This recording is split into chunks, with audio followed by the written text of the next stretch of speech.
Check. Check 1 2. 2 1 2 mic check. Check 1 2 mic check.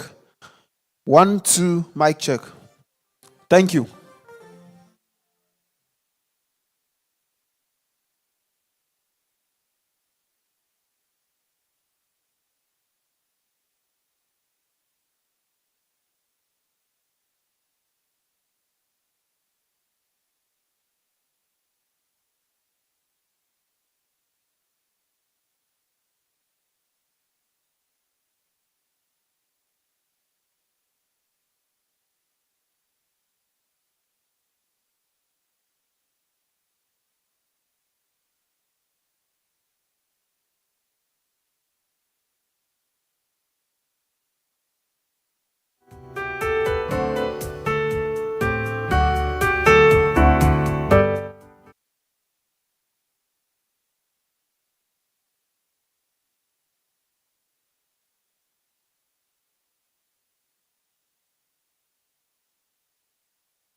Ẹgbẹ́ sókè o.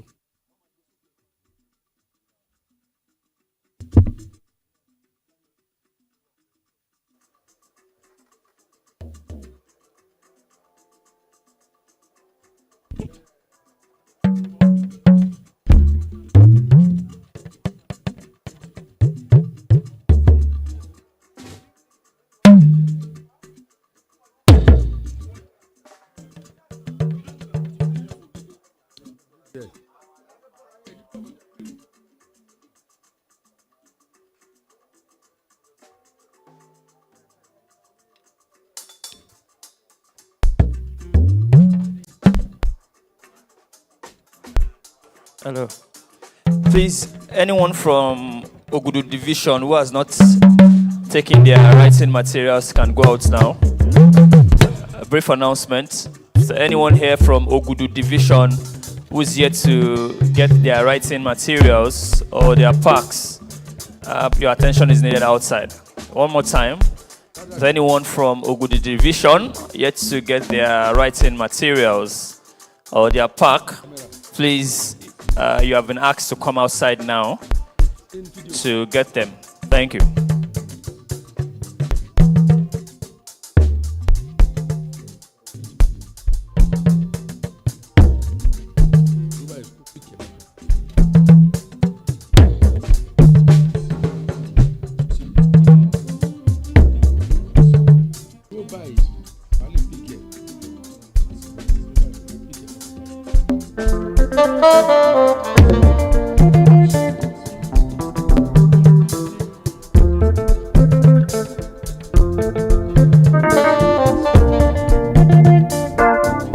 Area H, I beg your pardon.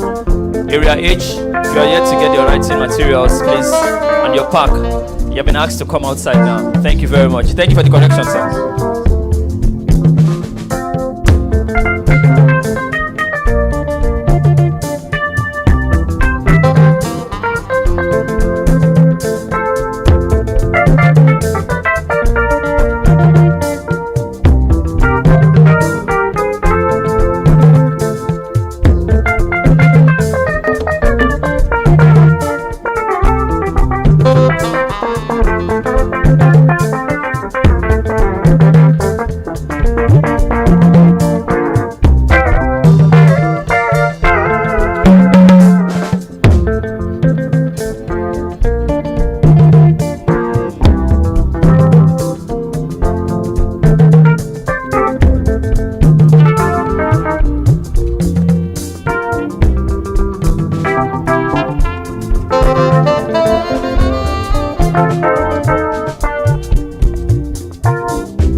gbàgbé mi.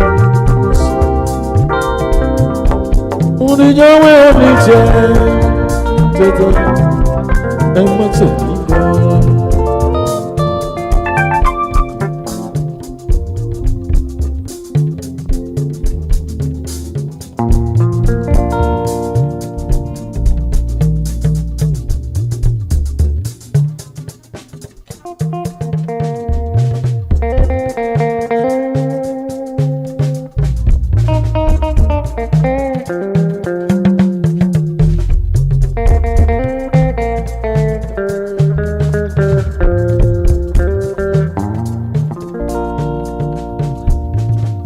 Mo jáwé gbégbé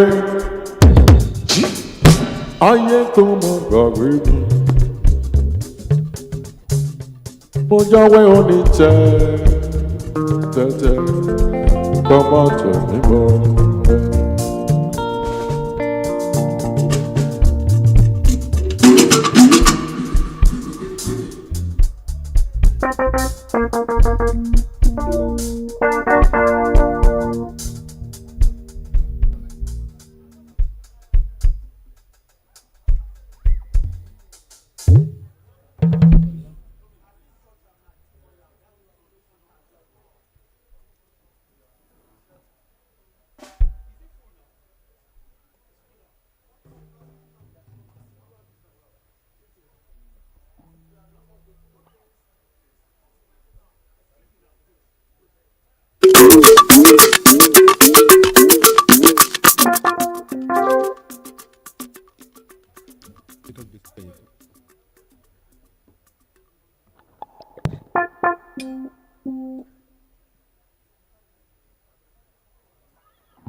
Mo ti jáwé gbégbé,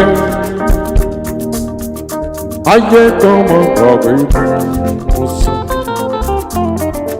Mo jáwé onítẹ̀, jẹ́jẹ́ ẹ má tẹ̀lé gan.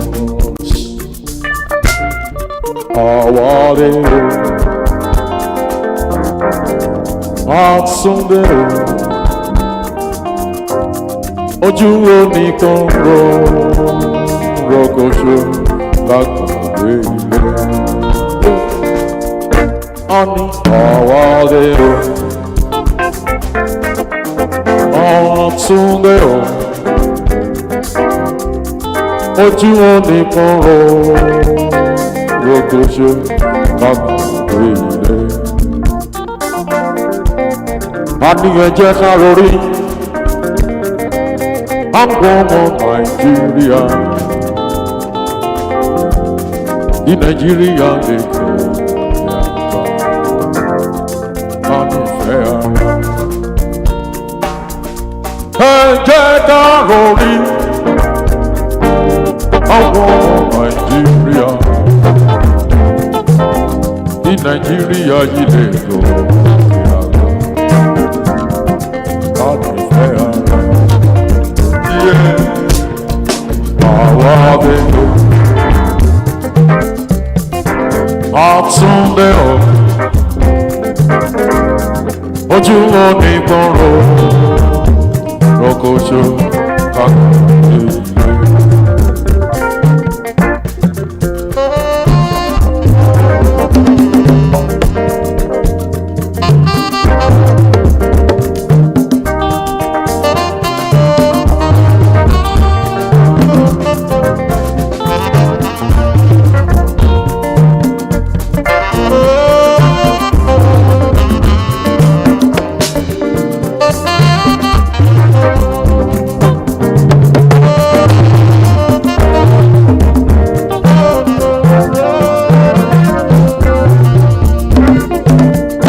Jagongongo lémi o, jẹ́kọ́ láwọn lémi o bọ̀ mi. Gbogbo ẹni tó fẹ́ nìkan lẹ gbogbo yín mú kí wọ́n sá pásá. Pcrc Lagos compound wọ́n ń ṣe pẹ́pẹ́. Jẹ́kọ́ láwọn lémi o.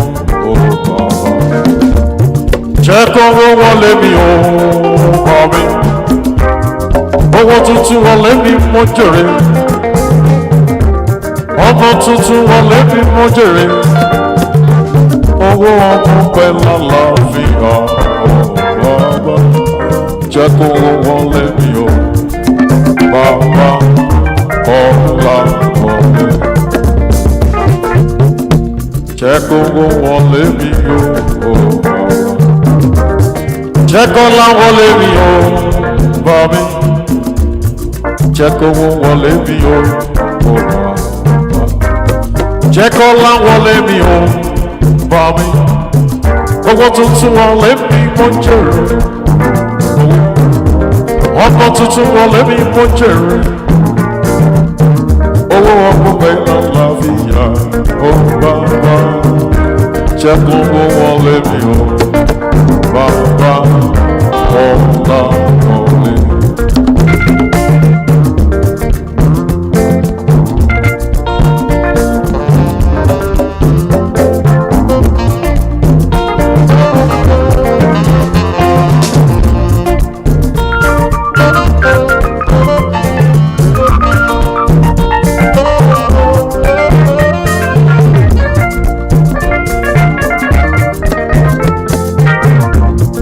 owó la fi ń kọ́lé yé bàbá yé fi fún wa.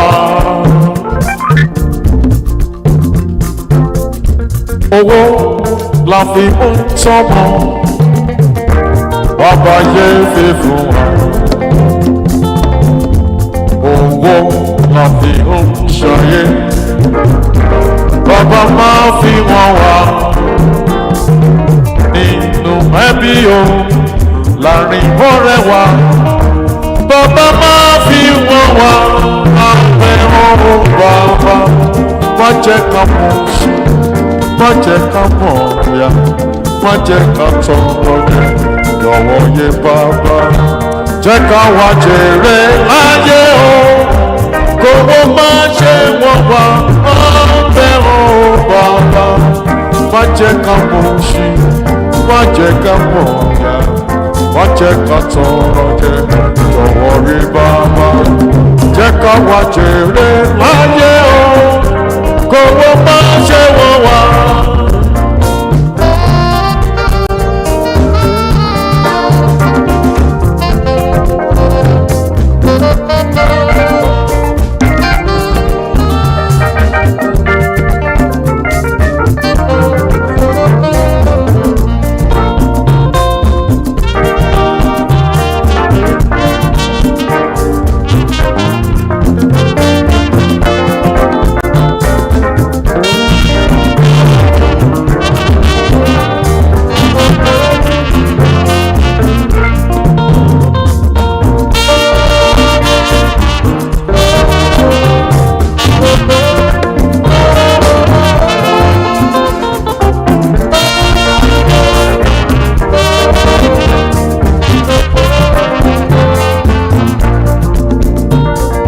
Help the police to protect you, for the police is your best friend. Help the police to protect you, for the police is your best friend. You can call on us in times of trouble. You can call on us by day or by night.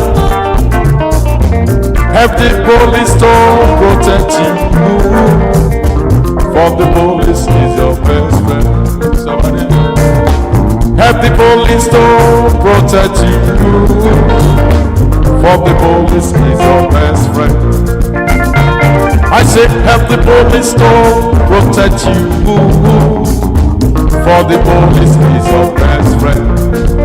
You can call on us in times of trouble. You can call on us by day or by night. Help the police to protect you, for the police is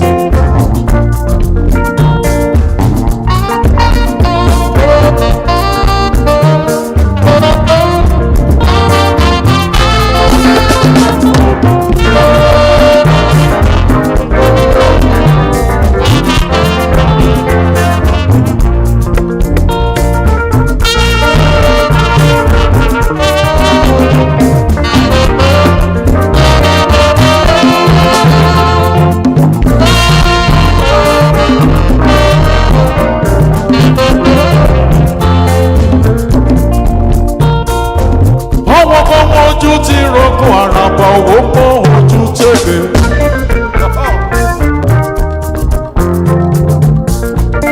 Ọ̀gbẹ́ni tó fẹ́ ní kàlẹ̀ ògo yín mo kí pátápátá títí lójó náà. Pcrc Lagos State Command for better men security in Nigeria. For better security in Nigeria, most especially in Lagos State, better security. Police, community relations, one shade dada. For Nigeria, we say thank you, thank you, thank you, thank you, thank you, thank you, thank you. Kọ́mọ ojú ti rògbò àràbà owó pọ̀ ojú tètè.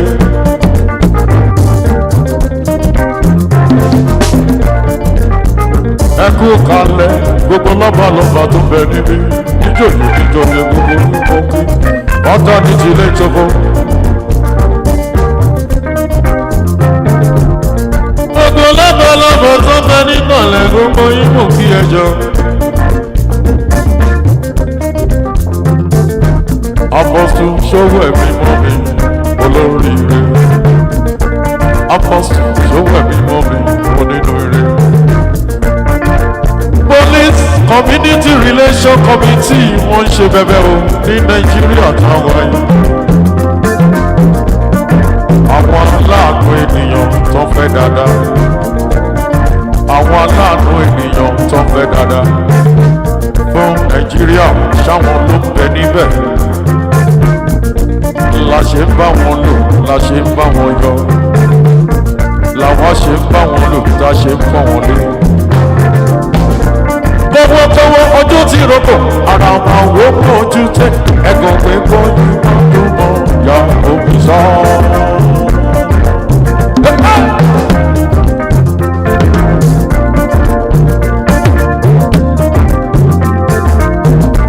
Yabo mi saja wale, yabo mi saja wale. Yabo mi saja wale, yabo mi saja wale. Ọ̀pẹ kò ní ìmọ̀ yabo mi sa. Ìdí owó kankan lọ mi. Ìdí owó kankan lọ mi. Afọ̀dàbà wí tó lọ tó. Pcrc wẹ́ẹ̀dì kankan ẹ máa fi Nàìjíríà ní Nàìjíríà táwọn yìí bẹ́tàbẹ́tà kò fún ló fẹ́ fún wọn yàgò nìṣá lóyún ọ̀hún yàgò nìṣá lóyún ọ̀hún yàgò nìṣá nínú owó gángan. I need your word.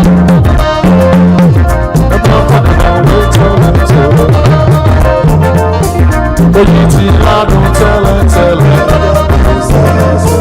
Oyiti ládùn tẹ́lẹ̀ tẹ́lẹ̀.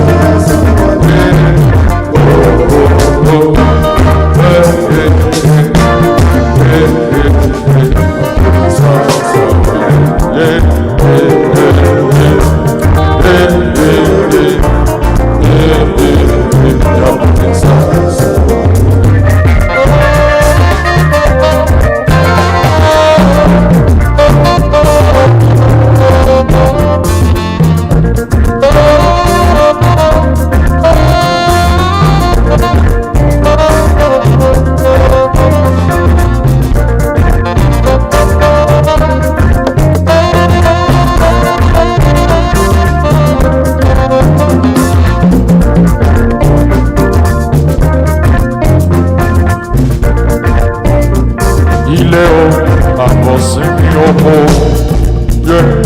Ilé o, àbọ̀sími oko. Fún gbogbo ọmọ Nàìjíríà o, tó bẹ ní tọmọtọmọ.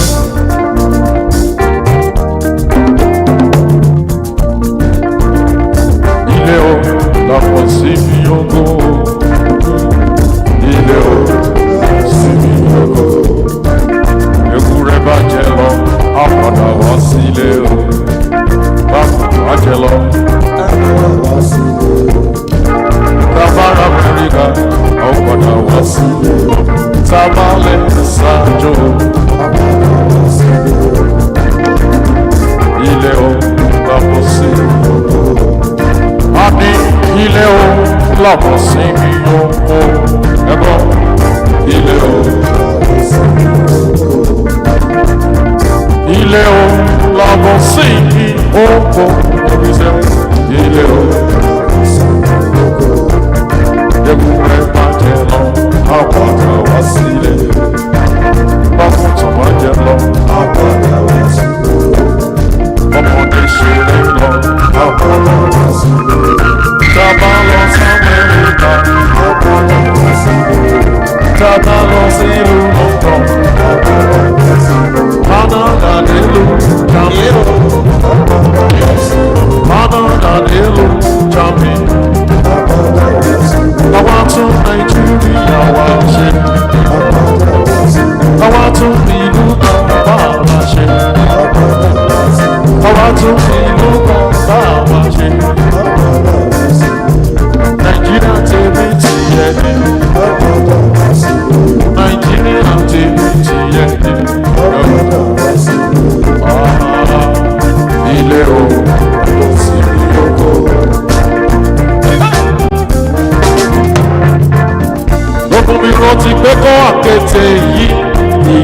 ọgbọ̀n.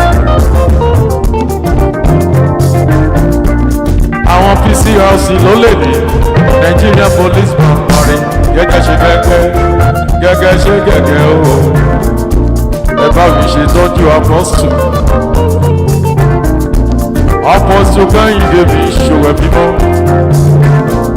Lagos State Chairman fún gbogbo PCRC. Ó ṣe bẹ̀bẹ̀, ó mọ tó tọ́, ó mọ tó ga nígbà gbogbo ló ṣe ń ṣe dáadáa.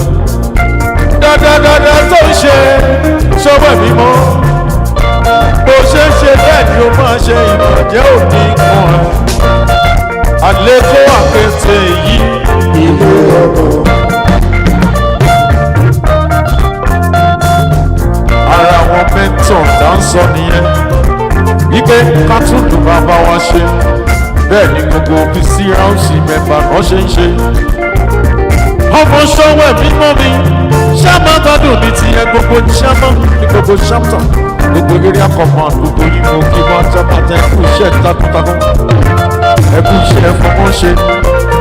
Gbogbo chairman PCRC ní gbogbo command gbogbo yìí mo kí.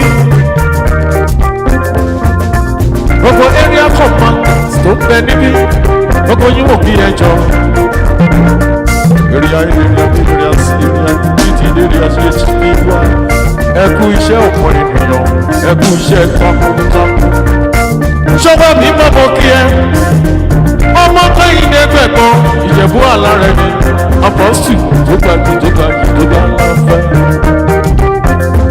Ló sọ fún mi wípé Èkó wà kété ilé ọkọ̀.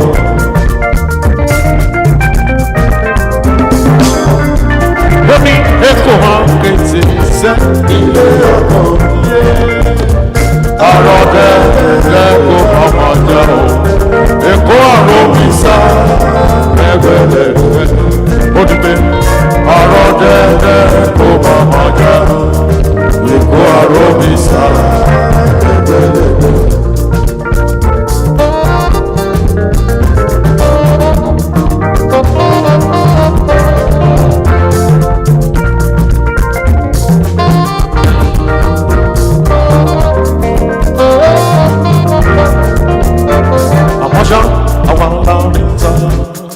Awalanita Faji.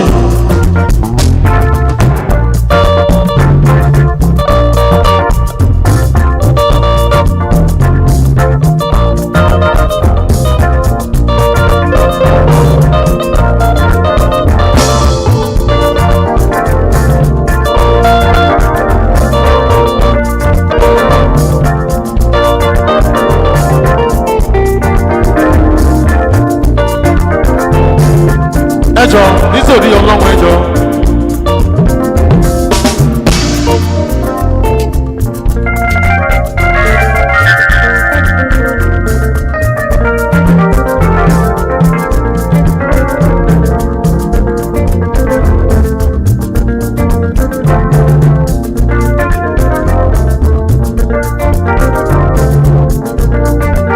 Ọba kọmíṣánná police tó lórí gbígbé DIG ni yé ni wọ́n máa pè é ní rẹ́ni ṣe.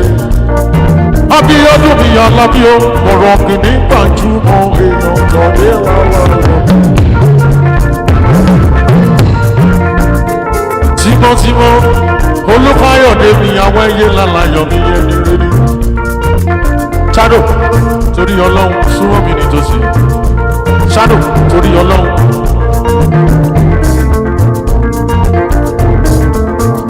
Shadow súnmọ́ mi níbí. Bámi kí ó ní tèmi, ènìyàn yọ̀fẹ́ ní mo máa ń pè wọ́n. Àwàlá níta, àwàlá níta fàájì.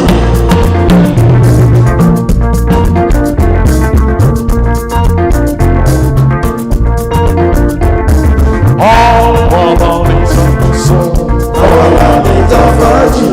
Àwàlá níta, lánìta, lánìta, àwàlá níta fàájì. Alábí àtàtà ọmọ lọ́wọ́ ṣe kò dúpẹ́. Màmí ẹbú di ìjìyà ìjìyà. Deputy Inspector General Police ni. Ọjọ́ náà níbi àná, wọ́n jẹ́ Commissioner àwọn àlẹ́kọ̀ọ́, wọ́n ṣe gudugudu méje. wọn ní ìsúná jẹ́ iṣẹ́ takuntakun tó ṣe sílẹ̀ là ń wí iṣẹ́ dáadáa tó ṣe sílẹ̀ là ń wí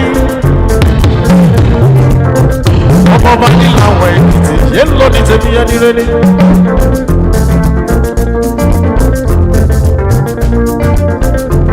mo tún gbọ́ wájú ọ̀rẹ́ ní tèmi mo rí màmá mi mo lórí inú rẹ̀. csp tó lọ́kọ́ lórí elizabeth ṣáàpì ló pè mí aláùsá division onímọ̀jẹ́ láíláí. ẹ ṣe tọ́jú ẹ̀ fún mi ó jàre elizabeth yóò onínú rẹ̀ ni. ṣàpọ̀ fi gbádùn ṣayọ lọ ènìyàn yan fẹ́ ní kó mọ̀ pé ọ̀pọ̀ ọ̀làlì ìṣàkóso ọ̀làlì ìṣàfàjì.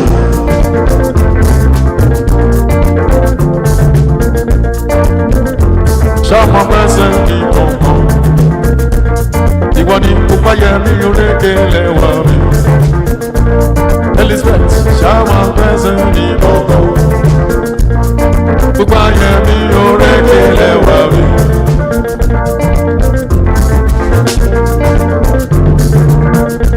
ẹ bá mi kérékè lẹ́wà ọmọ tèmi ni olúwa tó yìí elizabeth ní àyànfẹ́ ènìyàn lọ́la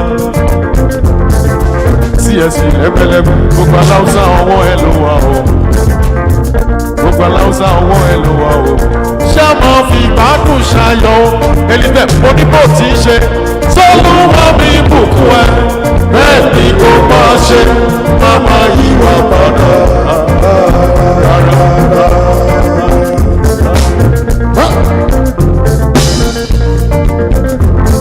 màmá mi ni oníbò tí í ṣe sọ́lúwà mi bùkún ẹ ni kò máa ṣe máma yíwà padà.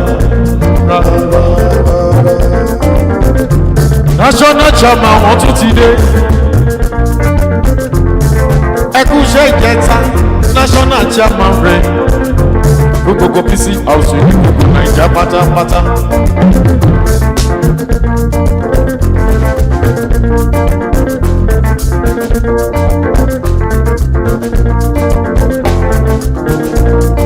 ẹ bá mi ṣètọ́jú ẹ fún mi o.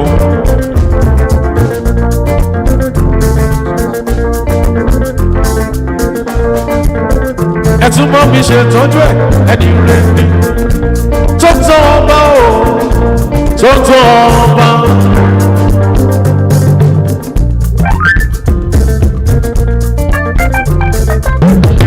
tó tó ọba o tó tó ọba ọba àṣàfà mi o tó tó ọba tó tó ọba kábíyèsí o tó tó ọba. oníjà ní kí ọba aṣàfọ́mi o ṣáwọn ni bàbá nàìjíríà police bank ní gbogbo ọjọ́.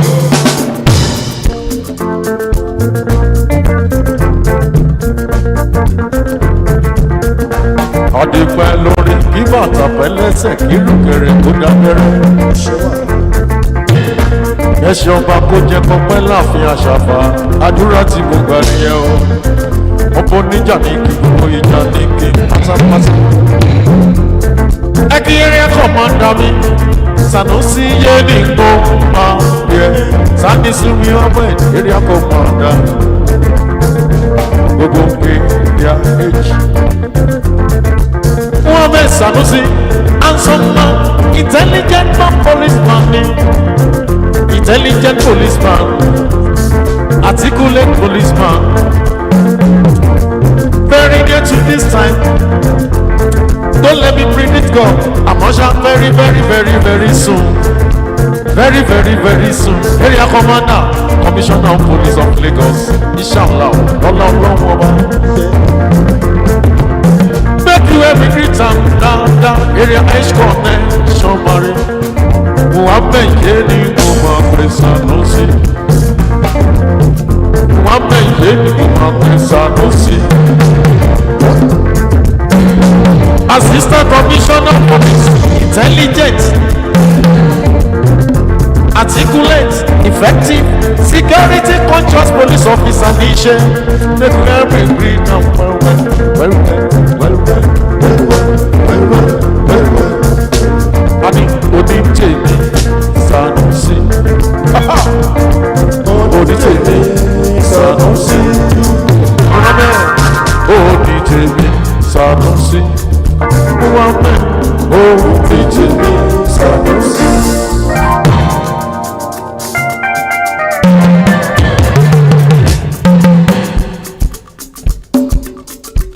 Ọ̀rọ̀ mi ẹ ṣe pẹ̀lẹ́pẹ̀lẹ́.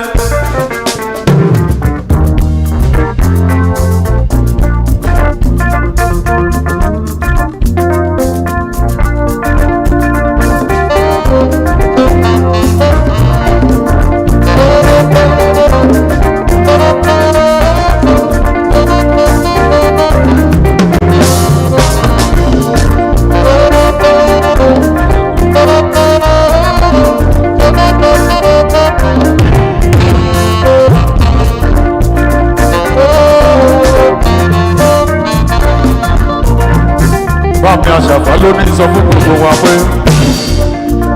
kábíyèsí ló ní kọrin fún gbogbo wa wípé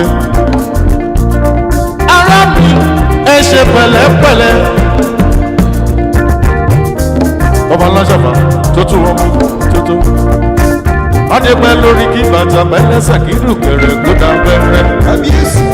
Ẹṣin ọba kó jẹ kó pẹ́ láàfin kábíyèsí oníjọ́ ní kí àtẹ̀tẹ̀. Ará mi ẹ ṣe pẹ̀lẹ́pẹ̀lẹ́ nítorí báyé bá fẹ́ ó rọra jáde o ayé ò fẹ́ ní fọ́rọ̀ àforí ẹni. Báyé bá fẹ́ ó rọra jáde o ayé ò fẹ́ ní fọ́rọ̀ àforí ẹni. Ará mi ẹ ṣe pẹ̀lẹ́pẹ̀lẹ́.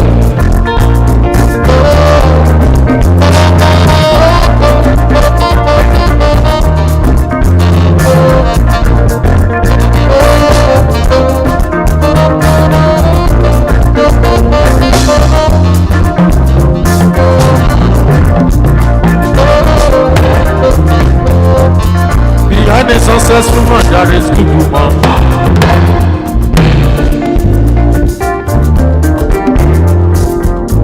Behind a successful man, there is good woman. Only tell me Elizabeth, aya rere ló ń ṣe. Ó tẹ pámọ́ṣẹ́, ogun tó yẹ kó ṣe lásìkò, tó gbogbo má ti jẹ. Ṣáàmà gbádùn ní tiẹ̀, ìpà kó kan ṣùtì, orí ẹlẹ́gàn ló dàrú. Iwájú iwájú iwájú lẹ ó máa lọ. Elizabeth mo ní iwájú iwájú iwájú lẹ ó máa lọ. Ṣáàmà gbádùn ní tiẹ̀, gbogbo ayé mi yóò rékè lẹ́wà. Ayọ̀ ọ̀dọ́ la gbogbo ara kò fi kí ẹsẹ̀.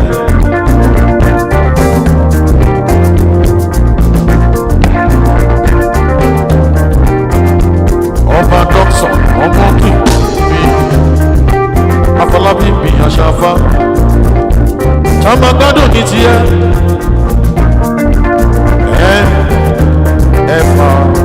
FMP MC JP Màmá Olóyè rẹpẹtẹ Ṣáàmà gbádùn ní tiẹ̀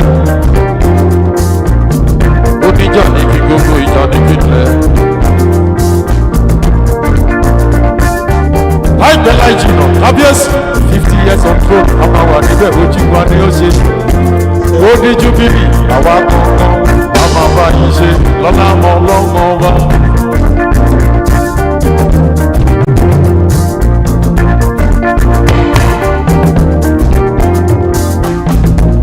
Owó la fi yún ṣàyè sẹ́yẹ bàbá yé fi fún wa.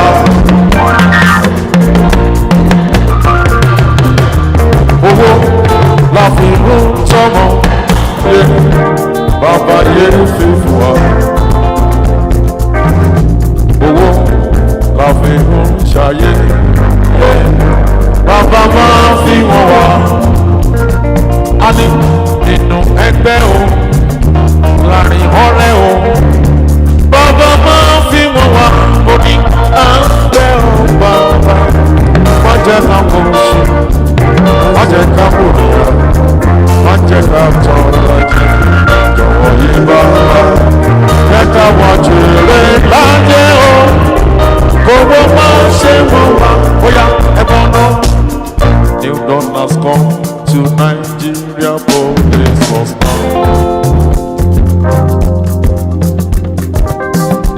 us embrace this new renovation of our hygiene.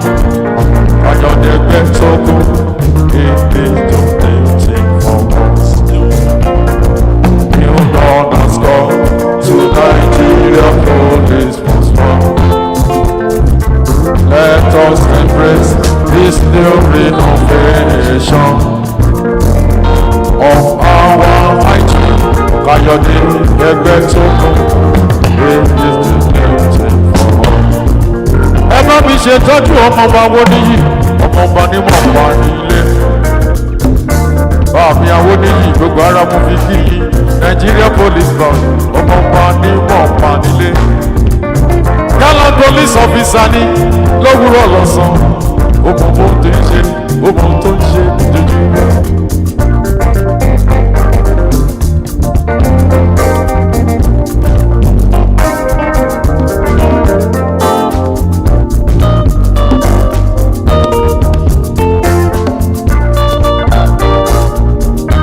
Awóníyì gbogbo àlá ìdààmú ọkùnrin àṣà ìdá.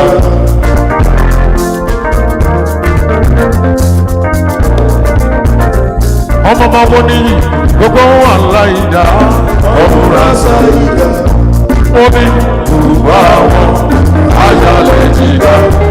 Agogo tó lù méjìlá ó bọ̀ wá lóko.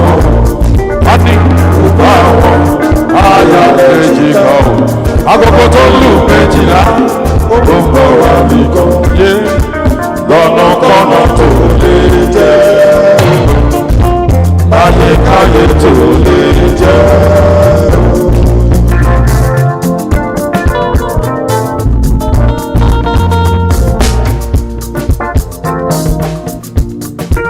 Ẹni abíire ni ọmọ máa wọ ní ìdìbò ọ̀gá o.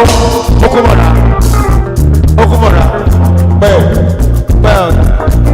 ọmọ máa wọ ní ìdìbò ọ̀gá gbogbo ara mo fi díẹ̀ nígbà tí mo bẹ̀lí lọrin lọ́jọ́ ọjọ́sìn láti mọ ohun tó ṣe fún mi nílé gbàgbé ohun tí bàbá ṣe fún ìyẹn kan tó lọ sílé ògbó. Wọ́n ṣe gudugudu méje fún Nigeria Police Band ní Kwara. Ṣàmàgbádùn ní tiẹ̀ Assistant Commissioner Police olórí pípẹ́ Awóníyì yẹ́pọ̀ kí ẹ lẹ́.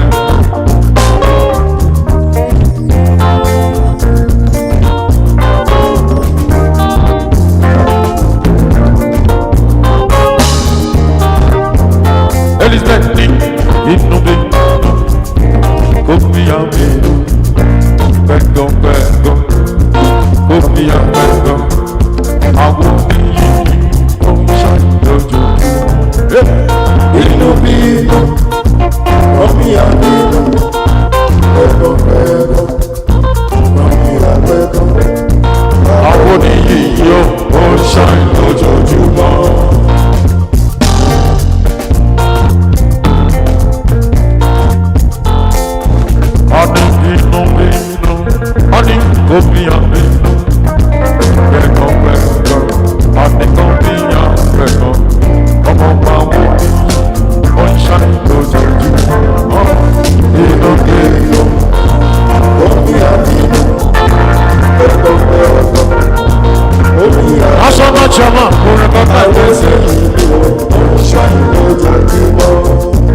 Ẹ̀fọ́ mi kọ́nà rẹ̀ bu tó san, ọba tèmi ni àwọn tí ń sanwó.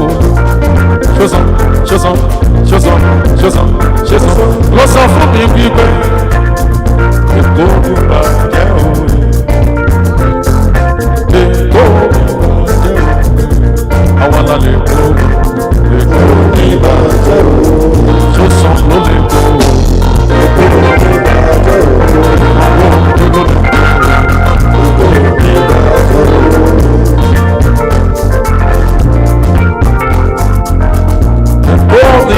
jẹ́ òwe.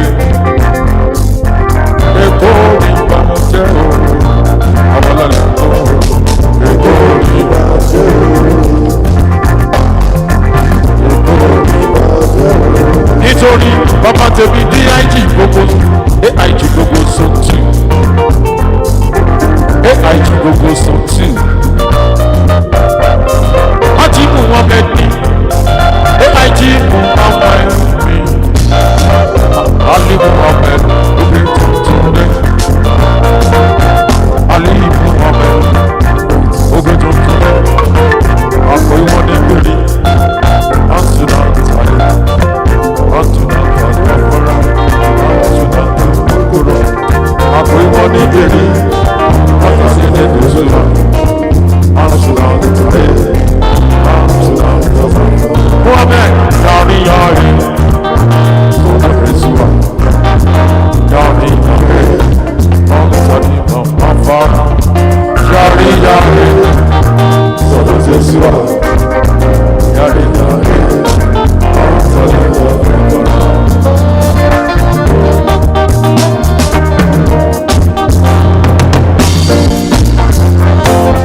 Iṣẹ́ ajé tá ń ṣe tó bá iṣẹ́ iṣẹ́ ajé tá ń ṣe tó bá iṣẹ́.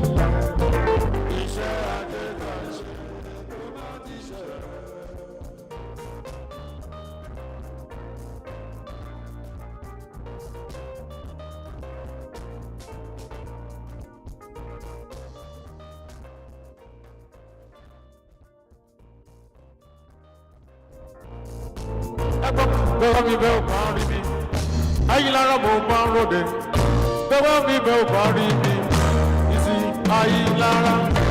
Orí ò gbọ́dọ̀ fọ́, ẹ̀dọ̀ ò gbọ́dọ̀ dùn. Orí ò gbọ́dọ̀ fọ́, ẹ̀dọ̀ ò gbọ́dọ̀ dùn. Ẹni ló ń wó lọ tọrọ, ẹni kan mi lọ bímọ. Ayélujára mo bá ròde o. Ayélujára. Ìsì gbogbo kan ní pátápátá. Prime officer gbogbo kan ní pátápátá. All over Nigeria àti lórí. Bábí kì í ṣòsàn fún mi dáadáa. Security adviser ó ṣe. Ṣòsàn bàbá mi. Ṣòsàn ṣe. Bábí kí Mágàjí bàbá mi ẹni rẹ̀. Bábí ṣètọ́jú ẹ̀ fún mi Mágàjí. Ìbàdàn máa ń jà ó kára ó wájú lẹ́rù. Tímọ́tímọ́ Káyọ̀dé ẹgbẹ́ tó kù. Bábí kọ́mọ yín lára ó ní tèmi. Wàyídì Ayílára. Deputy Commissioner Police olórí wípé. Àwọn pàǹtí convention kò ṣe o. Ọlọ́lá gbajúmọ̀ Ayílára mú kí o sì bẹ̀rẹ̀. Àìrí ṣe òní dúró. Àìrí ṣe òní wọlé o. Àìrí ṣe òní dúró. Àìrí ṣe òní wọlé o.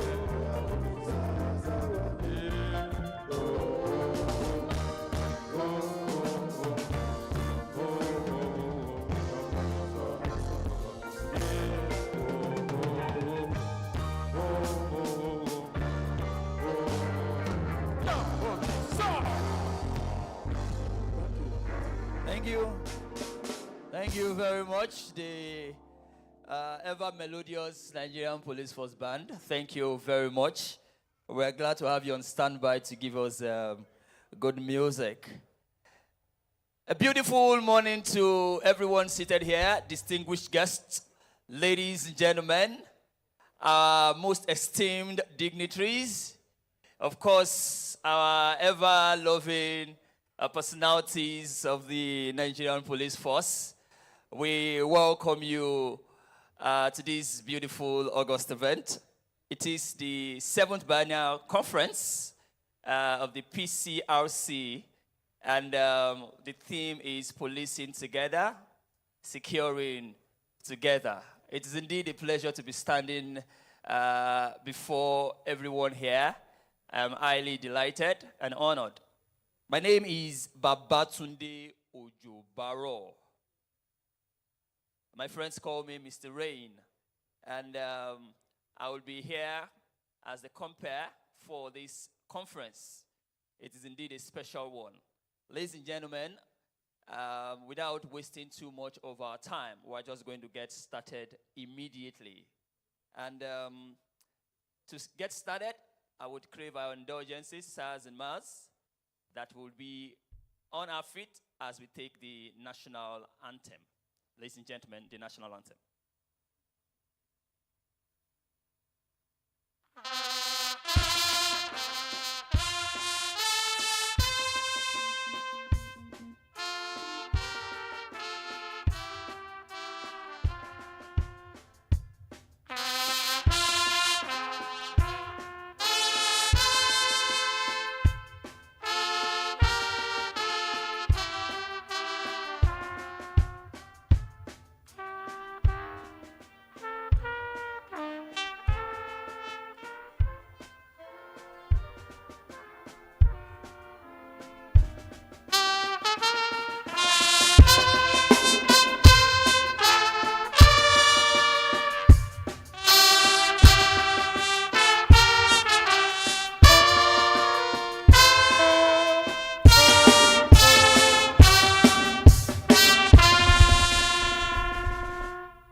bless the Federal Republic of Nigeria. Just before we sit, we will be taking the opening prayer, and it will take the form of the second stanza of the national anthem. We would love that you sing that, please.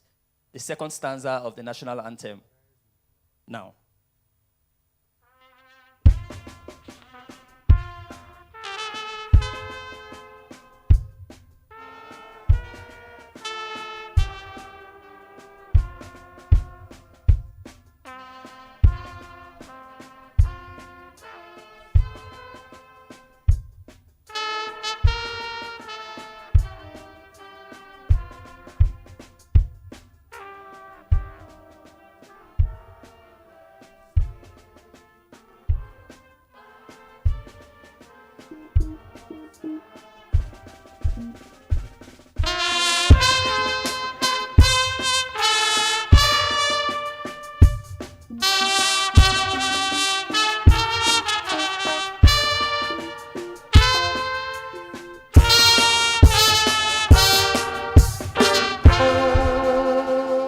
Ladies and gentlemen, a beautiful round of applause for our beloved country as we take our seats. Thank you so much once again for coming. All right, just before we dive straight into the course of the program for this conference, it would be a pleasure to recognize some of our dignitaries, special guests that are here seated. As I've been rightly informed and told that every single person in this auditorium is very special. That is why we are here. But you know what they say, we give honor to whom honor is due. So I want to also crave your indulgence, sirs and mats. But the funny thing is, I would crave a lot of indulgence today. So please excuse my cravings, and please do me the honors of doing whatever it is that I ask us to do. As I recognize some of the names that have been given here, I would love that in appreciation, we just put our hands together for them in appreciation for their presence here. And of course, introduction is a continuous process. So I do not have all of the names here, but as soon as I get all the names, we'll continue to introduce our guests that are here. Ladies and gentlemen, I want to specially recognize the presence of some of our guests, so I will just keep on with the list. We have with us here, ladies and gentlemen, CP Patrick Adedeji Atayero, the CP Anti-Fraud Unit Alagbon, ladies and gentlemen, is here representing the Deputy Inspector General of Police, DIG Abiodun Alabi. Ladies and gentlemen, please a round of applause.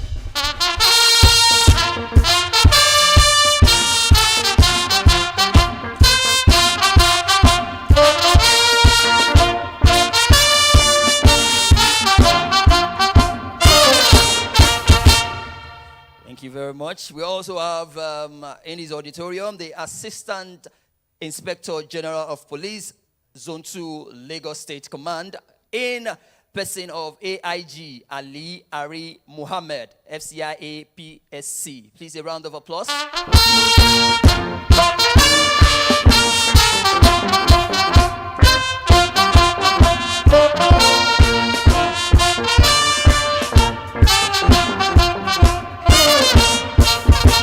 Honor to also have the esteemed presence of the Deputy Commissioner of Police, DCP Wahid Ayilara, of course, the Acting Commissioner of Police, Lagos State Command. A round of applause, please. Ladies and gentlemen, we also have here the patron, Pcrc, Lagos State Command, Dr. Ayo Ogunson. A round of applause, please. Thank you, sir. Of course, I'd like to introduce him as my friend because I met him a couple of days ago. Ladies and gentlemen, the National Chairman, Pcrc Abuja, Alhaji Mogaji Ibrahim.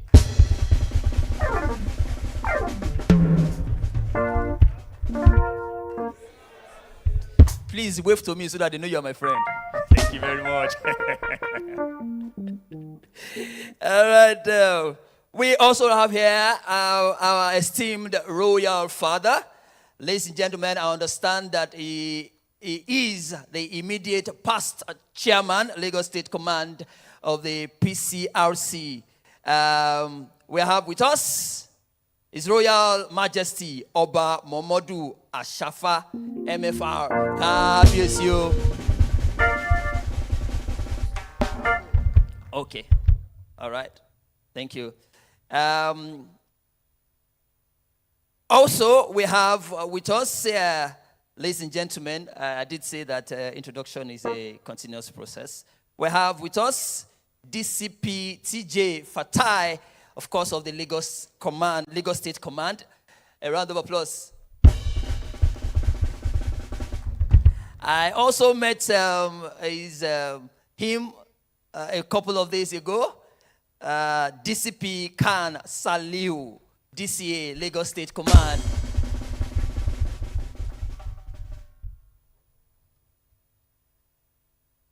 We also have with us here the Deputy National Secretary, Pcrc, Mrs. Joseph. Mrs. Joseph is also here with us. Yes, ma'am. Please, a round of applause. Thank you so much. The Zone 2 Pcrc chairman is also here with us. Ladies and gentlemen, Alhaji B.R.O. Balogun.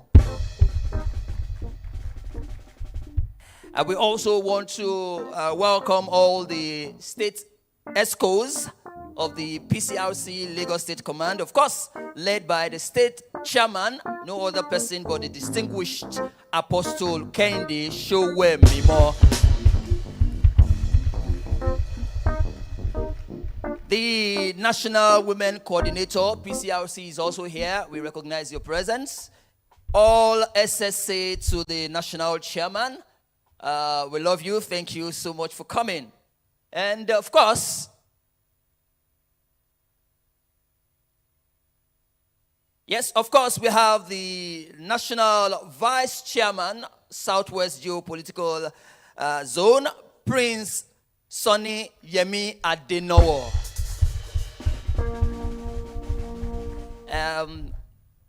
I do humbly, of course, recognize all of our traditional leaders and ballets that are here seated.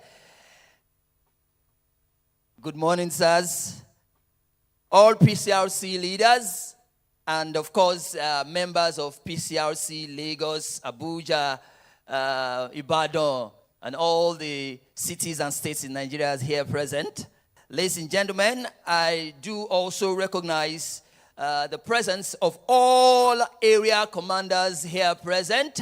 Thank you so much for coming. And of course, all the DPOs here seated. Thank you so much for coming. Please, a round of applause for our area commanders and our DPOs. Please, thank you. And of course, all the gentlemen of the Nigerian Police Force here seated. Thank you so much for coming. Once again, we are glad to host you in Lagos for the 7th Biennial Conference. Policing, all right, together, securing together.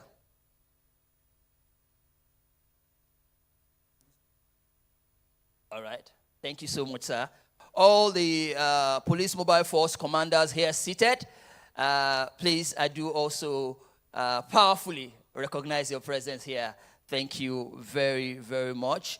Okay, very quickly, we just run straight into some of the programs that we'll have here. I did say that as I get more names, I would do the honors of recognizing your presence. Please, thank you very much. On the line 7, this was supposed to get straight to know your environment. And I want to invite here to the microphone the Chief Security Officer, Daystar Christian Center. Please, they have been a very wonderful host. They have been very, very hospitable. I wouldn't mind if you please put your hands together for the Daystar Christian Center. Thank you so much for having us. CSO.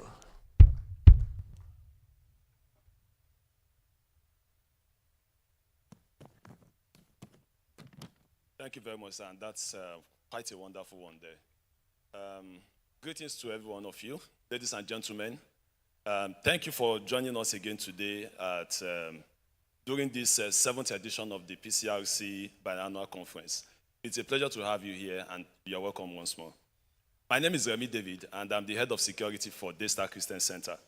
Daystar Christian Center is a church where we raise role model. Basically, we are known as a church of megastars and superstars. So we welcome you once more under the leadership of our senior pastor, Reverend Sam Adeyemi, and Pastor Nike Adeyemi. Welcome once more. So for this conference, I'll be your tour guide for the facility. This facility is being managed by DCC Estates, fantastic team from our fantastic team from our unit here that helps to put the facility in place. If you look around you, by each of the entrances, there are waste bins that are positioned strategically for your use, for your convenience, should you have a need for them. And for each of the doors, if you take a look from my left, you have entrance 1 and straight to entrance 7, that is 1 to 7. Both doors are functional, and should there be a need for an immediate evacuation, please feel free to use any of the doors. Exiting from these doors are our muster points, strategically positioned too. As you exit from entrance 1, entrance 2, you have one of the muster points just by the flow there. And also, if you exit from entrance 3 towards entrance 5, there's another muster point behind you there. From entrance 6, 7, there's another muster point just on my right here. In the same vein, our restroom is just behind me here. That is, if you go out from entrance 7, the restroom will be the second building to the right. And if you go out from entrance 1, the restroom will be the first building to the left. Also, it is important that we also mention, that a certain level of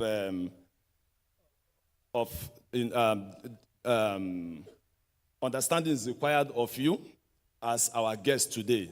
So in all your doings, please make sure that you enjoy the conference, and in a situation where you need to eat and drink, kindly use the cafeteria that was set up just by the registration center after entrance 1. Once more, we have our medical teams just seated at the back by entrance 5 in a situation where there is a need for us to make use of their services. Highly trained professionals. And I was also informed that there is an ambulance around. So an ambulance should be by entrance 1, 2. Should there be need for any emergency. On that note, I want to also say that your presence here is not just a plus to us, but it is of a high esteem that we welcome and appreciate you in this conference. Thank you very much.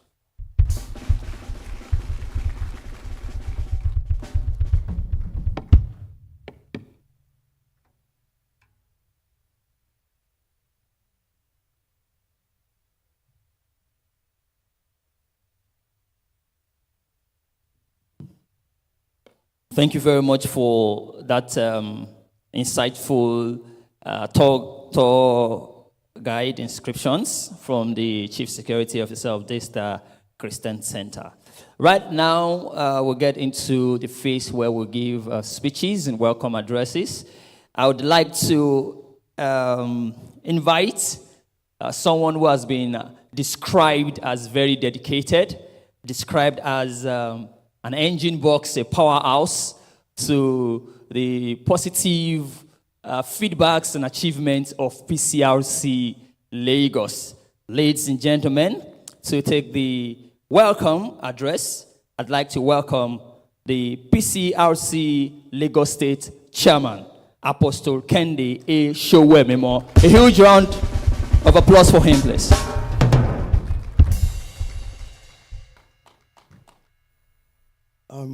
It's not a very pleasant way to give welcome address because you have to establish the protocol.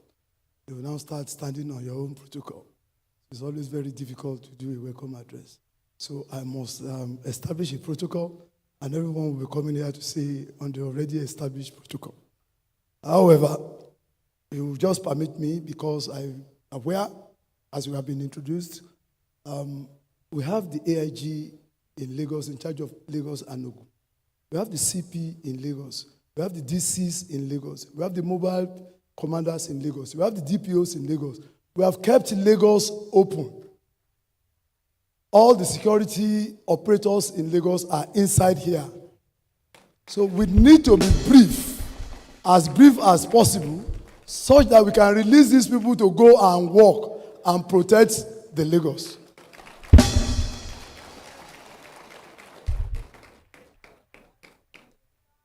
On that note, I assure you, everyone seated in this auditorium must have this program. My welcome address is there. You can go and read it. When you go to get home, digest it. Our contact number is there. If you challenge anything there, send a text to us. We will respond. And I want to say on that note, I go to the last page. Finally, on behalf of the executives of Lagos State Pcrc, leadership of Pcrc, I sincerely welcome everyone that is here. God bless you. Have a pleasant day.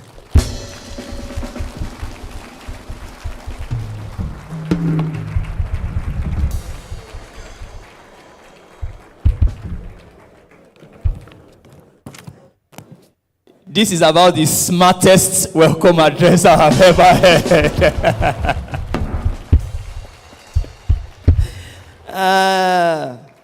It's all right. Thank you very much, sir. When I get back to my family, I want to address my wife and my children. I know what to tell them. All right, ladies and gentlemen. Thank you, sir. We'll get straight into it one more time, and we still in the era of speeches. I'd like to welcome, of course, this is the address of the State Commissioner of Police. Ladies and gentlemen, please welcome with me DCP Wahid Ayilara. A round of applause for him, sir.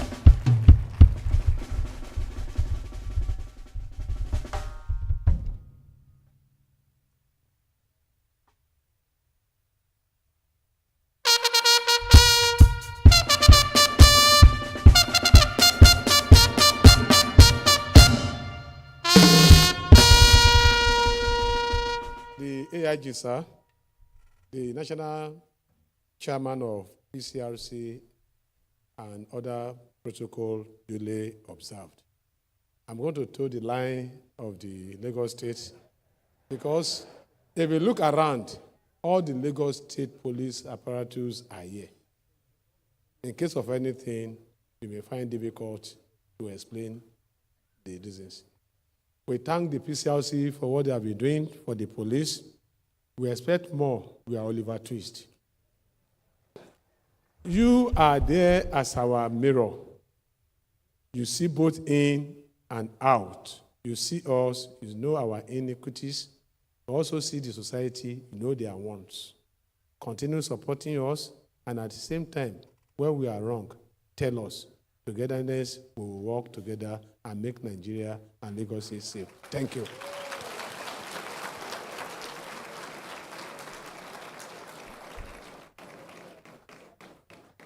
Thank you very much, sir. At this rate, in the next 7.5 minutes, we'll be done.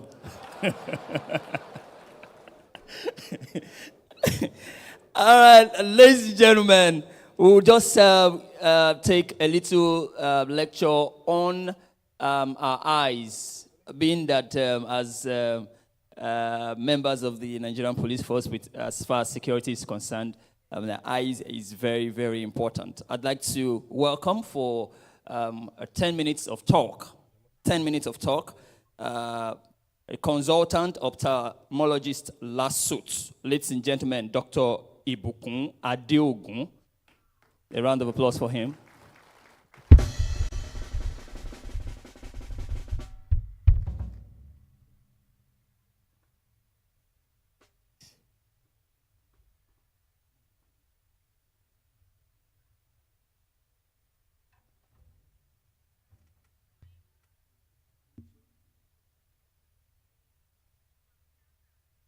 All protocols duly observed.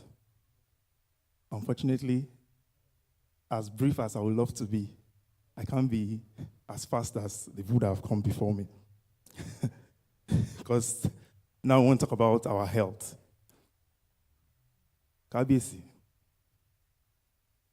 So without wasting much time, I want to appreciate the organizers, the national chairman, the state chairman for this privilege to quickly give a brief talk about our eyes. The eyes are very important, and especially as security operatives, I'm sure vision is number one, is key in maintaining security and safety.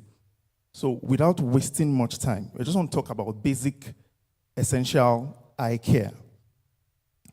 By way of introduction, I'm trying to wait for the media, if you can, to help, if we can project so that we can follow. But I'll continue. By way of introduction, our eyes are luxurious and invaluable parts of our body. Nobody wants, you can't negotiate the duty or what our eyes do for us. Someone has said that the eye is the lamp of the body. Indeed, the eyes serve as biological windows for the whole of the body. What is the eye? Your eye is an organ of vision. You use your eyes to see. We use our eyes to see. But beyond that, why is the eye very important? Our eyes are extension of the brain. So, if this is your eye, every time you look at your eye, you are seeing this speaker, assuming this is your eye. Right behind your eye is the brain. It's like the back. It's like a neighbor right behind the eye. And why is this important? So that you are very careful. Whatever happens to the eye can easily extend to the brain. A little infection in the eye can easily extend to the brain and cause serious damage. Also, it's for us to take note that sometimes, you go to see an ophthalmologist, you see an eye doctor, and you are wondering, I just came here with my eye. Why is he asking me so many questions? Why is he disturbing me? Why is he asking me whether I take alcohol, whether I smoke, how many sexual partners do I have? Why? Because the eye is, being an extension of the brain, is a lamp into the body. If we look into your eye, we can tell if you are diabetic, if you are hypertensive, we can tell if you have sickle cell, we can tell if you have some other conditions in the body. The eye is also an organ, an object of beauty. Everybody wants to have good, straight eyes. So, how do we take care of the eyes? We have the preventive care, then we have the curative care. So, prevention of problems or diseases in the eye starts right from conception. Mothers, fathers, right from when that child is in the womb, eye care has begun. So, what do? Ensure that you receive proper antenatal care. Antenatal care is not just because Lagos State has made it compulsory that you must register. No, that child, the vision of that child is dependent on the kind of health or lifestyle that you adopt while you are pregnant. Don't use drugs indiscriminately. I'm an orthodox physician, and I'm going to speak here. We don't recommend herbal or native medication, especially in pregnancy. I believe you understand where I'm coming from. So we encourage pregnant women, mothers, to eat balanced diet. What is balanced diet? Staple food: rice, beans, ewa, inyo, yam, fruits and vegetables. Less of meat pie, donuts, soda, drinks, and all those things. The next thing is we look at, the child has been delivered. Deliver in an hospital. We encourage delivery in the hospital. Also, immunization. Don't joke with immunization, especially measles and vitamin A. They play critical roles in good eye health. Please don't be too busy to take your children for immunization. Don't be too busy to encourage your children to take their own children for immunization. And then we encourage you to supervise the play of children. Now, when we say supervise play, what are we talking about? Take away any object that has the potential of injuring, of causing harm to a child. Ensure that such objects, biro, pencil, ruler, fork, spoon, needle, broom, anything that has potential to pierce the eye. The eye is a very, very delicate organ. It's almost like it's even more fragile than an egg. So you keep such equipment away from children.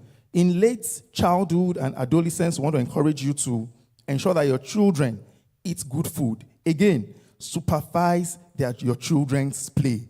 Remove dangerous objects from their area of play. I've mentioned it, biro, broomstick. Secondly, avoid using cane on the head and upper body parts. Don't beat your child when you are angry. We've seen so many cases of the teacher is trying to beat this particular student, then the cane hits the other student in the eye, and before you know it, the eye is gone. Avoid putting your fingers in your eyes, because your fingers get contaminated. It's your fingers used to hold, to eat, to shake different kinds of people. And then if you put it in your eye, you could introduce infection. In adulthood, what should we take care of? You see that diet is very important. It keeps coming up. Eat fruits and vegetables daily. Now, what we want to emphasize here is the use of protective gear when working.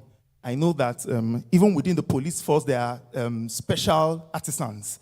So I want to encourage artisans, if you are doing any particular kind of job, you're a welder, organizer, battery charger, you're a carpenter, you're a butcher, make sure that your eyes are protected while you are working. Because it has, many times we have accidents occurring, and for whatever reason, we've had battery chargers, batteries splashed into your eye. Any accident could occur. But when you have a spectacle on, the spectacle, apart from helping you see better, it serves as a protection. It serves as a barrier towards any dangerous material that we want to get into your eye. Even dust. When those that use glasses are less exposed to dust in the environment. Please, don't use eye drops indiscriminately. Let us use this opportunity to pass this message across. Oh, my neighbor, what are you using? My eye was red. Your eye too was red. Okay, quickly, they gave you the eye drop. Where do you get to the hospital? Please, can I use it? No, because the red eye can be caused by a myriad of conditions. So don't assume that what is going on in your eye is the same that was going on in your neighbor's eye. If you're on medication, please comply with your doctor's instruction. If you are diabetic, use your drugs. If you're hypertensive, use your drugs. Diabetes, hypertension, they have the potential to render an individual blind, even when the eye looks very beautiful. So what food do we recommend? Foods that are rich in vitamin A: mango, carrots, watermelon, sweet potato, tomato, cabbage, and okra.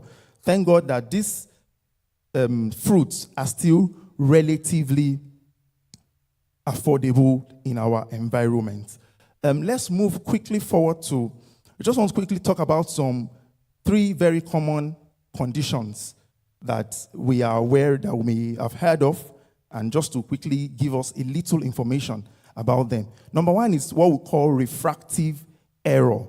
So refractive error simply means that, yes, you please have to move forward because of our time. Refractive error simply means that you need glasses. I want to appreciate everyone that is using their glasses here, but I know that a lot of people still have issues with using glasses. They feel, some people feel stigmatized, some people don't feel comfortable using glasses, some people need glasses to read, but you will never see glasses with them. Their phone font is at the biggest size. And then if they want to read something, they will call their child, please come and help me check this thing, I want to sign it. Refractive error is, what notes should we sign here or ring here is that children might need to use glasses from even age 1 year. And it is not the fault of the child. It is not your fault. So don't dwell so much on, how can a 1-year-old be using glasses? No. No. If it is necessary, please allow your child to wear the glasses. Some, especially in childhood, some conditions are corrective. If you start using the glasses and it's early childhood, by the time the child is growing older, it may be corrective. But if it's not corrective, it is more important that that child goes to school, sees the board very well, gives you a good academic results than that is not, you don't want him to use glasses. He's not using glasses and he cannot read. He's not performing well in class. It is not too good. So I want to encourage us this afternoon that if your child needs glasses, please let your child use glasses. Some things, some people can't see very far without their glasses. I can't see very far without my glasses. If I remove my glasses, I can barely read anything on the screen. Some people are like that. Some can't see something that is near, and instead they move it back. It is called refractive error. Once you use your glasses, you are free. You are good to go. There is no other problem. I want us to talk about a brief condition called pterygium. I'm trying to pick common things that we might have seen and we might have heard and we might have consulted and we might be afraid of. Pterygium is a vascular growth in the eye. Yes. So you can see that picture. Maybe some of you have had this in your eye and you have been told that you will need surgery and you have run away. You have decided you are not going back there. You have used everything. It's not a big problem. It's not a major surgery. It is not going to go away without surgery. If you know eye drop is going to take this away. So I want to encourage you, before your doctor recommends surgery to you, that is most likely the only option available. No doctor is so excited about, let's go and cut open somebody's eye. No, but if it is necessary, we will do it. So we've seen the picture. You can use medications for palliative, but definitive treatment is surgery. Another important condition that we must be aware of is what we call cataract. I'm sure many people must have heard about cataract. It causes gradual reduction in vision. What are the things you will notice? The vision will be blurry. In the afternoon, it will look as if there is a harmattan. It will look as if there is a cloud. Your vision is not clear. That's most likely it is caused by cataract. The commonest cause of cataract is age. Once you're over 50 and you have cataract, we are not surprised. The same way we grow old and we develop white hair is the same way we can grow up and have cataract. Sometimes your vision, in patient's vision, will be worse during the day and better at night. In some cases, it is better during the day and worse at night. The definitive treatment for cataract is surgical management. If all things being equal, if you don't have any other problem in the eye, it's a simple, straightforward surgery with good success rate. So I want to encourage you. You have cataract, you know someone that has cataract, the person is running from pillar to post, does not want to do surgery, the earlier, the better. Now, one other important condition that we must talk about is glaucoma. Glaucoma is even more serious. If you forget anything, I don't want to forget about this. Glaucoma is called the silent cause of blindness. In Yoruba, we call it Arun Adake Foju. It doesn't give any sign. It doesn't give any symptom. In most cases, in 99% of cases, glaucoma does not give any sign. It doesn't cause pain. It doesn't cause itching. It doesn't cause redness. It doesn't cause anything. And it causes slow, painless destruction of vision. It could be inherited. We don't have a categorical cure for it yet, but we know that if we control the pressure within the eye, we can control glaucoma. So many people, when they hear this, they don't go back to the hospital. So what is the point here? We want to advocate for screening. I hope that one day, sir, we can organize a screening program for all the personnel within the police command, maybe by area or by region, so that it's only by screening that we can detect this. And it is very important. It is the commonest cause of blindness worldwide. Glaucoma is the commonest cause of blindness worldwide. So we need to screen. Finally, or almost done, diabetes and hypertension. I've talked about that. Please, if you're hypertensive, take care of yourself.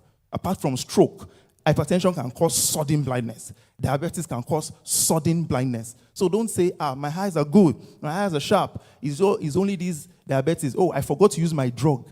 I've used my drug a week ago. You're hypertensive and you have been on medication. I know it's not easy to use a drug every day. I know. But this is to encourage us that there is no way around it. In conclusion, our eyes are very delicate but important organs. They must be cared for specially. No other organ in the body can do what the eye is doing. Specialists are readily available. The state government is doing very well. There is an ophthalmologist in every general hospital around us. So I want to encourage us. You can just walk in. I want to have my eye checked. Can I quickly check I just want to check. At least, we recommend at least once a year, you should have your eye comprehensively checked. If you have an eye problem or you have an eye disease, please seek the opinion of the ophthalmologist, of the specialist, and execute treatment as soon as possible. Thank you very much.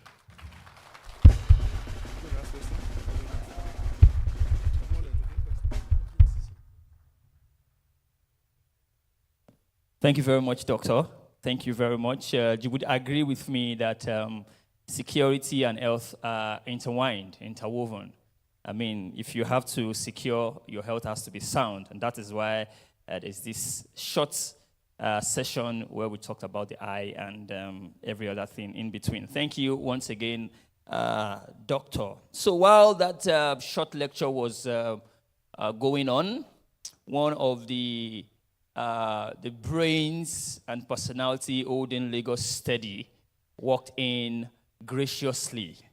Ladies and gentlemen, it gives me all the pleasure around to welcome and recognize the esteemed presence of the Secretary to the State Government. Ladies and gentlemen, the elegant Mrs. Abimbola Salu Undei. Please a beautiful round of applause for her.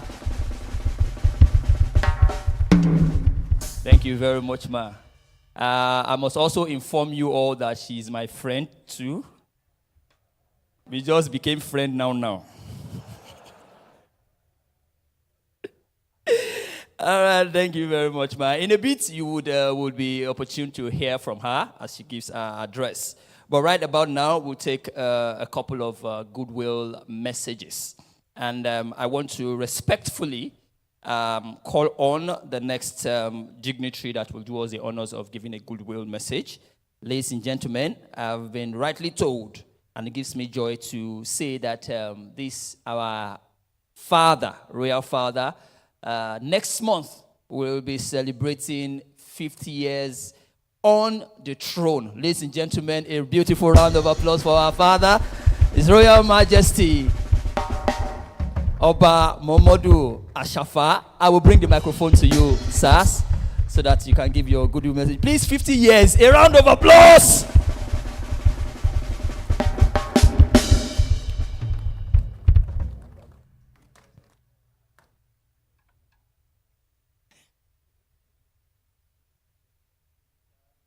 Thank you.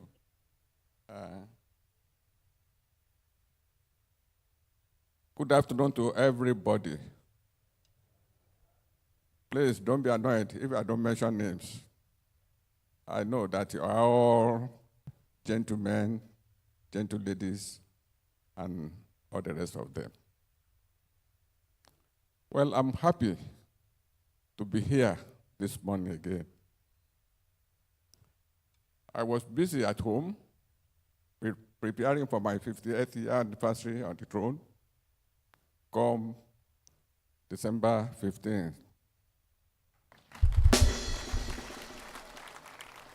But when I heard that Pcrc is going to have this type of occasion, and it is what I've been doing for long. I've served in many capacities as a Pcrc man. Up to, I was the one who handed over to our present chairman.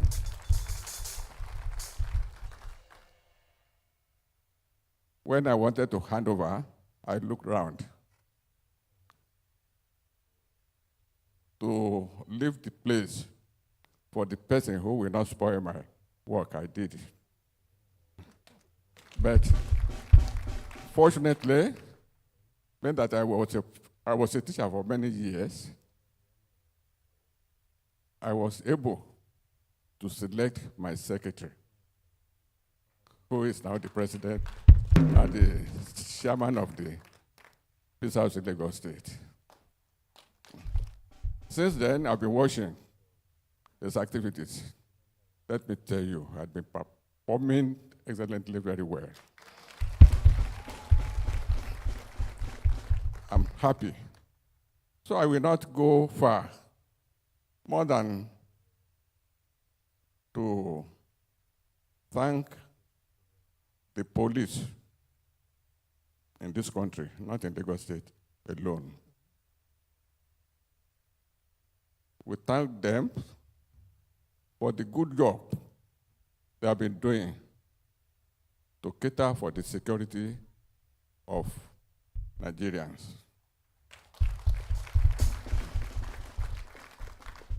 May the blessing of God be with them all. Secondly, let me thank the Pcrc people. For not resting to keep the flag flying.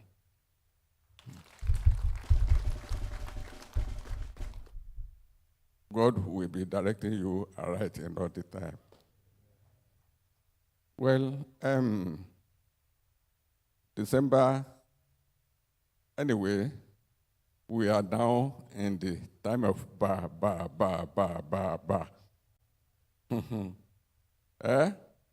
September, October, November, December. Everybody will be running here and there to look for what he or she will do for their children. Therefore, we must be security conscious this time and see that our state and everywhere is crime-free. Help police to help you. They cannot do it all alone. Therefore, I like police too much. I have to say it openly.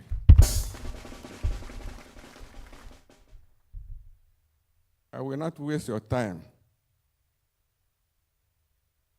too much, because if I want to be talking, I have many things to say as Pcrc is concerned. But I want to tell police to please give good recognition to the members of Pcrc.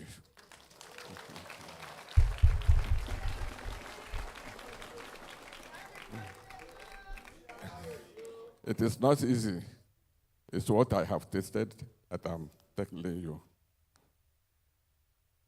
May the good God be with this country. You see everything as it is. It's good. Nigeria is good, and it's going to be good. But take patience. You have to take patience. Anyway, I will not keep long. May God keep you all. Thank you very much.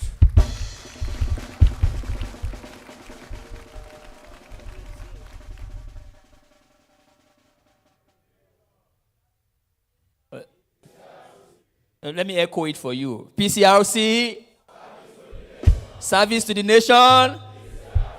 When am I going to be inducted? Today.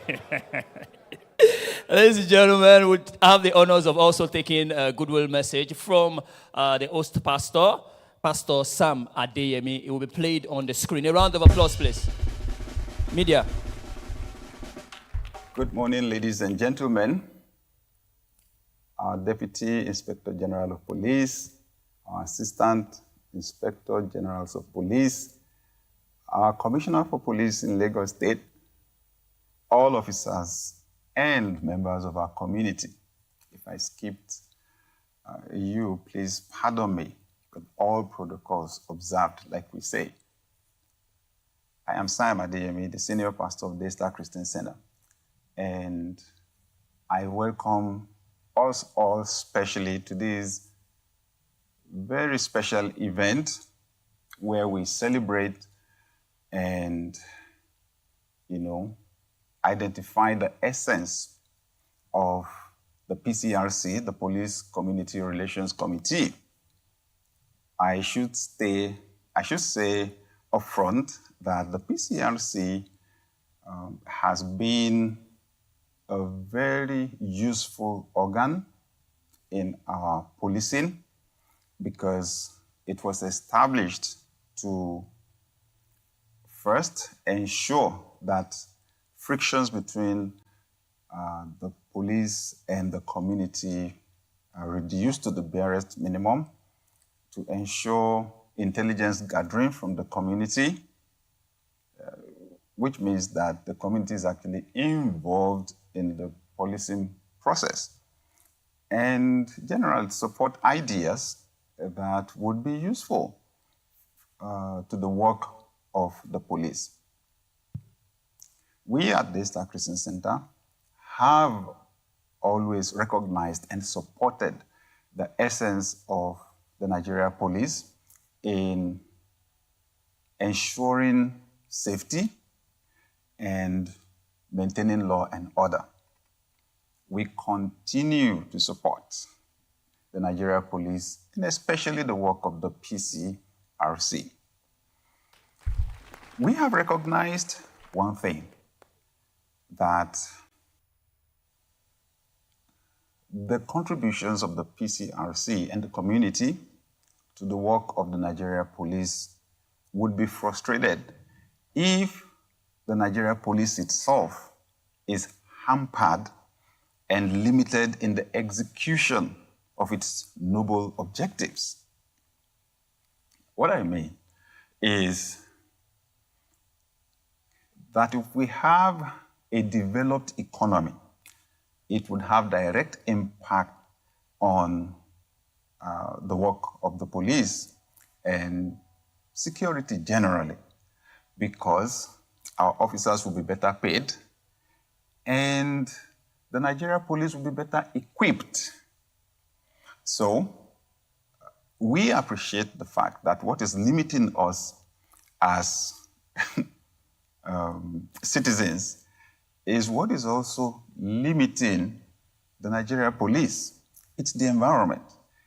And there's no way we're going to be able to discuss the state of the security of our country and of our communities without us discussing the state of the economy, right, and our capacity to maintain law and order. So today, this is a call to all of us, right? All of us in the Nigeria police and those of us also in the community, that it has become absolutely urgent for us to agree to build a developed economy. We've had the opportunity of seeing how the work of the police is done in other economies, especially the developed ones, the prosperous economies. And honestly, for us in the Star Christian Center, that is what we envision for the Nigeria police. Some years back, we decided to create pictures that represent the Nigeria that we desire, the Nigeria that we want to build. Of course, we took the pictures from developed economies, but then we did some editing. We removed their names and superimposed our own. And honestly, the Nigeria police featured prominently in the pictures that we developed. If you see the headquarters, the national headquarters of the Nigeria police that we designed or that we created the picture, it's beautiful. On our first visit to the UAE, and this was some 23 years ago, my wife and I were taking a stroll in the evening of our first day there. And all of a sudden, I stopped and pulled my wife. I said, "Stop." I said, "See." She said, "What?" I saw a truck that had stopped in the middle of the road. and the driver's door was open. And I was wondering, why is this person stopping on the road? And then I saw the police car behind that van. And it was the police car, right? It was the patrol car that shifted my brain. Remember, this was some 23 years ago. It was a brand new Mercedes E-Class. Brand new, latest edition. And that was the patrol car. I just froze, on the spot. I was like, what? And honestly, it got me thinking and thinking and thinking. And I know that the average citizen in our country sees police officers on the road and approaches them with suspicion. But I developed compassion. And I decided in the first place, I decided that a developed economy would pay us better.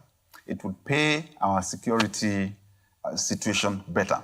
First, in developed economies, the country is prosperous enough to support the people at the lowest level, the people that are disabled, the people that don't have jobs. In some countries, they actually give them checks every week. Some other countries, they give them food stamps just to make sure they're not hungry. They have food to eat. And I found out that the instinct for survival is the strongest instinct in man, right? So people are not just going to sit down when their livelihood is threatened, when they don't know where the next meal is coming from. And that makes it easy to recruit them into crime, right? So I'm seeing a prosperous Nigeria. We need to redesign our country, recreate the country in such a way that the people at that lowest level are not susceptible very easily to being recruited into crime. Secondly, I saw that when we have a prosperous economy, then we really can equip our police. I mean, really equipping with intelligence gathering equipment and with emergency services, for example, and with vehicles and other equipment, communication equipment, and so on, crime-fighting equipment that are top-notch, and that would make it undesirable for anybody to even try, right?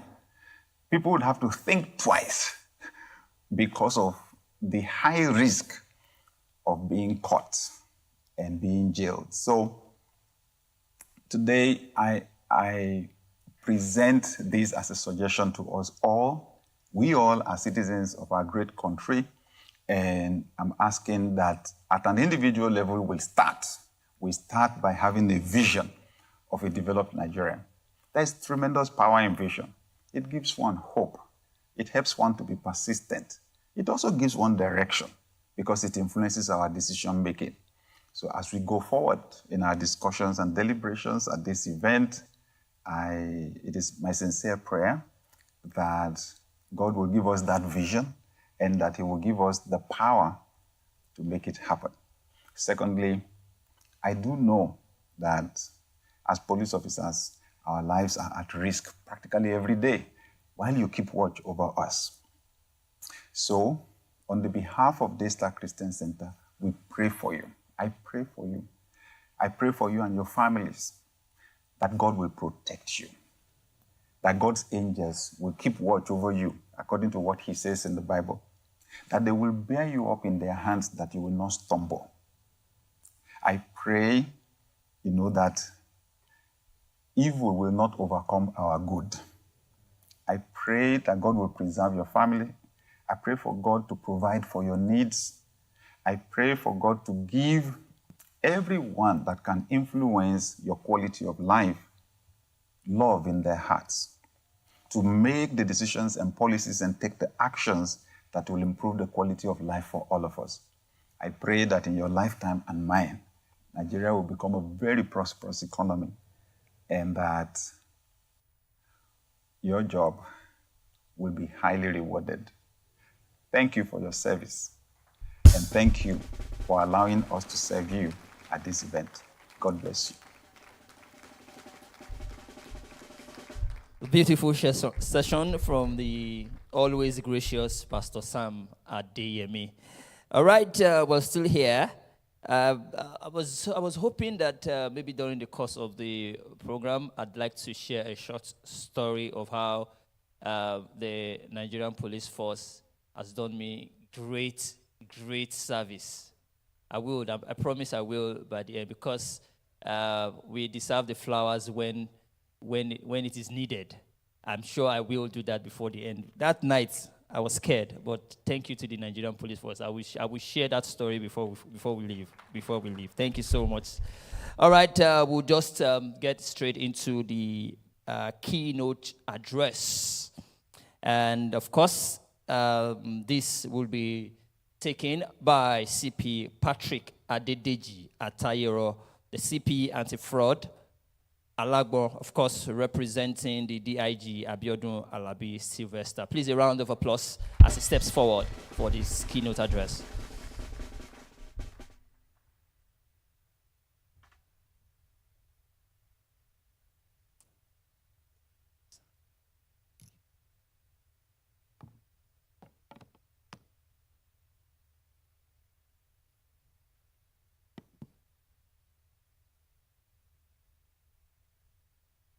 Good afternoon. My maybe boss, Assistant Inspector General of Police in charge of Zone 2, AIG Mohammed Hari. My friend, my brother, my corpsmate, DC Wahid Ayilara, currently in charge of Lagos State Police Command. Madam, the Secretary to the State Government, I acknowledge you, ma'am. KBSU, the national, zonal, and state chairman of the Pcrc. Well, the chairman did try to establish the protocol. So whatever he has established by the authority of his being the chairman of the state, permit me, please, to stand on the protocols, distinguished ladies and gentlemen. As already introduced, I am CP Patrick Adedeji Atayero, the Commissioner of Police, Anti-Fraud for CID Annex here in Lagos. I'm standing before you to deliver the keynote address on the behalf of my boss, the Deputy Inspector General of Police in charge Force CID, Nigeria Police Force, DIG Abiodun Sylvester Alabi FDC, MNIM PSC. So the words you will hear henceforth are those of DIG Abiodun Alabi. Community safety partnership in Nigeria, prospects and challenges. It gives me great pleasure on this august occasion to address this distinguished audience on such an apt topic. Indeed, the theme of the conference speaks volumes. Policing together, securing together. The truth of the matter is that the police cannot succeed without the involvement of the community it seeks to police. This truism applies the world over. No matter how well equipped and motivated a police force or service is, if it is unable to secure the support and cooperation of the populace, it is doomed to fail in the discharge of its statutory duties and responsibilities.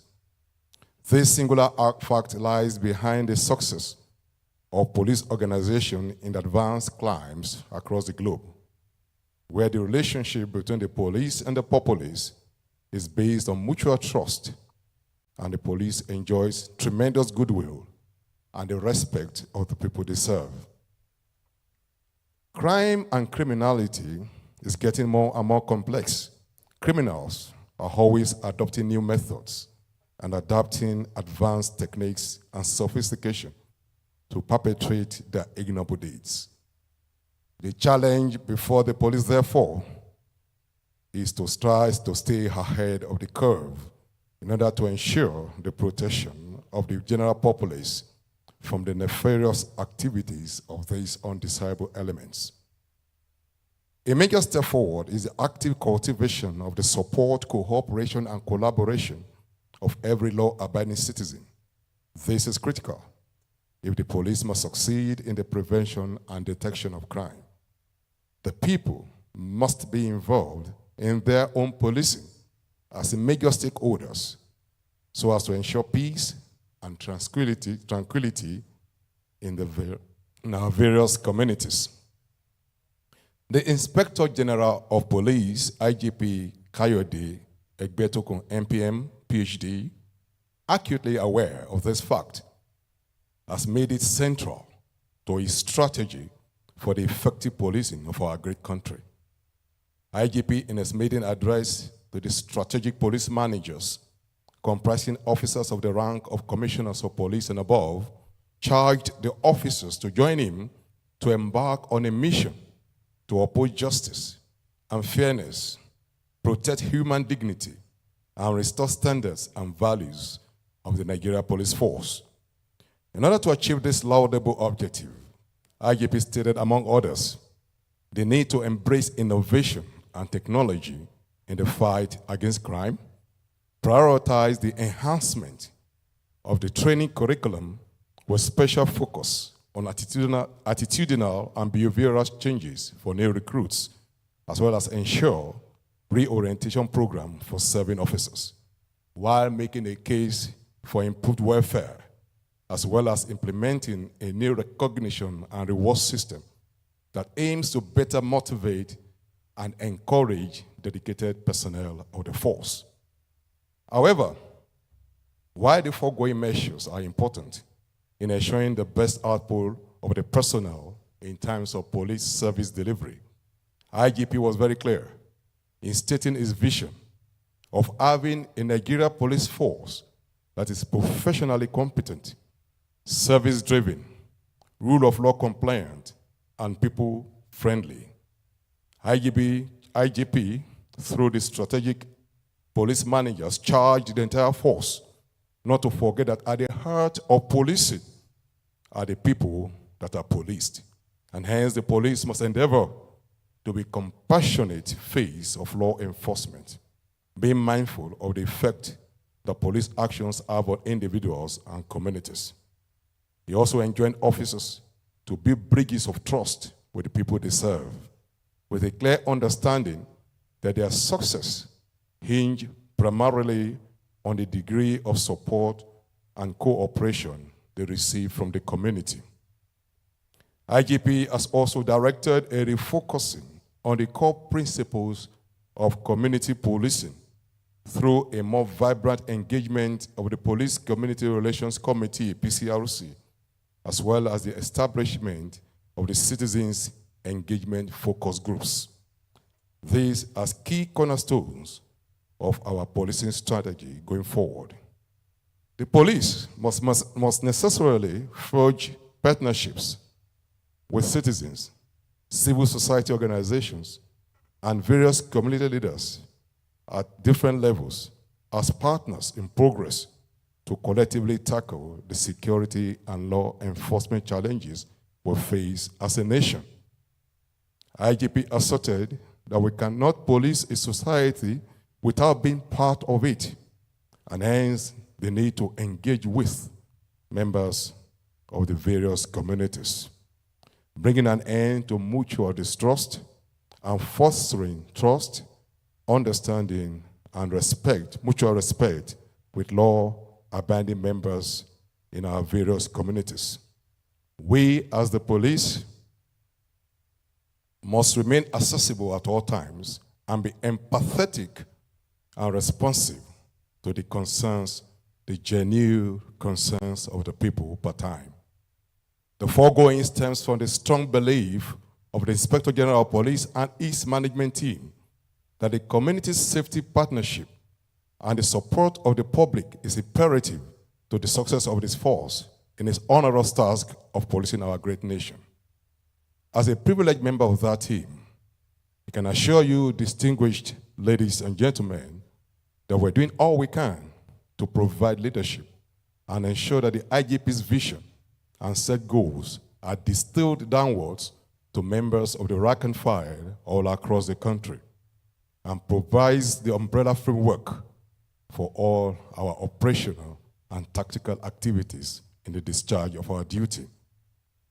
This is work in progress, but we remain focused and steadfast in operationalizing the key aspects of policing that seek to ensure partnership with the populace and ensure community safety and well-being. There is a critical need to overcome the mutual mistrust and suspicions by adopting strategies such as increased transparency and outreach initiatives, especially through the Pcrc. While the Office of the Police Public Relations Officer, PPRO, must be very active and effective in the dissemination of information regarding police activities and sensitization of the public, promptly countering rumors and fake news, especially in this age of the social media. Strong efforts must be in place to eliminate communication barriers between the police and the communities, while erring officers that violate the rights of the citizens will be made to face prompt sanctions, serving as a deterrent to others while building the trust of the populace. Lagos State is blessed with vast resources that has been harnessed to build a partnership that works in ensuring public safety. Indeed, as a former commissioner of police in charge of this state, I can testify to the enormous contributions by the state government, corporate bodies, and public-spirited individuals towards ensuring the safety and security of the citizens. Limitation of resources remains a key challenge. We must, however, continue to think outside the box to raise required resources that will ensure our collective efforts continue to yield the much desired fruits, keeping the community safe for all and sundry. There must be concerted efforts to reach out to prominent stakeholders, including community leaders and corporate bodies, to support law enforcement and community safety initiatives. External sources of funds will be helpful, while innovative approaches must be in place to ensure accountability and maximize utilization of available resources. Civil society, community groups, and other stakeholders must seek to engage with the police hierarchy rather than resort to unhelpful and unhealthy criticisms. While we welcome constructive criticisms and prompt reporting of any unsavory conduct or unprofessional act by our personnel. One key vehicle I strongly recommend for such engagement is for everyone to join and be active in the Pcrc. The Pcrc provides a veritable vehicle for the mobilization of the support and collaboration of law-abiding and well-meaning citizens for the police. The benefits the police has enjoyed nationwide since the creation of the Pcrc is unquantifiable. Indeed, the Pcrc has been a major part of our success story as the Nigeria Police. Lagos State Pcrc has been a model in this regard over the years. In the course of my tour of duty as CP Lagos State Command, my officers and I enjoyed tremendous goodwill and support from the great men and women of the Lagos State Pcrc at all levels. For instance, Lagos State Pcrc supported us with various projects, including the construction of an 8-room office block for Alausa Division, redesigning and building of the Lagos State Police Command Headquarters Gate, and the provision of a 5 kVA generator for the command, among others too numerous to mention.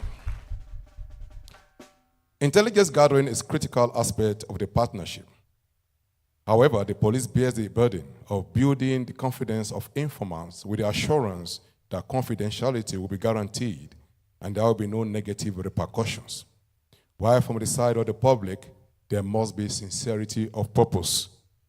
And people must refrain from providing frivolous information or providing information with ulterior motives, such as settling of scores.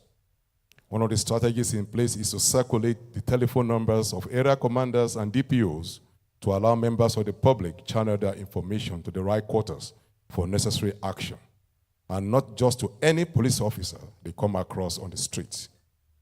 Citizens must imbibe the motto of, if you see something, say something. They must be their brother's keepers and be prompt to report any suspicious activity observed in their immediate neighborhood and vicinity. Let me end by inviting you all, on the behalf of the Inspector General of Police, to continue to stand with the Nigeria Police Force through your support and collaboration, so that together we can build a society where citizens can go about their lawful businesses without fear of insecurity or molestation. I am grateful to the Lagos State Pcrc for the honor of this invitation. Thank you all, and God bless.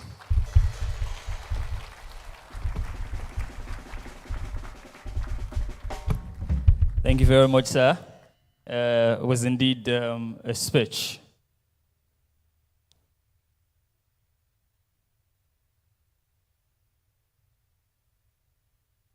Thank you very much.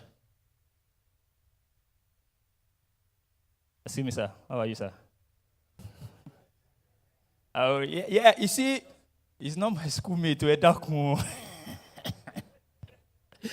I wouldn't know if your officers will permit you to take a picture with me. It's for your own good, sir. I'm joking. I don't want to hear story that touch after. All right, thank you very much, sir. That was a good one. We appreciate you. I want to quickly bring forward the National Chairman, Pcrc, Alhaji Mogaji Ibrahim Olaniyo, quickly for his address. Please step forward.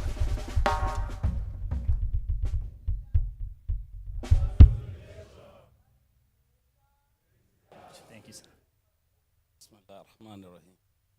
Pcrc, service to the nation.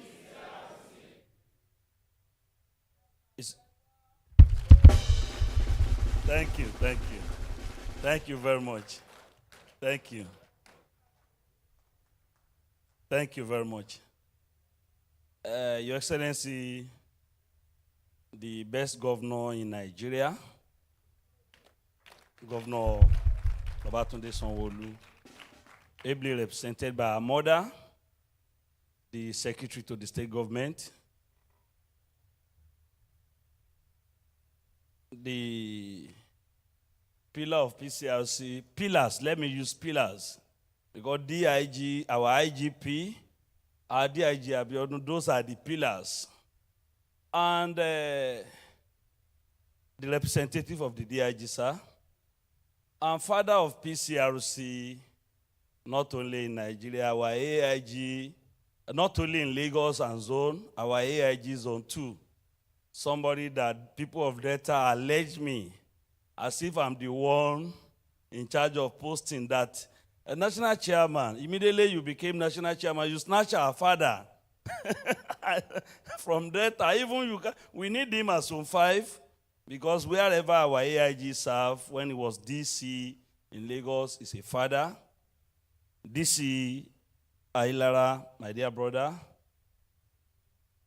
our patron, Dr. Ayo Guson,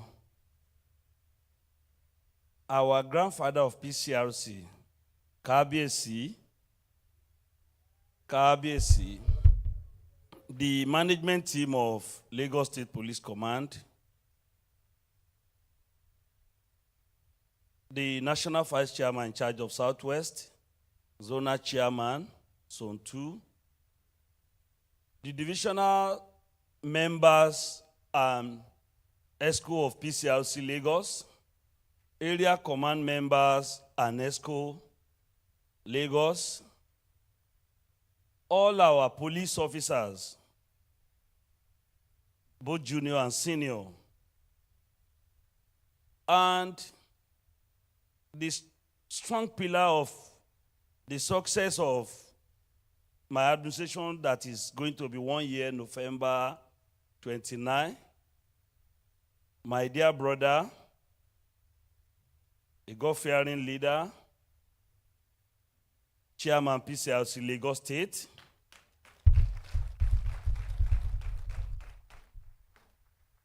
I don't have much because this is the smartest program I've ever witnessed. But my assignment here from the national, my team from Abuja, Deputy National Secretary, our National Women Coordinator, my SSA, Media, and Mr. Kibu, all my SSA, I'm sorry. Please, my assignment here is to thank you, Lagos. You are not bastard. They created PCRC. We are to be 40 years next year, inshallah, in Lagos here. And you prove that you are the owners of PCRC. Not only here, your state chairman and the state command of PCRC Lagos, you are the leading state in Nigeria, is with record. Yes, on record. My secretary is here. It's on our record. You are leading in everything.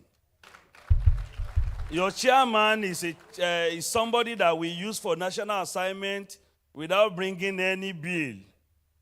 It just sees that we are the people that, and because I'm the first Southern Nigeria national chairman, I'm the first Southern Nigeria national chairman. So my brother see this as his own, we put him on this chair.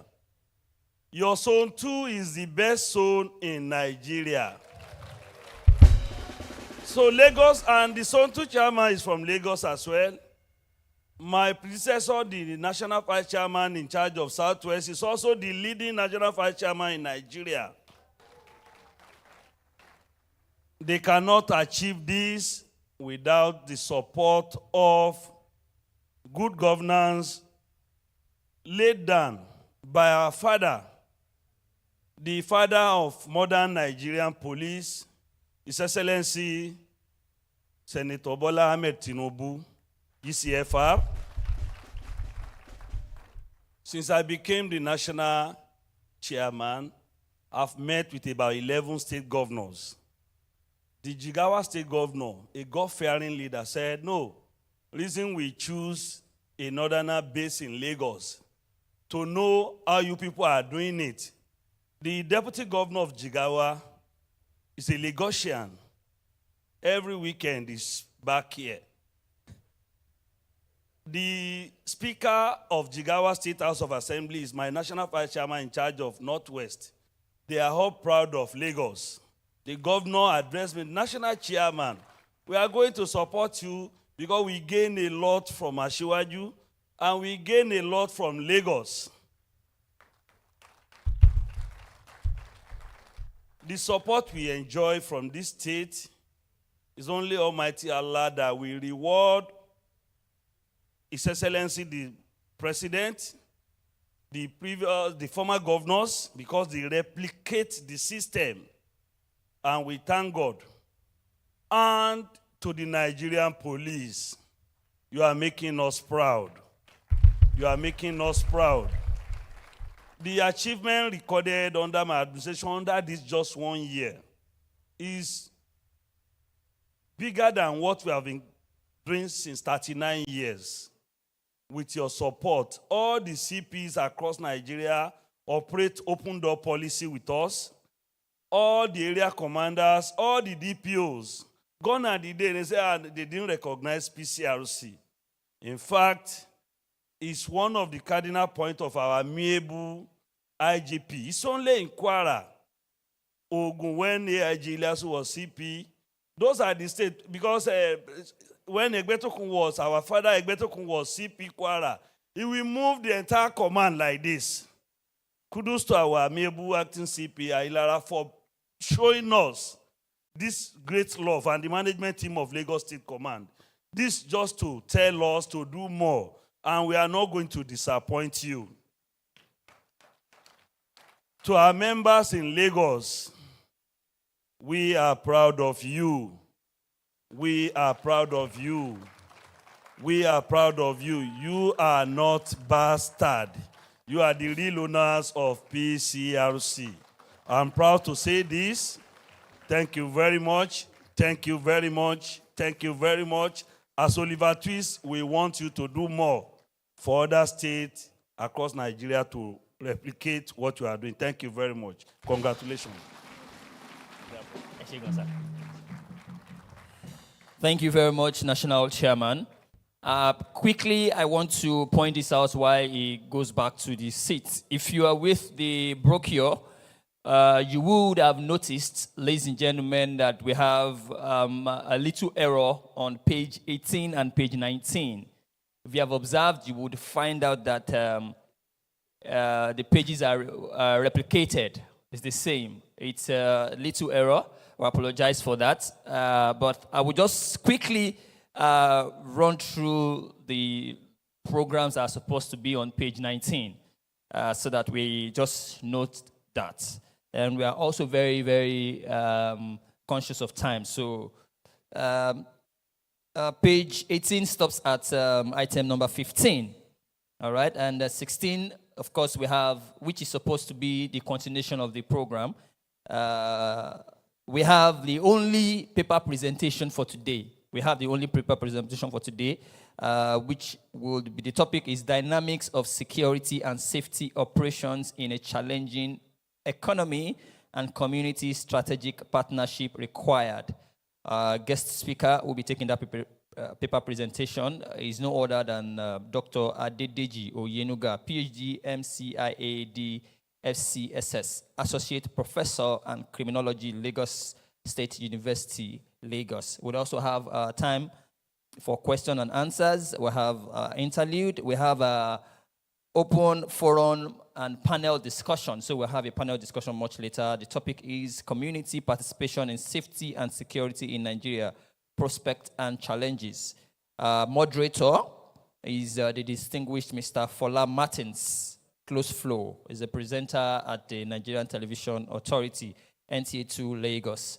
Panelists, of course, includes the very brilliant National Chairman, Pcrc, Alhaji Mogaji Ibrahim Olaniyan. We have Miss Anne Ebinum, Serious Organized Crime Prevent Officer, British Deputy High Commission, Lagos. We have Dr. Prince Ifalade Oyekon, the General Manager, Lagos Neighborhood Safety Corps. We have Dr. Ayo Ogunson, the Lagos State Security Trust Fund. And of course, we have SP Benjamin Undeyi. I know he's here. Please, a round of applause for the face of Lagos on the media space. Thank you very much. Of course, that's the PPRO Lagos State Command. We have presentation of permanent telephone lines for police division area commands and units in Lagos Command. We have awards and presentation and conferment of patronships. We have the conference communique, we have the vote of thanks, and the closing prayer, the national anthem, and then we are out of here in another 45 minutes, 1 hour, I believe, at the tops. Before I bring up, before we get the address of the secretary to the state government, she's ready to give us an address, but I also want to quickly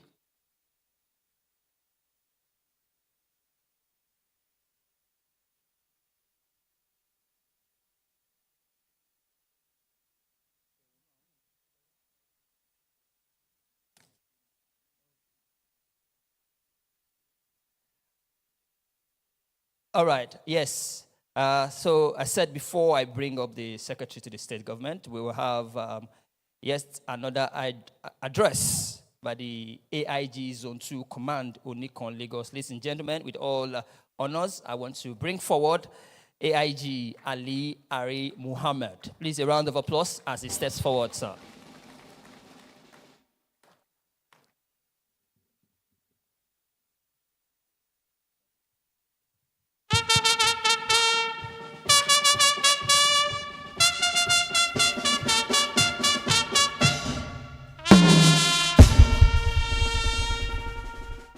Thank you, Band.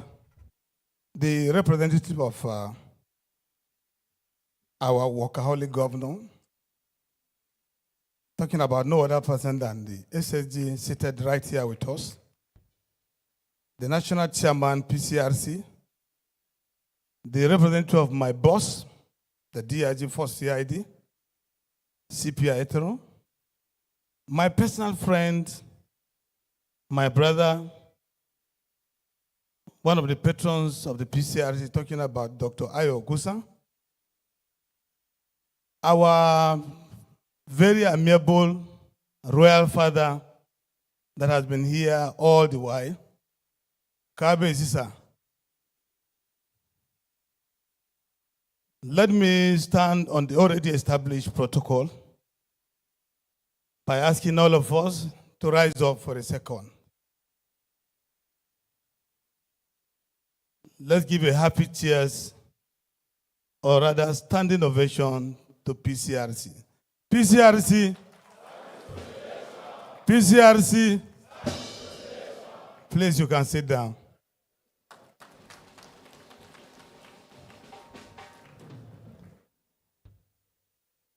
I want to sincerely appreciate the efforts of Pcrc for what they have been doing.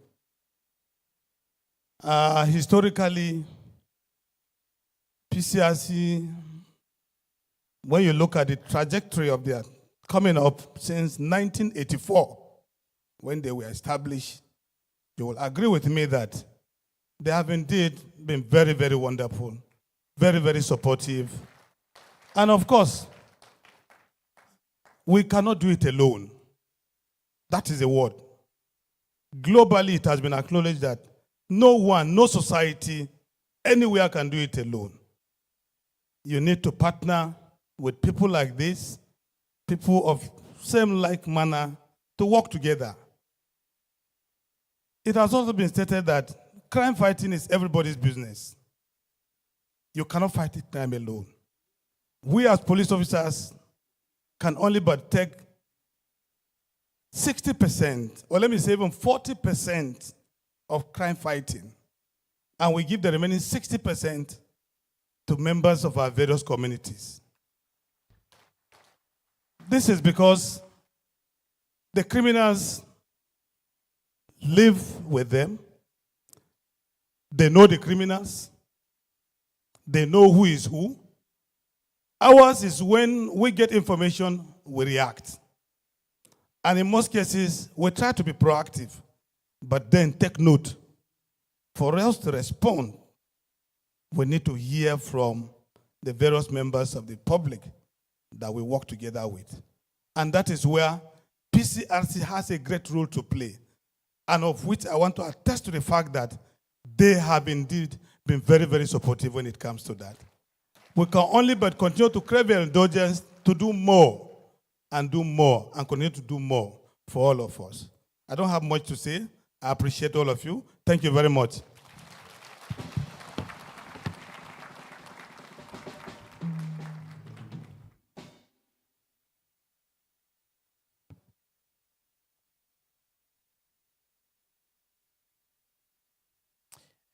Thank you very much, sir. Thank you very much, sir. All right, ladies and gentlemen, we're at that point where we'll now take the address by the secretary to the state government. And of course, it is of course the official opening of the conference. Ladies and gentlemen, distinguished guests here present, please, a round of applause as I make welcome Mrs. Abimbola Salu Undeye as she steps forward for our address.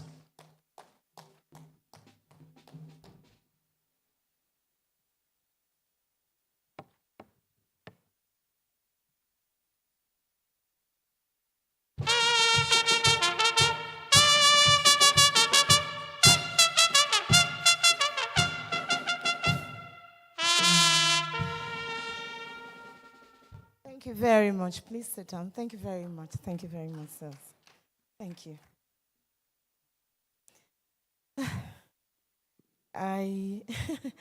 I must say that first, let me start, sirs, by apologizing for coming late. I had to come in from another event, and I'll be going to another one. I'm so sorry about that.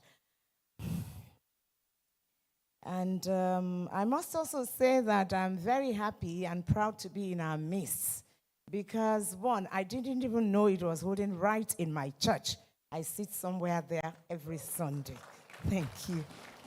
Thank you. So please permit me to first of all acknowledge my pastor, Reverend Sam Adeyemi, for being part of this and for permitting us to use this hall. Thank you very much, my pastor. I appreciate you as always, sir. Thank you. The Commissioner of Police, Patrick Adedeji Atayero, Anti-Fraud Alagbon, representing the Deputy Inspector General of Police, DIG Abiodun Alabi, you're welcome, sir. AIG Ali Ari Mohammed, Assistant Inspector General of Police, Zone 2 Headquarters. Thank you for being here, sir. Acting Commissioner of Police for Lagos State, Mr. Ayilara Wahid. You're very much welcome, sir. Dr. Ayo Ogunsan, Patron, PCRC Lagos. Alhaji Mogaji Ibrahim, National Chairman, PCRC Abuja. Oba Momodu Ashafa Onijaniki of Ijaniki, who is also the former chairman of PCRC. Kabiesio, Kadek Malorisa, Kibata Belesel. Mrs. Joseph, Deputy National Secretary, PCRC. Prince Sonny Yemi Adenowo, National Vice Chairman, Southwest. Alhaji BRO Balogun, Zone 2, PCRC Chairman. All state excos led by the state chairman, Apostle Kendi Showemi Mo. I recognize you, sir. Thank you. National Woman Coordinator, PCRC. All SSAs to the national chairman. The guest lecturer, Professor Adedeji Oyenuga. All area commanders, DPOs here present, all policemen, and all, what do police call us that we are not policemen? There's all the civilians present here. I recognize you. And on that note, I know that he has a lot of his bosses here, but you know, your husband is your husband, isn't it? So my Baboko is here, the SP Hundain. I recognize you. Thank you. So, and members of the press.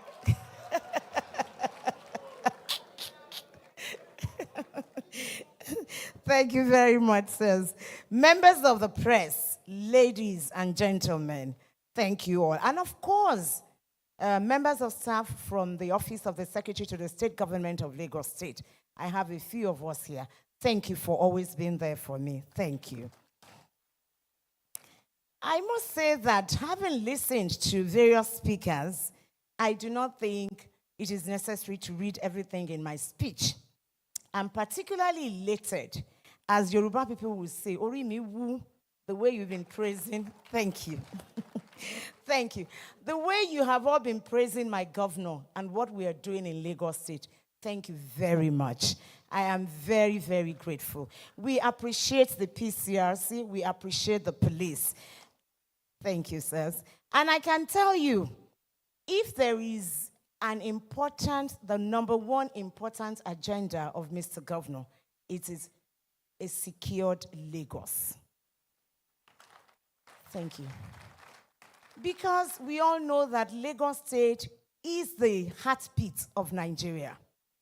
It is the third largest economy in the sub-Saharan West Africa, the fifth largest economy in Africa, and the economic nerve center of Nigeria. Thank you. There is nobody, I was particularly touched when one of the speakers did say that the deputy governor of Jigawa is a Lagosian, Haba, all the way from Jigawa. We will have to give him citizenship rights before he becomes a Lagosian. But I'm particularly delighted to know that there is no single Nigerian that does not either have been to Lagos or know somebody who is in Lagos or that has been to Lagos. This is Lagos. Ekore. Thank you. Laila, thank you. And I must say that I'm so delighted and I really feel honored to be invited as a special guest at the 7th Biennial Conference of the Police Community Relations Committee, the Pcrc, the Lagos Command.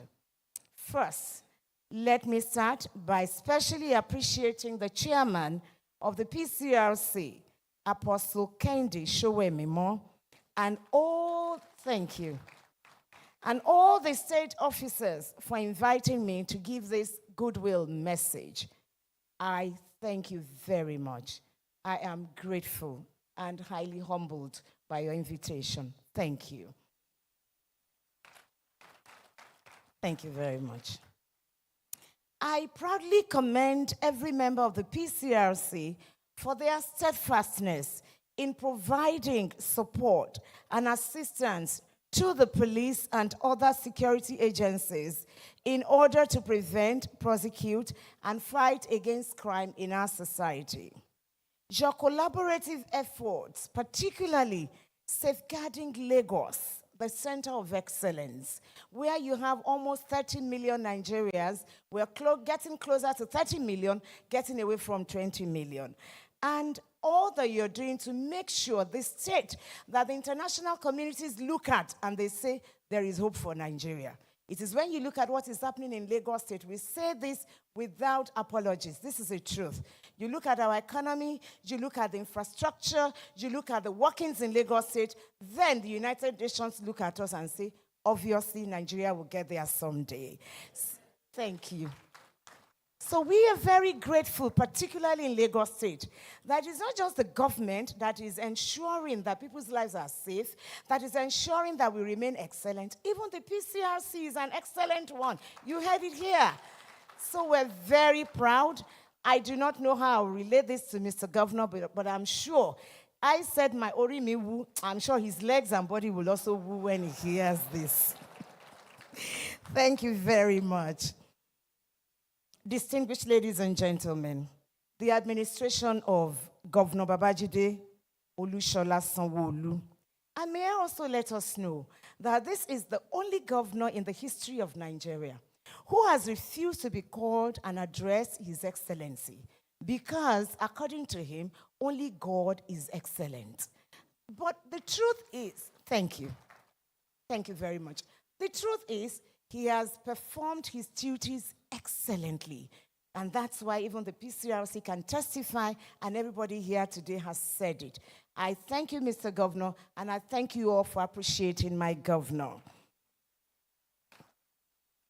His administration is desirous of a more secured Lagos, and he's fully committed to the safety and well-being of every person, including all the properties in Lagos State. Mr. Governor has made it a point of duty right from his first tenure in office to operate an all-inclusive governance, particularly on security matters. We hold security meetings regularly, and that's why I'm able to know a few of the big wigs among the police. And that gives me a lot of joy because, you know, in Nigeria, if something goes wrong and they know you know the police, you are kind of comfortable.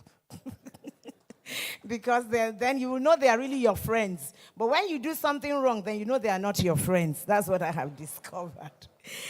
Thank you very much.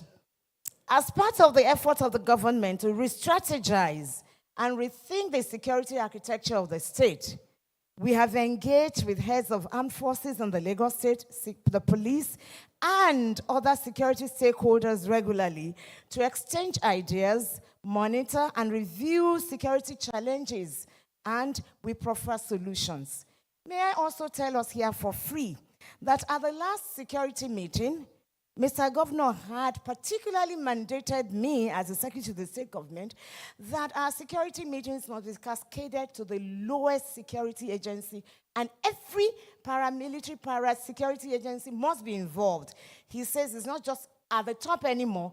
We must hold meetings, not just with Pcrc, but down to the grassroots so that we can tackle insecurity in Lagos State. And these, thank you very much. And these we are ready to do. From next week, we'll be issuing out letters that will go out to various paramilitary, everything that is security, so that we can all put our heads together and ensure that we run a safe administration. We all know that security of lives and property requires collective effort and must not be seen to be the sole responsibility of the government. Every individual has a role to play within their immediate environment on matters relating to safety and security. This, I believe, is particularly the message of the Pcrc. Sorry, excuse me, sir. My stuff. Stop doing that. This gathering, no doubt, the Pcrc activities along the state security personnel, including the State Neighborhood Safety Corps and Lagos constables, have helped to prevent and fight crimes over the years. However, the truth needs to be told. Despite your gallant efforts, the Pcrc, the police, we all know that we still need to do more collectively. Because the more the society grows, the more criminal activities surfaces in different dimensions. When we were growing up, there were some criminal activities we never heard of. But today you hear some and you're like, is it real? Did it really happen? We didn't hear of fraud by internet. There was nothing like that. Your money was safe in the bank. But today, you can keep your phone and be sure you're getting alerts, but somebody has already alerted everything out of your account, you know? So it's a different ball game. So every day, we're also trying, using technology, working with the Pcrc, working with the police and every paramilitary agency, so that all of you in this room can sit down comfortably like this, be happy, and discuss the way we are discussing. This is what Mr. Sanwo-Olu is doing. As a government, we know that security is essential, and to be effective, every stakeholder must be involved, as aptly captured in the conference theme, Policing Together, Securing Together. I'd like to share with you one of the strong pillars of Mr. Babajide Sanwo-Olu's administration's developmental agenda, and that is the Themes Plus agenda. The S there stands for security and governance. And we know that without a secured environment, good governance is far, far unreachable. Unless the people are secured and they live in peace, you cannot talk of good governance. And that is why organizations like yours are extremely important to us. And therefore, we ask that you will, thank you. And therefore, we request that you will continue to extend your hand of collaboration so that together we can all have a happy, peaceful, and prosperous society. I am assuring you that Lagos State government will continue to address the security challenges to protect lives and properties of the citizens. But the citizens must also cooperate by obeying the laws and speak up when they see or hear something, just as my CP had said here, so that we can all look into all these challenges promptly.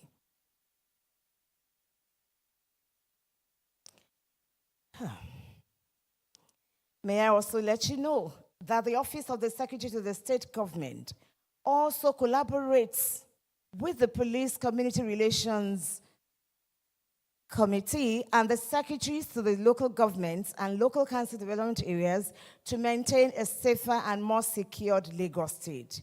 We hold several meetings at our levels, and then we cascade the information there to Mr. Governor so that he can act on them.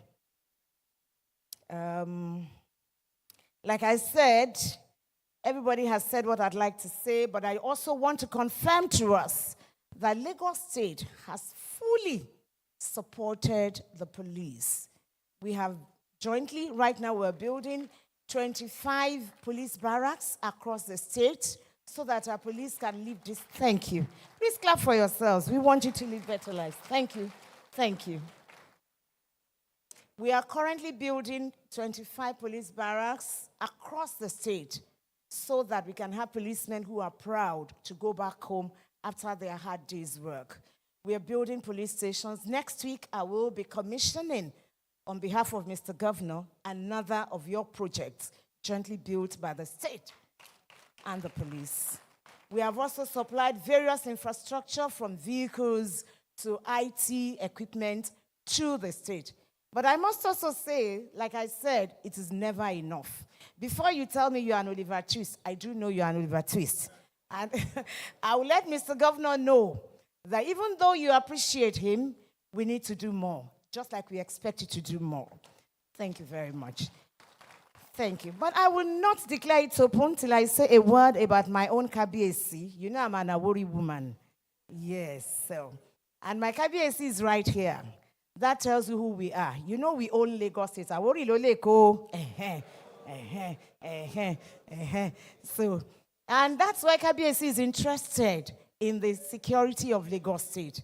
Kabiesi, Esheunsa, we thank our Kabiesi for being this wonderful on this job. Thank you. Once again, I congratulate the Pcrc on the 7th Biennial Conference. I am optimistic that the caliber of stakeholders here present will engage in dispassionate discussions and suggestions to take efficient policing a notch higher in a cosmopolitan environment like Lagos State. On this note, I hereby declare this conference open to the glory of God and the benefit of mankind. Thank you for listening.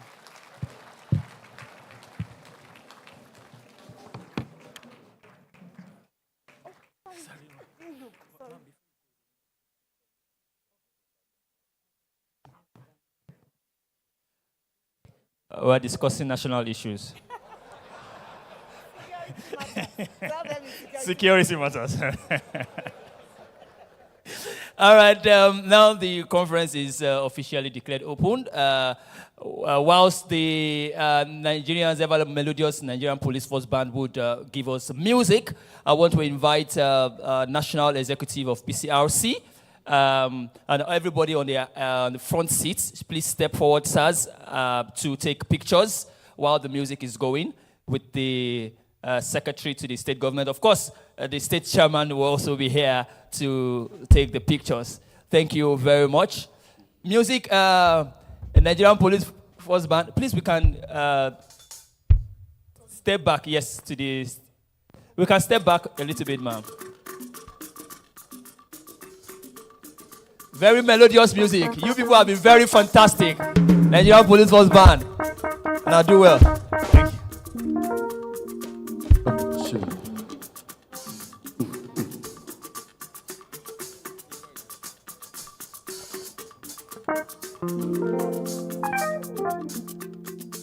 Thank you.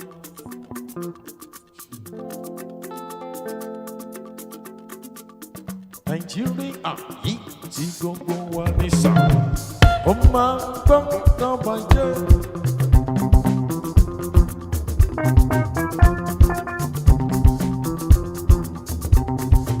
Nigeria yìí sẹ̀ tí gbogbo wa ní ó máa gbọ́ lọ́ba jẹ́. Torí kò sí kò níyàn tí a lè lọ. àjò lè dà bí ilé. Ẹ jẹ́ ká sowọ́pọ̀ ká fìmọ̀ ṣọ̀kan. Kémi gbé.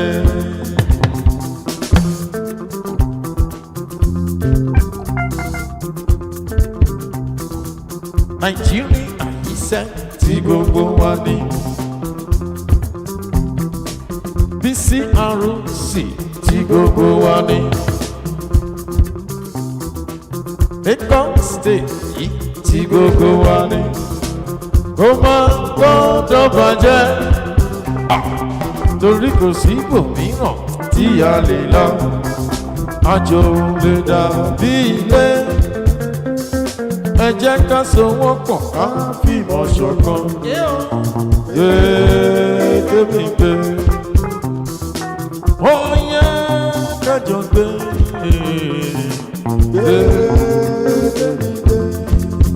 SSG. Ìyá ní ìkúra bàbá ní jígí.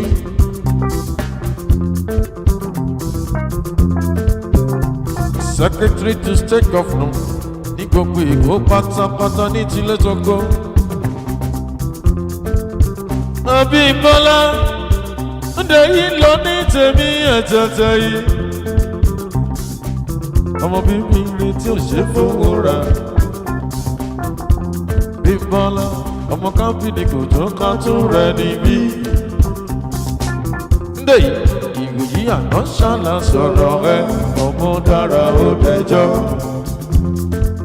Ǹdẹ̀ yìí ó yá mi bọ̀.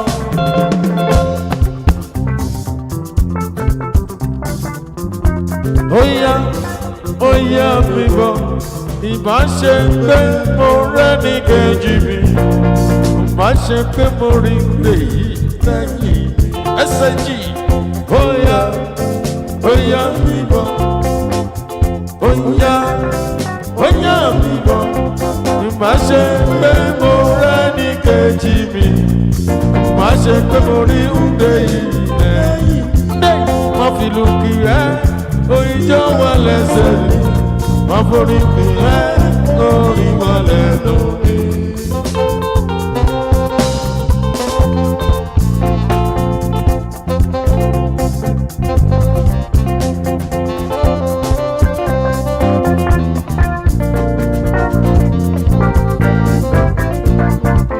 Múndé yìí, ẹ̀yin lẹ́lẹ̀ kó o. Àwọn rí ló lè kó e. Kí ti gbé òkèrè? Àwa la lè kó Èkó ní bàjẹ́ o.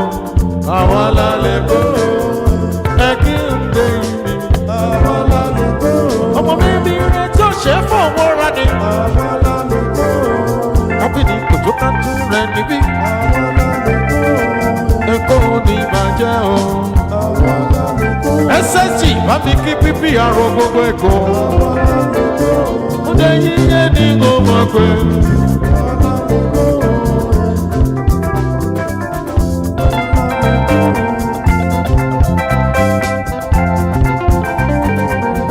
Ẹ̀kẹ́dẹ̀ yìí mọ̀ máa rọ̀dẹ̀ o, onílé ọlá. Nígbà yìí àtàtà yìí, ọmọ dára ó dẹjọ́. SSG Secretary to State Governor. Lẹ́kọ̀ọ́ fẹ́ nira ọlọ́lágbájúmọ̀ tí mo rí rí.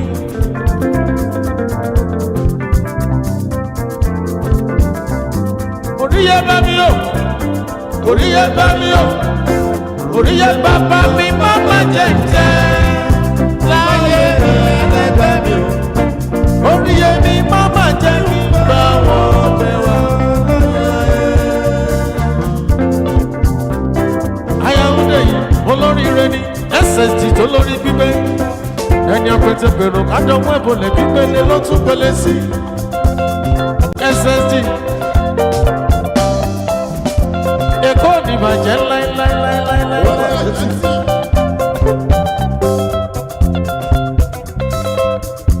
Ó ní kí n bá ń sọ fún ọmọ olú ìgbẹ́.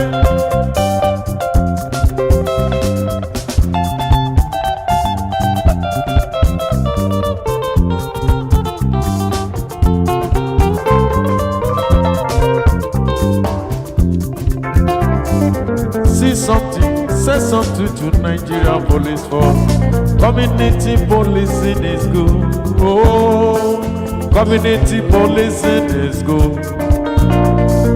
Community policing is good. Say something to Nigeria police. Community policing is good. Security iṣẹ́ gbogbo wa ni o. For betterment of Nigeria. Security is for every one of us. Àparapọ̀ lágbé Nigeria ga. Community policing is good. Community policing is the best. I said, say something to Nigeria police. Community policing is good. Oh, community policing is good. Community policing is good. Say something to Nigeria police. Community policing is good.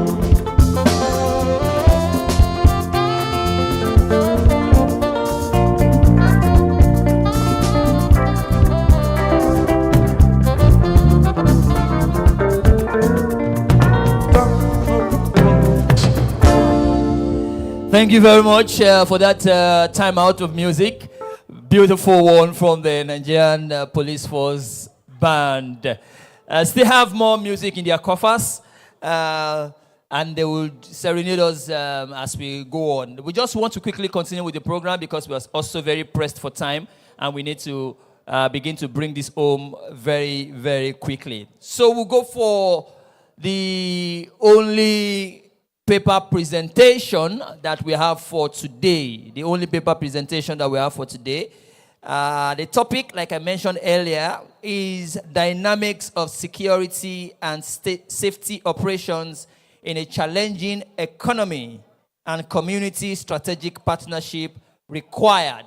Ladies and gentlemen, guest speaker who will be presenting the paper is no other than the esteemed Dr. Adedeji Oyenuga, PhD, MCIA, Associate Professor and Criminology, Lagos State University, Lagos. Ladies and gentlemen, please a round of applause for our doctor as he steps forward. Thank you, sir. Thank you very much. Yes. I'm going to stand on the existing protocols. This is a very big stage, actually. I was not looking forward to something as big as this, but I know that for those who chose me to be here today, I have a lot to prove. I'll be speaking for the next 30 minutes or less, and I'll be talking about dynamics of security and safety operations in a challenging economy. And of course, there's a second part to that presentation, and that is community strategic partnership required for us to have or to manage a challenging economy. So, like I said, I'll be speaking for the next 30 minutes or less. And the first thing that we all need to know is that for Lagos, for Nigeria, for the world today, we have found ourselves in a condition that we can consider as challenging. And because of that situation, some people find it very difficult to sustain themselves. Now, in criminology, we always say that poverty is not a cause of crime. But then, it puts you in a condition where you find it very difficult to resist temptation. So when the devil comes, or when that opportunity presents itself, you become the prey to that opportunity. So basically, we find ourselves in a community where people find it very difficult to survive. Now, because they cannot survive economically, they have to look for alternative means of achieving their goal, and primarily it's usually survival, and then other things can come. So, because of that, people get themselves involved in child practices, crime, and other maladies that we find in the society today. Now, for me to talk about this, I always find time to talk about security first. We need to understand what security is first. We talk about security, we talk about the objectives of security, we talk about the principles of security, and then we talk about the critical elements of security before we go on to talk about what we mean by challenging or a challenging economy. Now, what do we mean by security? There are many meanings, actually. But because this is not a class, I am not going to be defining according to, but then I will give you perspectives to the definition of security. One, it can be assessment of threat. Now, when a situation has already arisen, and there is a need for you to understand that situation. Secondly, we also have protection of lives and properties. Now, this is considered the most basic definition of security, most popular. People always think that security is all about protecting lives and property. Now, we also know that there are other perspectives, and another one of them is gathering of intelligence, collection of information. The previous speakers today talked about gathering of intelligence, and we all know that there are several ways to gather intelligence, because here we are collecting information about that threat that has come, about that threat that we are expecting if we are being proactive. And of course, we can also gather more information about a threat that we had experienced, hoping that we can collect information, believing that in the future when it comes again, we'll be able to manage it. Now, security is also about planning. Now, I tell my people, my students, or everywhere I find myself, that in security or in criminology, we say it takes one to find one. And in the Yoruba parlance, we can also say, Ose ole, lo mese ole to lori apata. That is, that person who can track another person on the mountain where you do not find footprints must, of course, possess the mind of that criminal. Now, with those at the back of our minds, we have to understand that security is very essential. In fact, it is a necessity for development. And of course, it promotes economic expansion. When we are sure that we are safe, it gives us the opportunity to expand the more. Now, I am not going to spend so much time on the objectives of security, but of course, I mentioned earlier on that it has to do with the protection of lives and property. It's a definition, and it's also a purpose. Now, aside from that, it also means that it's a way of creating barriers and wall of defense. When you are planning for security, it means that you are being proactive. Therefore, you would have mounted the wall before that situation arises so that it doesn't attack you directly. Now, there are other ones here that you are going to see when you have access to this paper. But then, it's also for the promotion of peace. When there is peace, you create an enabling environment for other things to thrive in the society. And by other things here, we mean politics, we mean religion, we mean every other thing, because the moment people have the impression that they are safe, then they can do anything to better that environment that they have found themselves. I need to provide one information. Human beings are the only animals, in biology we are animals, who always want to change their environment. they always want to make it better. If you check our history, the Lagos we lived 50 years ago is not the Lagos we are living now. And in another 50 years, we'll be having another Lagos, which means that we are always looking for a way to make our environment better. And that is human being for you. For animals, other animals, keep them in a place, it remains like that for life, because they do not possess the kind of intelligence that we have to make our environment better. I will skip the principles and then I'll go to the critical elements of security. There are 4 very important critical elements of security. We have the human element.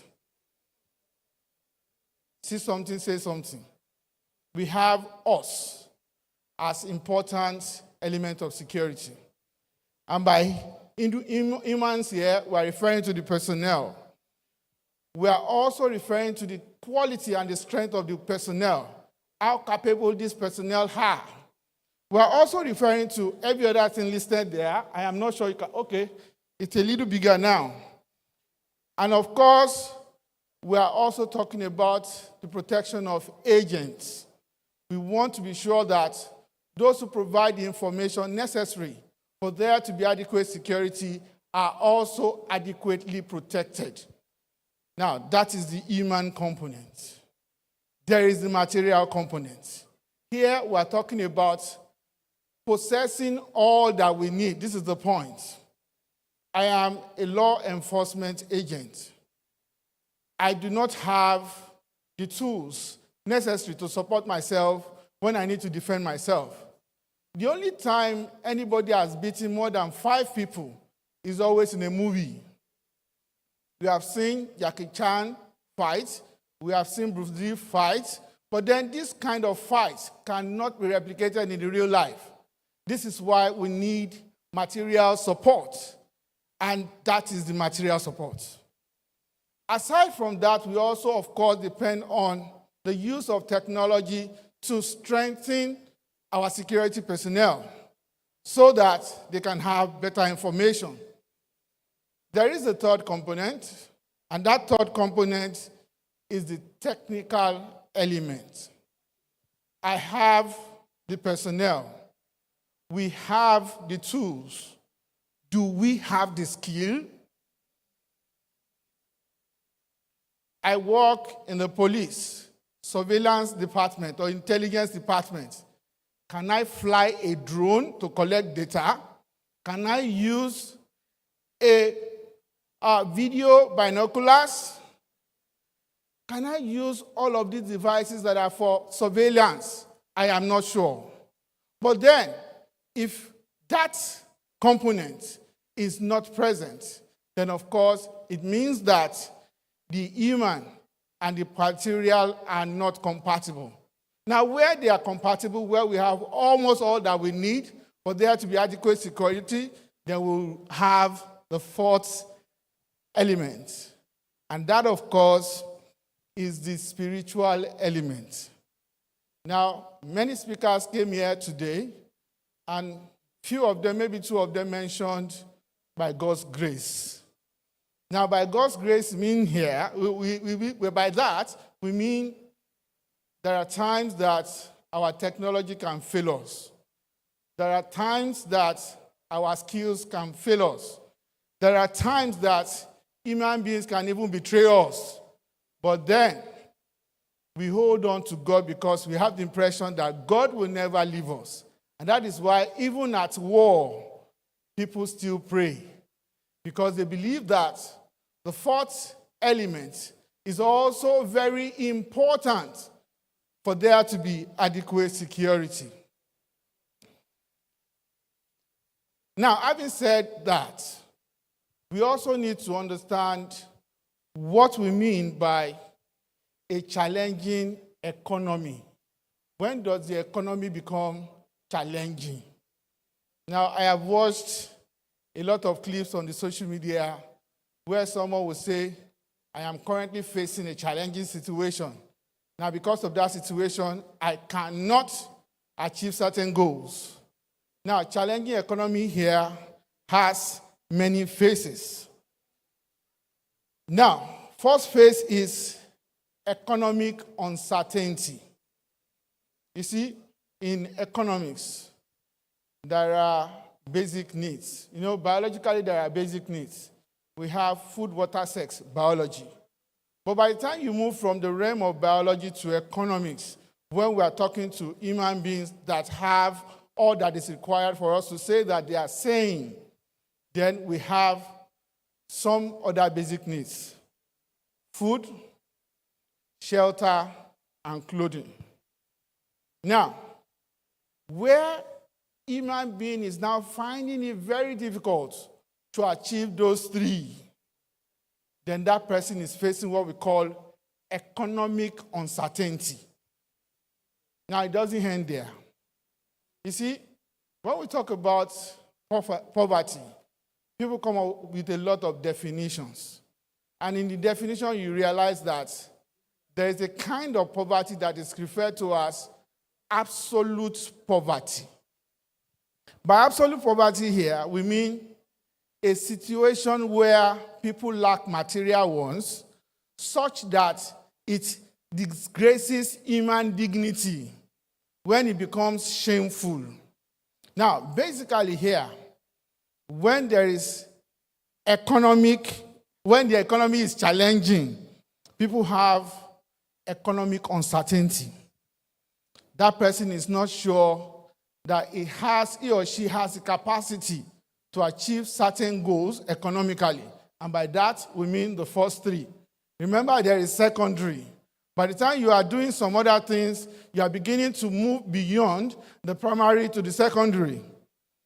Now, when there is market volatility, that is, when the market forces is becoming stronger than the people in need. Now, basically, prices can change, just as prices are changing every now and then. And because people do not have that capacity, they begin to run away from the market and they look for lesser goods. Now, I always refer to a time in history, back in our secondary school days, when Eroko Oshodi became very popular. Now, while we were growing up, we were used to Ovaltine, most expensive, Milo, second most expensive, then Bonvita, third most expensive. And then it got to a point when people could no longer buy Ovaltine, Milo, and Bonvita. Then from nowhere, some people came up with one dust that was also referred to as beverage. And then it was called Eroko Oshodi. Very cheap. And sweet. Somebody mentioned that sweet. Now, the problem with that is when you mix it in ordinary water, it does not mix. You have to use hot water. Yes. So it became very popular among the masses. Then, one day, the makers of Ovaltine, Milo, and Bonvita realized that they had lost customers. So they created Milo, Bonvita, Ovaltine in sachet.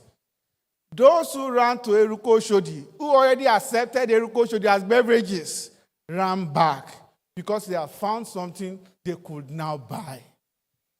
They didn't need the one in the big tin. They just needed to have beverages. Now, the point that I'm trying to make is that at that point, when they experienced such a fluctuation in the market, they could not get all that they wanted. As a result, they had to run.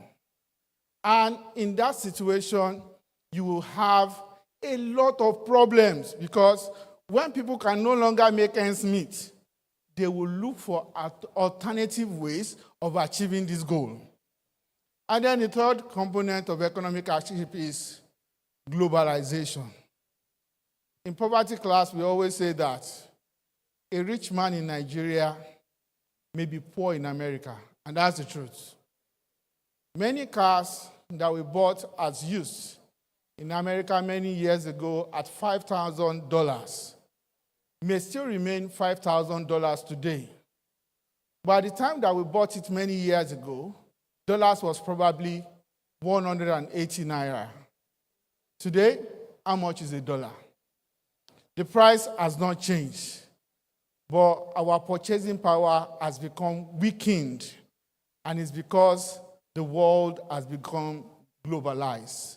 Now, because the world is now one small place, poverty is now very obvious. Therefore, the economic challenge is now very open. You will easily know those who cannot cope in the current economic stage. Am I communicating now? And these economic challenges have impacts on businesses, on organizations, on our lives. There will be downsizing. There will be reduction in the number of hours that people work for. And certainly there will also be unemployment. And with all those three in existence, we have people who become poorer and then find themselves in a condition where they may not be able to resist that temptation of any crime that is introduced to them. You have a boy who goes to school, very brilliant, but then no money to sustain himself. He couldn't get money from home. Now, if somebody brings in the opportunity for that boy to go and impersonate for examination, that boy will willingly go. Am I not correct? Because even if his moral level is very high, at that point in time, he will not be able to resist that temptation. Especially if you promise him that we have taken care of everybody at the center, nobody will arrest you, we are just going to keep you in one place where you can answer the question and then you just go back home. If you give him the guarantee that it's safe, he will go for it. Many years ago, it would have been easier for him to go for that because the kind of technology that we used in the past are not the kind of technology that we use now because we have become more advanced. People now use biometrics to register for examination. And of course, at the center, you still use the same biometrics to confirm that you have come for the examination. And of course, no two people have the same fingerprint. So people always have that problem. Now, in a situation like that, what are the roles of security and safety? The first role of security and safety in a condition where it is economically challenging is ensuring the well-being and peace of mind of people. When there is security and safety, people will have peace of mind, knowing that they are in a safe environment. Another one is protection of assets and information. Assets here is referring to all their possessions, their properties. And of course, we all know that people experience what we call information theft or identity theft. But then when you are sure that they are safe, either physically or online, then of course, they are free to release all that information, knowing that there will be no form of attack from anywhere. Another one is legal and regulatory obligation. Here we are talking about compliance. Now, where there is adequate security and safety, then of course we can have an environment where people find it very easy to comply, because there are protocols that will ensure that they comply to all of these rules and regulations. And of course, building and maintaining trust. Now, because I am running against time, I will also move to the next part of the presentation where we'll be talking about dynamics of security and safety operations. What are those things that we need to improve when the economic challenges arise? You see, economic challenges are ever present.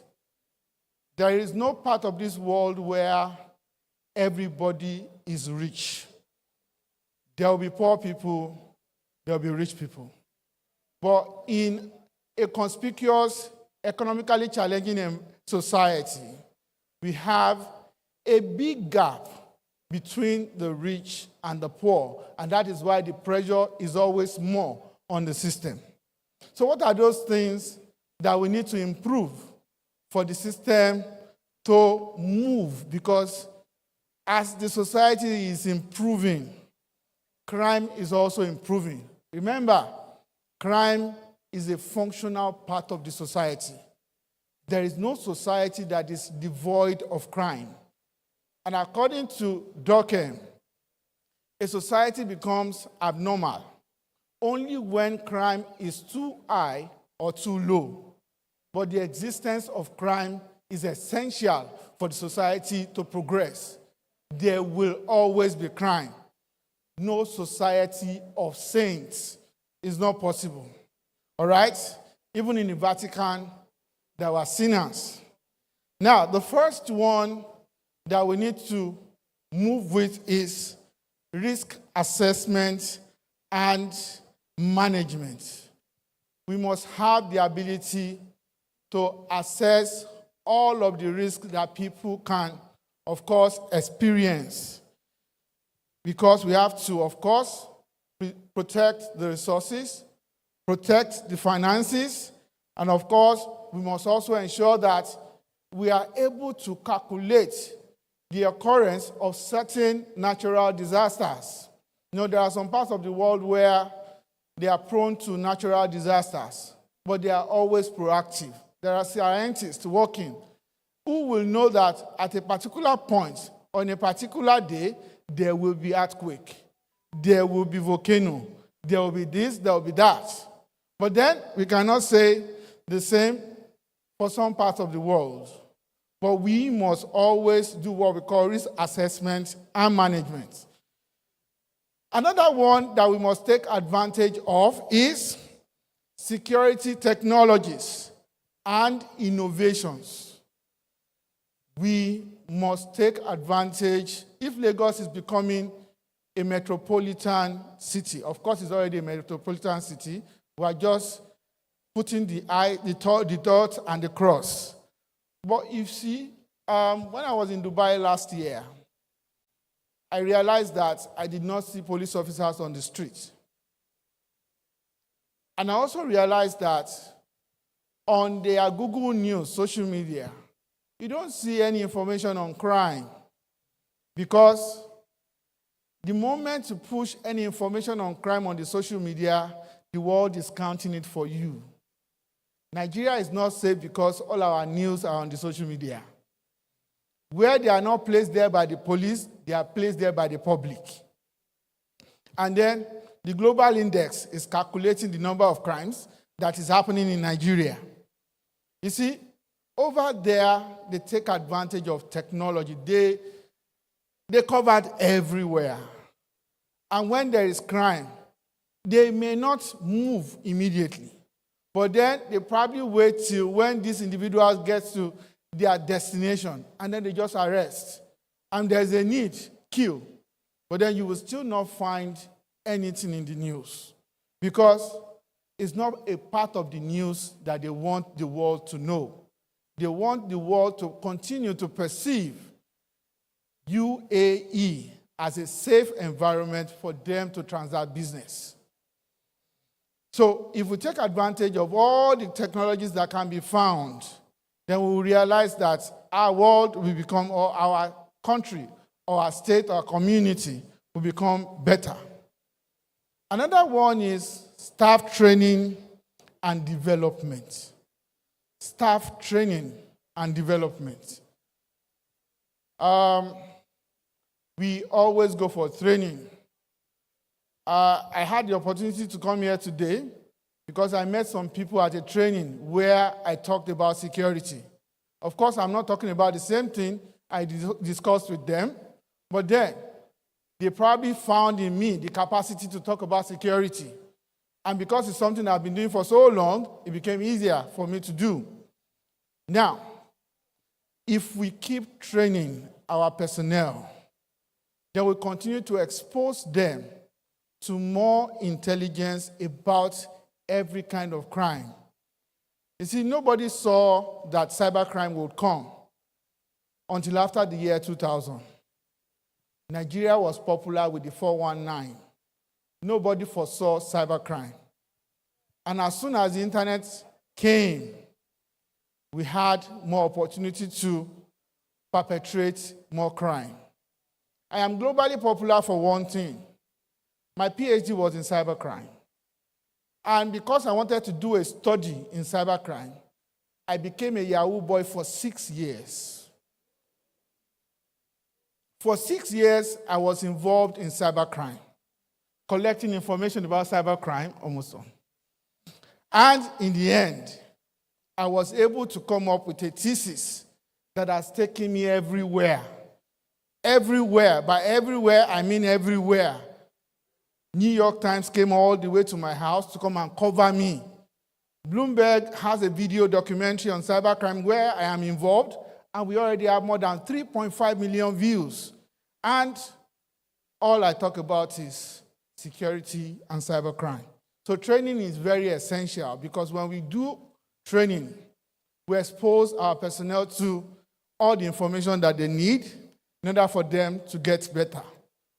Communication and collaboration also very important. Adaptation and resilience, very important. Now, for us to have that sort of safety and security that we desire, we require certain type of strategic partnership. This I will do in 3 minutes. I hope I still have that time. What are these strategic partnerships that we need? Inter-agency collaboration. The SSG earlier on mentioned the importance of the need for the government of Lagos State to bring security meetings to the grassroots that will involve all kinds of security agencies. Very important, and that, of course, is what we are talking about here. Public-private partnership is also very important. Combining with the government, combining with private organizations to ensure that there is safety, very important. Industry collaboration is also very important. Most people do not know why banks are situated in the same area. They do that because they want to do what we call collaborative security, knowing that they are prone to the same danger. And most organizations who have the same problem also do that. And then we also have vendor and supplier relationships, community engagement, just as we have the Onyabo in Ikorodu. We are supposed to have something like that in other parts of Lagos State to make Lagos State very, very safe. And of course, we must also engage in international collaboration. Now, when all of these are done, we are sure that we'll have a safer environment and businesses can only thrive where the environment is safe. Thank you very much. I only had information about Pcrc about a month ago. I know Pcrc, just that name. I did not even know the meaning until a month ago. Now, when I got here today, I saw something that I did not expect to see. Now, if I'm here today, I want to be here for a long time. So I'm here volunteering my service to Pcrc. So I hope you will take me as I am. Thank you very much.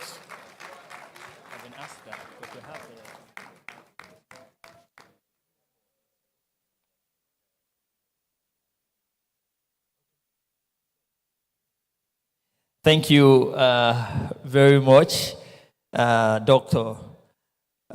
Quite an insightful paper presentation. And we also thank you for your voluntary service to be a member of the Pcrc. All right, ladies and gentlemen, but I see that food is being served already, but I've been asked to remind us that even though food is being served, that we cannot eat inside this auditorium. So if we need to eat, there's a food court that is provided outside So please, you can just either stop eating now or just keep your food, or you can step out to eat. That's like the policy of this place. Would love that we, respect that policy as it has been stated. Thank you very much. Okay, so trying to bring this to a close, we'll just dive straight into the. We're supposed to have a question and answer session because I've been talking and talking and talking. There has to be, some kind of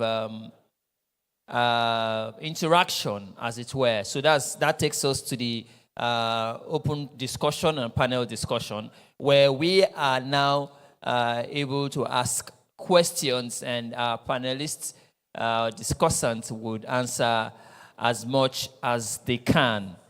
I don't know if we have some of those who could help us bring the chairs, here, as I would invite our discussants and, of course, our moderator.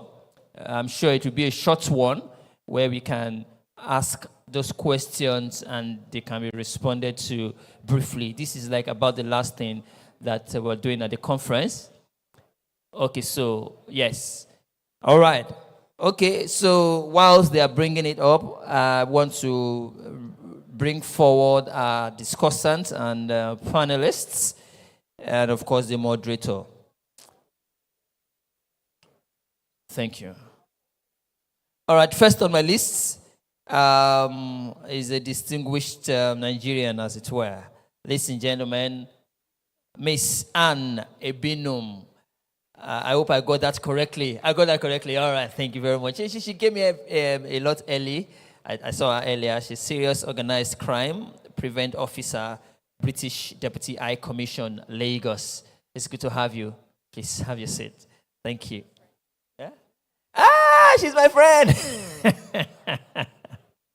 Thank you very much. I really do appreciate that. Of course, we want to bring back Dr. Adedeji Oyenuga. He's had an insightful paper presentation. He'll be right to be able to answer some questions. So please, dear doctor, you are needed on this side of the auditorium once again. And of course, we'll also be bringing the PPRO Lagos State Command in person of SP Benjamin Undeyi. Please, a round of applause as he steps forward. I know he spends majority of his time answering questions on the social media space. Thank you very much.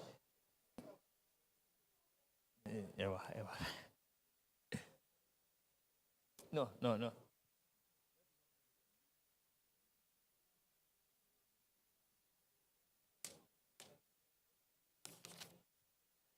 Of course, joining us here would be the National Chairman, Pcrc, ladies and gentlemen, Alhaji Mogaji Ibrahim Olaniyo. Please step forward, sir.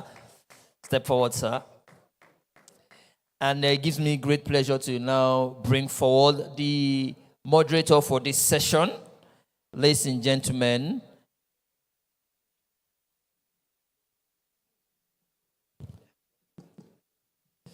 Mr. Fola Martins. Mr. Fola Martins, please, is an astute and professional presenter with NTA 2 Lagos. A round of applause, please. The entire session will be very short, so we'll make it as brief as possible. I'll just take this off so that we can. Oh, thank you very much for providing the microphones.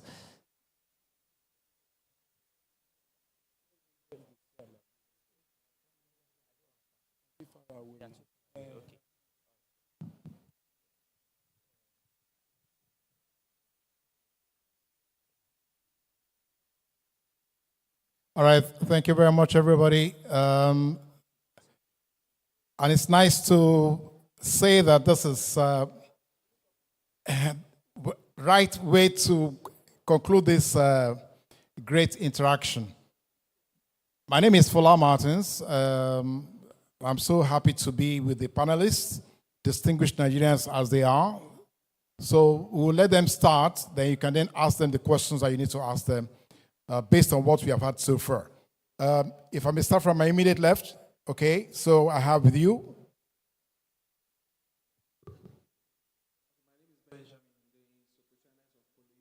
I'm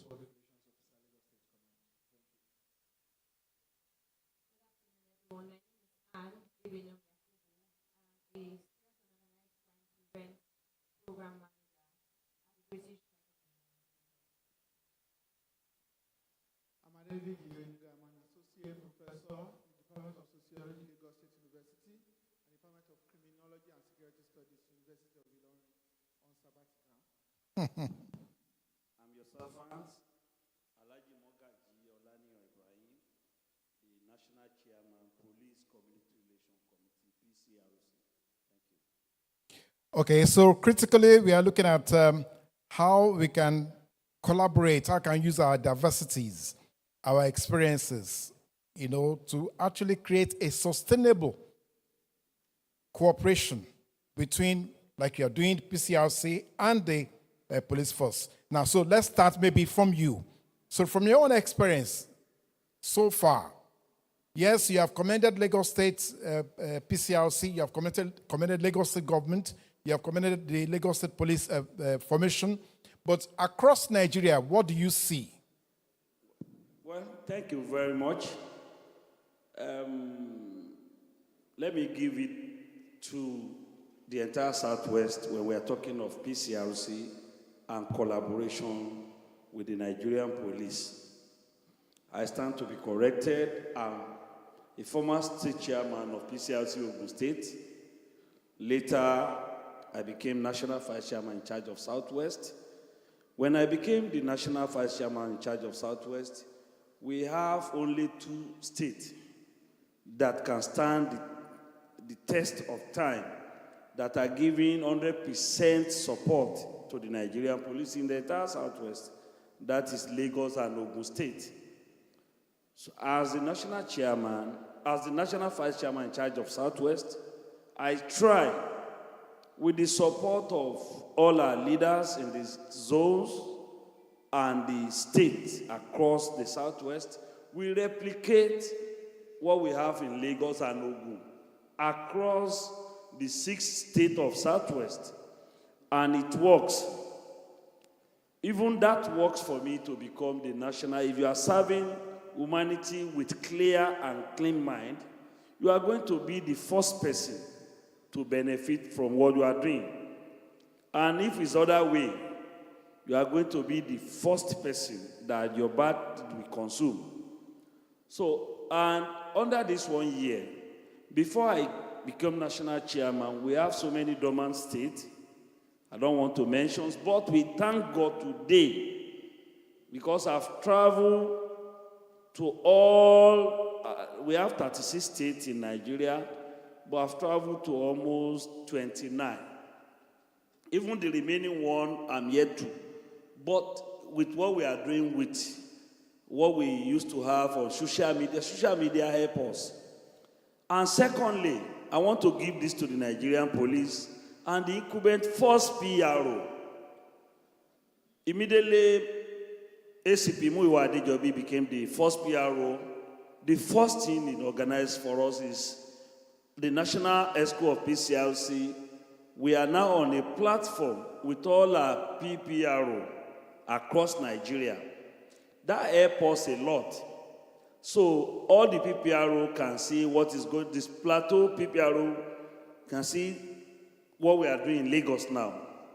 They exchange idea, we collaborate together, and under this 1 year, the level of achievement of Pcrc in collaboration with the Nigerian police and the member of public across Nigeria, let me rate it at 85% now. Yes, let me rate it at 85% now. And we work with people like our professor, corporate bodies. We work with them, the institution of our learning, we work with them. In fact, we have Women and Youth Committee now. I'm here with National Women Committee. In fact, next week, we are going to have a program for our students, primary and secondary school students in Abuja, which was sponsored by Women and Youth Committee. We now go down to the level of our children. We want to catch them young.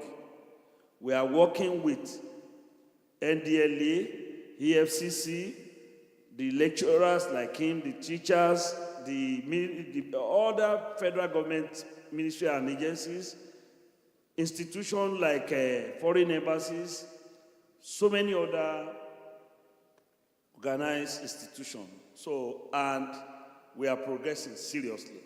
Thank you very much. Can we give him another round of applause for giving us at least a positive incline on what is going to happen shortly? Now, how can we make this sustainable, Professor? Because what he has said so far is great, but can we sustain it over time? Can it endure?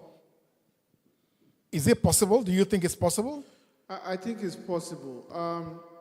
What he spoke about right now was not the same as what was obtainable in Nigeria about 15 years ago.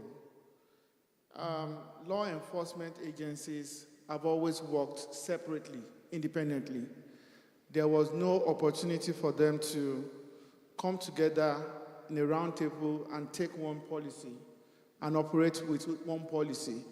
I observed that in my own investigation in cybercrime, and I realized that EFCC wanted to be the more popular, the more powerful.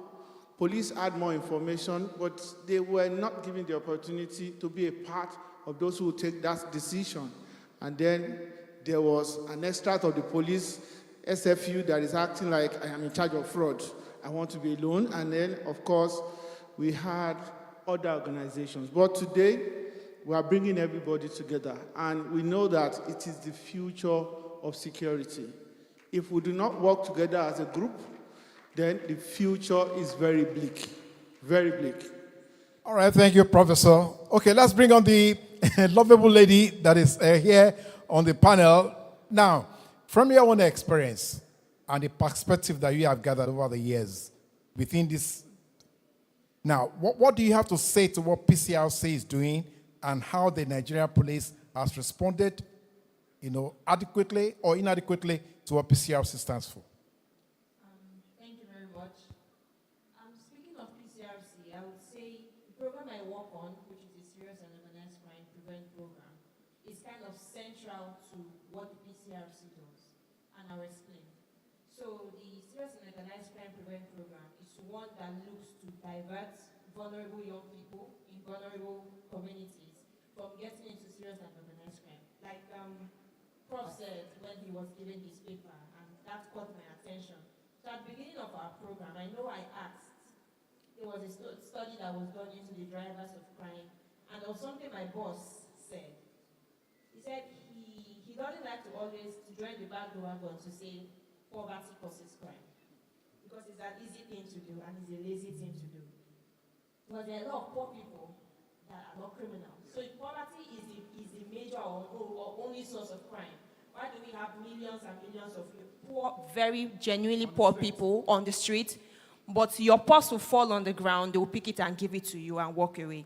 So there is something innate to criminality, and that is where the element of prevention comes in. So we try to work in these communities and see how can we reach young people, not the hardened guys now, who allow the pursuit aspect of the police get to them. But I've even spoken to police officers in Jeremy, one of our local governments we are implementing, and I asked him, I said, what is the need for you? What's the motivation? And he says, we are tired of fighting crime. We're tired of chasing criminals. If we can try to prevent a crime from happening, let's do this. So it ties a lot. Our program model looks to divert young people and, most importantly, galvanize the community into preventing serious and organized crime. There was a study, a crime threat study, the Nigeria threat study that was done by the UNODC. It was launched sometime in September. And I liked a portion of it that said we should begin to deploy more resources into prevent as a concept, as against pursue of tackling crime, because preventing is cheaper, and then we can reach a lot of young people that way.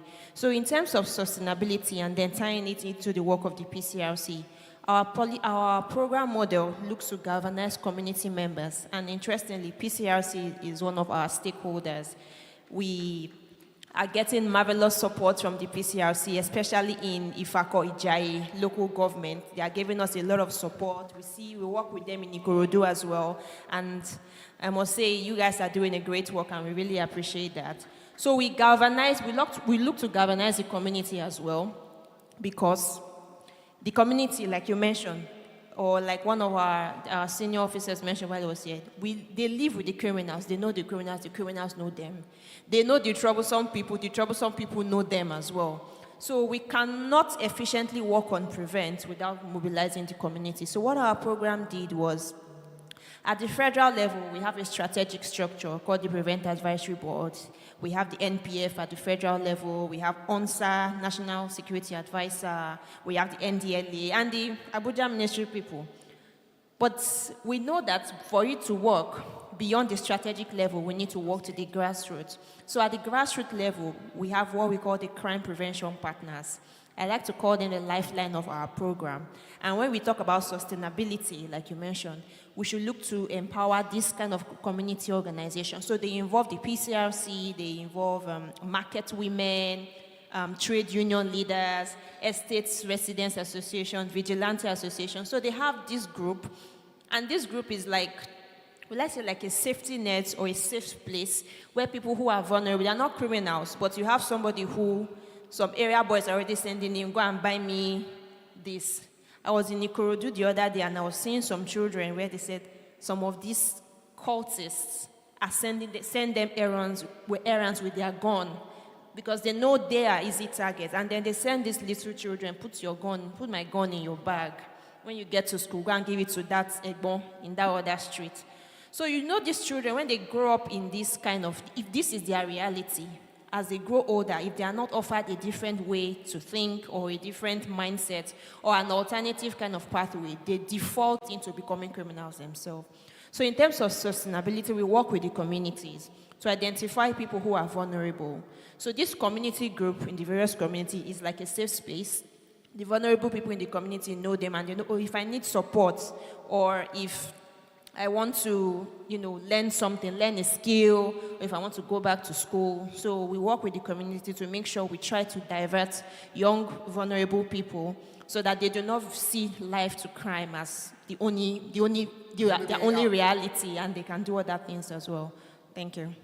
Thank you very much. Please, can we give her a round of applause for that? That is great. Another insight to what we are trying to achieve.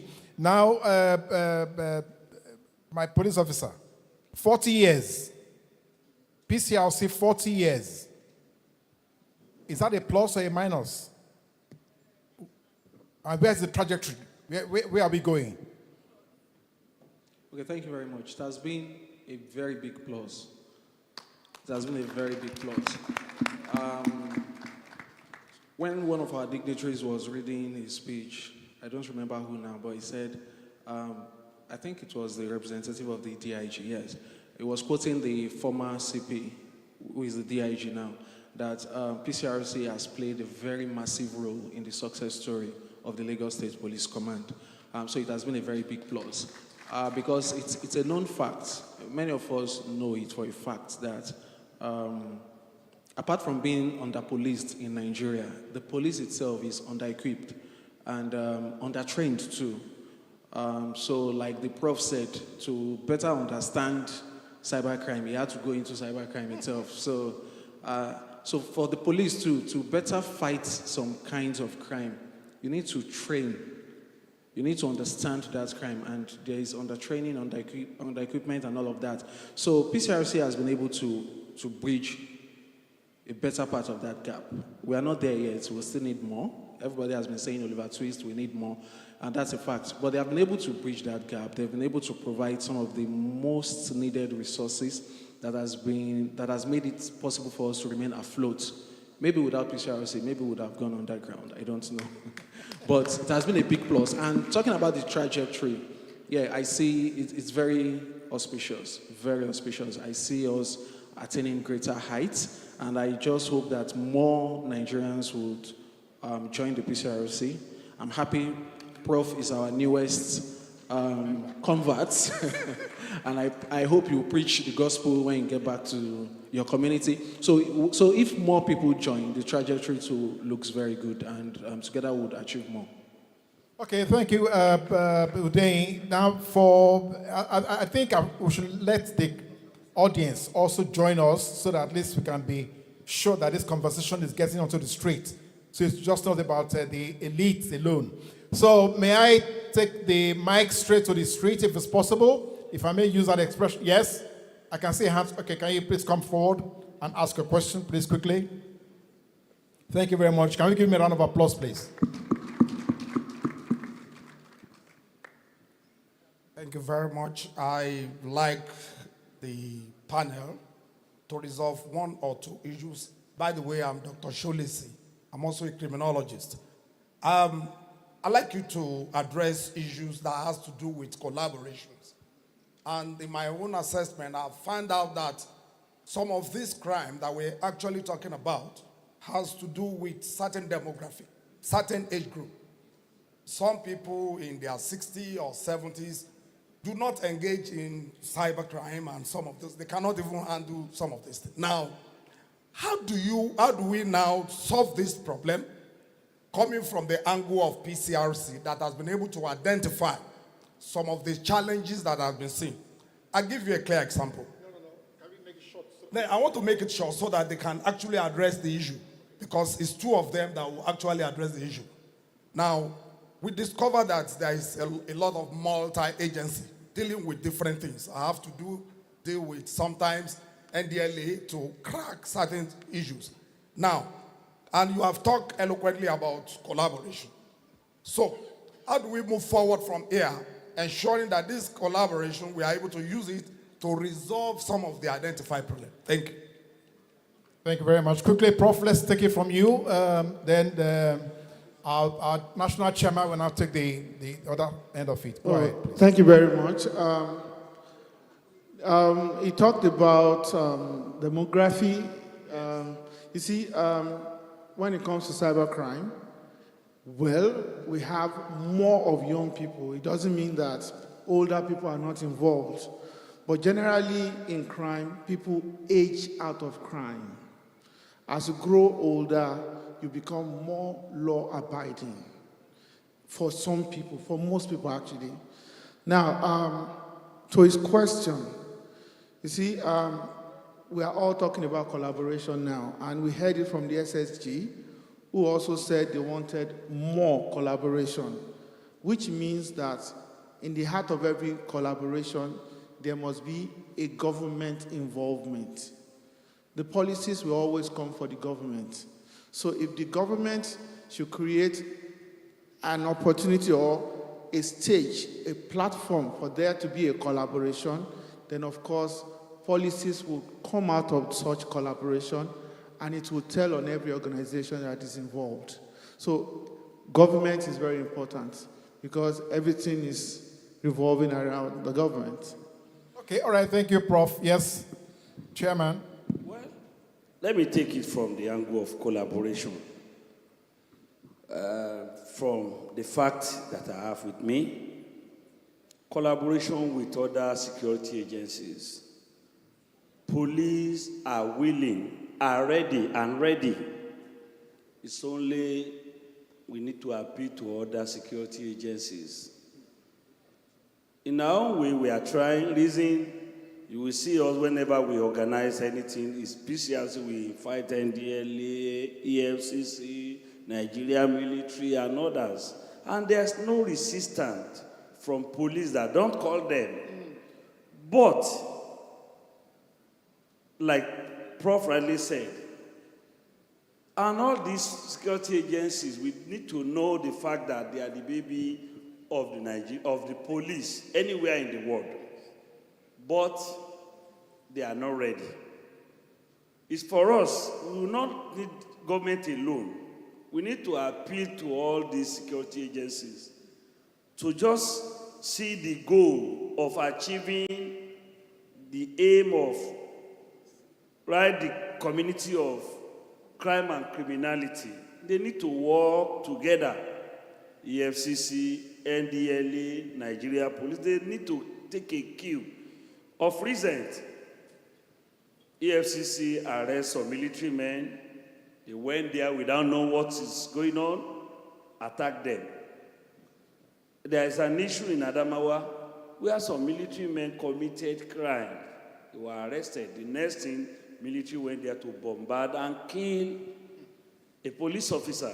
If it's in another sect, it's going to be a war. If it's Nigerian police that kill a military man like so, not everything lies on government. The role we can play as PCRC, we are playing it, and we will continue to play it. And there's no time at any level of police. They didn't stop. We are collaborating with immigration. We are supporting custom. We are supporting Nigerian military. In the northeast, I went to Yobe State. Military relies solely on PCRC to get information. Even they are praising, the theater commander is praising the PCRC, that without PCRC in this state, it would have been a serious failure on their own part. So I'm appealing to all of us and to other security agencies to take a cue to work with the Nigerian police. We are going to achieve greatly with this collaboration. Okay. I'm going to add something very small to that presentation. I am also aware of this disjointed relationship. So recently, actually about a month ago, as a consultant to the Institute of Criminology and Strategic Study, I came up with a conference call that will be out in the next few days. And in the conference call, we are inviting all security apparatus agencies and law enforcement agencies. And we are also trying to create a platform for there to be a relationship. I am sure communique from that conference will say a lot about, thank you very much, sir, will say a lot about the future that we want to achieve, because we are not there yet, but we'll get there. Okay, all right, thank you again for that. That's very promising. But to make it sustainable, he has already highlighted the fact that some of the other agencies are not joining what PCRC is doing. So why do you think you can find a way to aggregate that at the international level and see what influence you can bear on it? Security is something that is domestic to every system. I remember when our program came, one thing we kept saying is, there's a UK Prevent program that has been hugely successful. However, we understand perfectly that the contexts are different. We cannot import a foreign system to work in Nigeria, to impose in Nigeria, because our operating system, our context is completely different. So, unfortunately, I don't think the international agency can do a lot to foster interagency, collaboration. It's something that we have to work on ourselves internally. And the platform you say you are creating is one of those avenues we can begin to look to see how we can engage everyone to come together. Because security agencies cannot be working in isolation. There has to be this collaboration. There is a bit of it. I can say when I started my program, we also experienced a bit of that, not agencies not talking to each other. But in Zamfara State in particular, we are beginning to see NDLEA work with NAPTIP, work with police, working with the community. We're not there yet, but it's something that we should continue to re-echo at platforms like this. And security officers themselves, when they continue to hear this message and see this clarion call from the people, they will see the need for interagency cooperation. And like SP Hundeyin said, training will help with the reorientation. Thank you. Anne, thank you very much. Okay, before I take on this next one, let me just quickly ask Hundeyin. Now, for you, from your own experience, what she had just said, looking forward, that, okay, yes, we should be able to promote some kind of, further collaboration with all that. Is the Nigerian police actually disposed to that kind of relationship? Well, I would first like to correct an impression. It's not as bad as it's been portrayed. We have some level of collaboration. We do. We would always visit sister agencies. They would visit us just to establish that synergy. And we always have various platforms where we meet, particularly the Security Council meeting with the governor on a monthly basis. We also have the Office of the National Security Advisor, where every security agency has a representation. So the collaboration is there. But I also admit that it's not where it should be. We'll still have some shortfalls, some gaps to cover. So the future is bright. I see us getting better because we have actually been able to see the magnitude of results that this low level of collaboration has been able to give. So it's inspiring, it's encouraging, and as you can see, NDLEA has been here from the beginning of this program. They give us massive support. Just a few months back, we intercepted a truckload of hard drugs. And we reached out to them and handed over these drugs to them. So that collaboration is there. Sometimes we are looking for a suspect and EFCC, we discover it's in EFCC custody. We just tell EFCC, see, our complainant here, the suspect for our case here is the same suspect you have. Let's just tell our complainant to come to you and harmonize the case. We are not struggling. We are not waiting for that suspect to be out and we arrest him again. We just say, just continue with your case. So that collaboration is there. And I say again that the future is bright. And while speaking for the police, to some extent, being in the security circle, I can also speak a bit for other security agencies. I know that they are not averse to collaboration or to further collaboration. So it would work, I believe. Okay. All right, thank you very much. Let's get yes, quickly, so that we can be sure that PCRC actually is on the street level. Yes. Okay, you have a point too. All right. Thank you very much. I'll be very fast with this. I'm Comrade Kunle Shodipo, the SSA Media and Publicity to the National Chairman, PCRC. We've been talking about crime, and we want to discuss policing together and securing together. And most of these things has been centered on the youth. When we're talking about social vices, we mentioned the youth. But it has occurred to me that before you sustain something, that thing must have started from somewhere. And then we have some matured minds. For instance, cultism. There are some godfathers. I want to ask the professor, as a professor of criminology, what can you develop to help us? Because when everybody is talking now, we are attacking the youth. But if the foundation is not addressed, the youth will continue to copy the elders. The youth cannot go into cultism without some people sponsoring it. So we need to address it. We need policies. Please, Prof, give us a solution. Thank you. All right. The ball is in your court. The ball is in your court. Quickly, please. Right there now. Actually, how do I say this? You see, in UNODC, I mentioned UNODC now because I'm a member of what we call Education for Justice. We use education as a tool to give orientation to the younger ones. So what we're simply doing is cutting off that thing from that age so that they do not have such interaction with the older generation who are already into it. That question should have been for her, because this is what she's practicing. So really, we have to, there is always a transition. Childhood, young adulthood, then old age. We move. But then there is always an interaction because group move as a cohort. And in demography, the cohort is a 5-year bracket. If you are within a 5-year range of my age, we are age group, which means that I share a group with a lot of people. Now, if you know my history, then you understand that it is possible. So firstly is a choice. Then the next thing is reorientation and cutting off that relationship just as she's doing already. We just need to make this program bigger so that the younger ones that are vulnerable to all of those things can have the opportunity to escape from that transition. Okay, all right.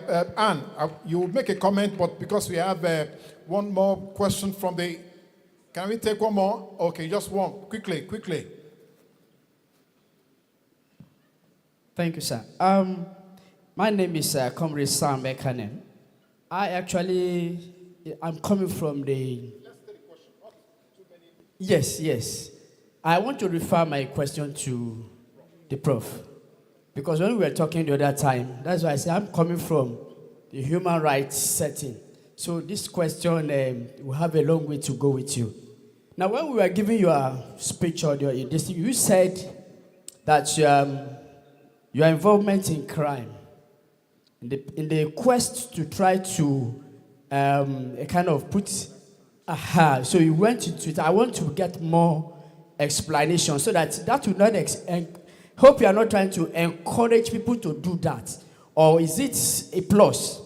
Another question I want to bring in there is the issue of, you said when you are in UAE, the UAE are not showcasing crime. Is that a plus or a minus to the system, sir? Thank you. Thank you very much. Thank Okay, you. Prof, quickly. Okay, in research, Summary. there's something we call participant observation. And in investigation, there's something that we call undercover. Now, what I have done is what is called participant observation. You have to be a part of the group to get the information you need and to understand them better. So it's a research technique, all right? And police also use that to uncover crime. Now, the other one is a plus. You see, Nigeria may not be as bad as we all show it to the world. But if we post everything about Nigeria, we are, I'm looking for the word that they use on the street.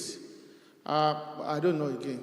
I'm used to the street, but I don't know at the moment. But we are the one making Nigeria look very small, very vulnerable, and all of that to the entire world. There are protocols.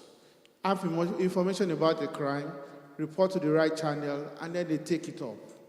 But if you take it to the social media first, it is Nigeria you're exposing, because if we do a digital search of a particular crime, and we see Nigeria, I was at a meeting with some people, the King of Dubai, the King of Qatar, and some other people in 2020, and I realized that the person that spoke on India brought Nigeria as an example.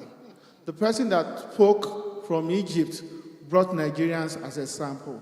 The chief of police of Dubai brought in the case of Hush Puppy and Woodbury.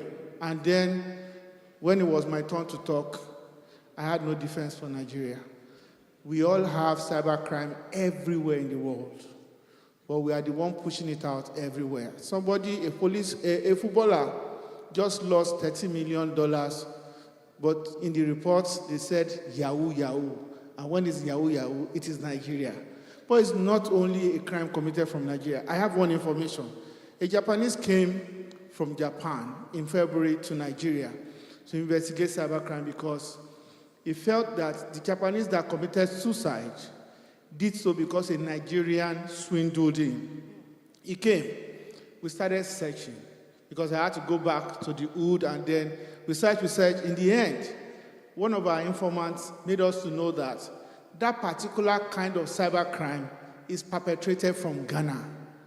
He left, went to Japan. It was sponsored by Shago Kukan Publishing Company. Went back to Japan. Last month he called me and said one of those people was arrested in Ghana.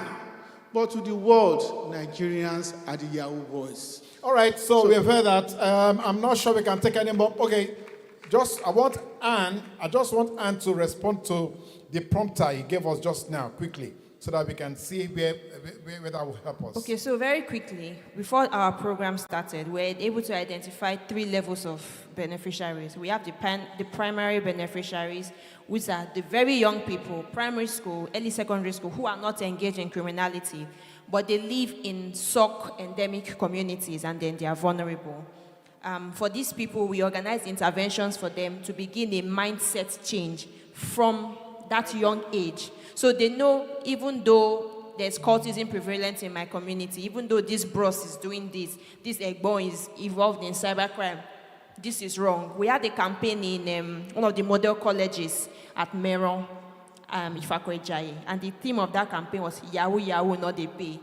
Anytime I go to that school now, that's what they call, Yahoo, Yahoo, not they pay. So it's their slogan. It might seem childish, but the program is at that young age, let us try to let them know this is not normal, this is not good.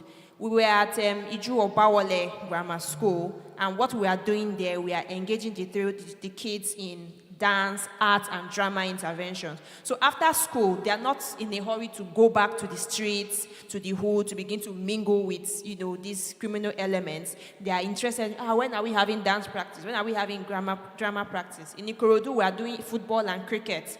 So these activities used to divert the younger ones. Then we have the secondary beneficiaries. These are people that are maybe out of school, but they have no skill. They are considering there was one I met in Jeremy. I was like, what do you do? He said, I'm involved in fast fingers. I said, what's fast fingers? He said, if I have your SIM, if I grab your SIM like this, everything will go.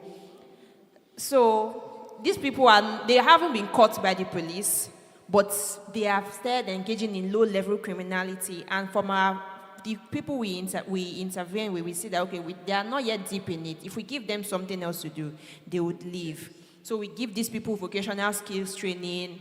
I must say a very big appreciation to NDE, National Director of Employment. They've been able to train some of these secondary beneficiaries. Then we have the Ogbologos in the tertiary category, and those are the people you are talking about, the godfathers behind the scenes. Unfortunately, these people are hard to get. They are hard to change because their mindset is already formed and they are set in their ways. And we hope that the long arms of the law catch up with them. And so that is it on the one hand. On the other hand, like Prof said, some people age out of crime. Most people age out of crime. Some people, when they get older, they realize that, crime doesn't pay, or I've, swindled my youthful years. Some of them are people who have been convicted and they've come out of prison and then they are repentant criminals. So what we do with these tertiary people, for the ones who are still engaged in high-level criminality, we leave them and we let them be. You can't change them. You can only prevent young people from emulating them. And then for the ones who are repentant, we use them as role models and mentors to our younger ones as well. So that's kind of how we do it. Thank you very much. And thank you. Want to give her a round of applause? Yes, go ahead. Quickly, I will want Udain to please help us round this up in the sense that the Secretary to the government says something about expanding in what PCRC represents. So what is the Nigerian Police Force therefore doing to see how PCRC can grow bigger, larger, and probably pervasive across the country? What are we doing? We are showing support, massive support like we have done today. We encourage people. Sometime last year, I tweeted the phone numbers of all divisional PCRC chairmen in Lagos State. I tweeted it and I encouraged people to get in touch with them to see how they can be part of this. So it's a known fact. It's a known fact everywhere in the world, not just Nigeria, that the best kind of policing is community policing. The community needs to be involved. And that's why in the US, the retired teacher who is sitting by the window would see something and call 911. The information would come from the community. So we embrace this totally. And we encourage people, like I said earlier, our latest converts will take this message to LASU. And we want other people too to spread the message. And on my part too, as a PRO, I'll continue to spread the message. So the more hands we have on deck, the better security we have in the states. Thank you. All right, thank you very much. So, see something, say something. PCRC. Service to the nation. Service to the nation. Thank you very much. Thank you very much, everyone.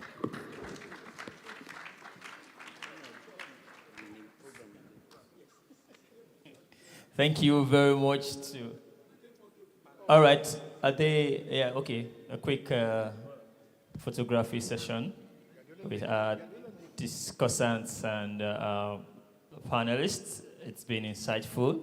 For everyone who has also asked questions, you have contributed immensely to this knowledge distribution on the subject matter. Okay, the state chairman. All right. Okay, so while this is going on, I assure you that in the next 10 to 15 minutes, at the tops, we'll be wrapping up.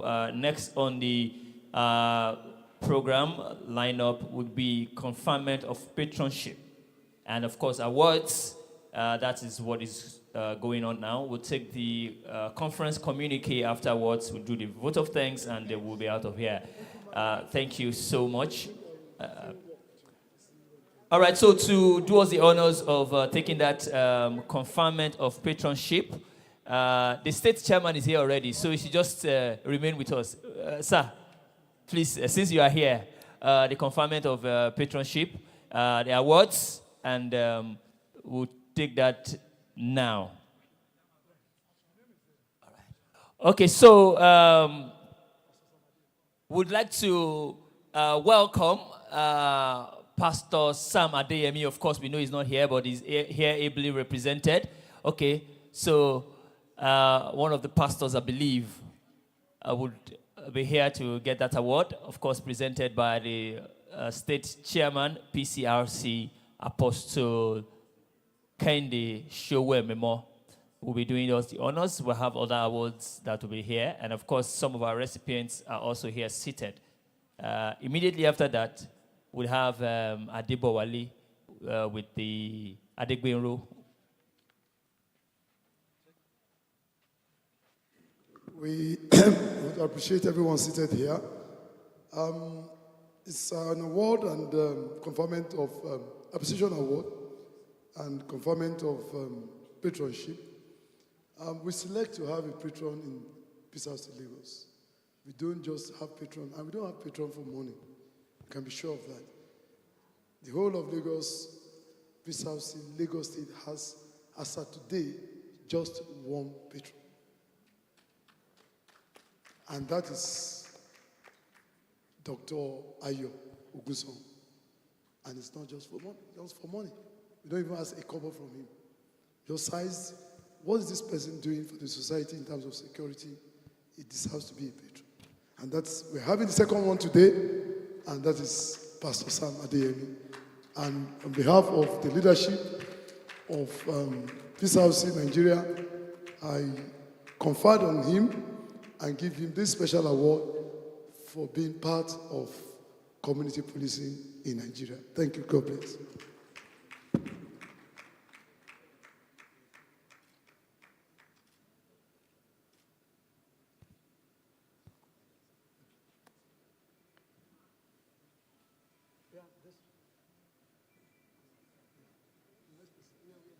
All right. Next to get the award will be Anne. Miss Anne Ebino. Is she still here? All right. Please step forward. Thank you so much. I'd like to welcome Alhaji Biaru Balogun, Zone 2 Chairman, to do the presentation of the awards. Okay. All right. I'd like to bring on the Deputy National Secretary, Mrs. Mary Joseph, to please do us the honors of doing the awards. Looking more like women supporting women.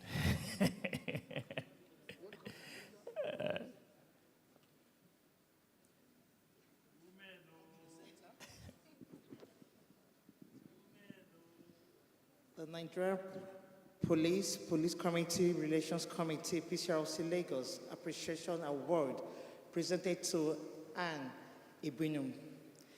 In recognition of your selfless service to humanity and an invaluable contribution and commitment to the growth and progress of Lagos Pcrc. This day, 23rd November 2023. Congratulations, dear. Really appreciate you.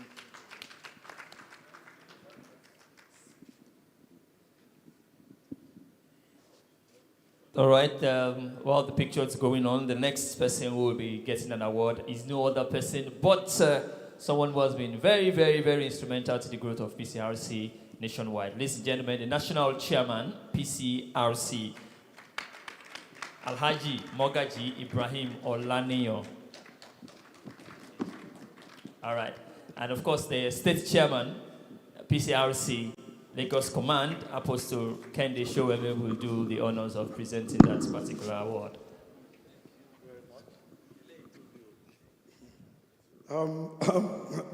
This is to give award to this man will require for us to go and get all the Dangote's trailers in Lagos so that we can carry the award to him. But this is a token of our appreciation for your support for Pcrc in Lagos and particularly the development and the growth of Pcrc in Nigeria. Your tenure has been so wonderful, exciting, and impactful. God bless you, sir.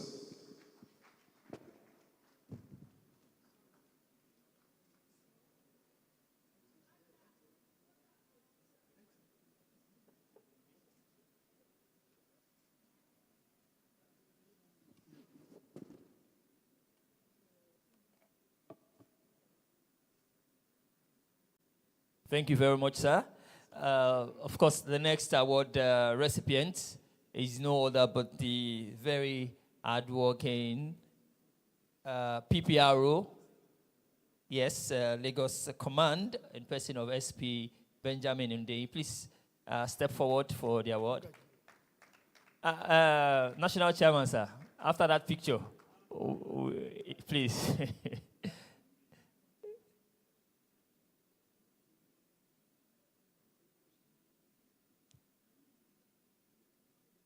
Thank you very much.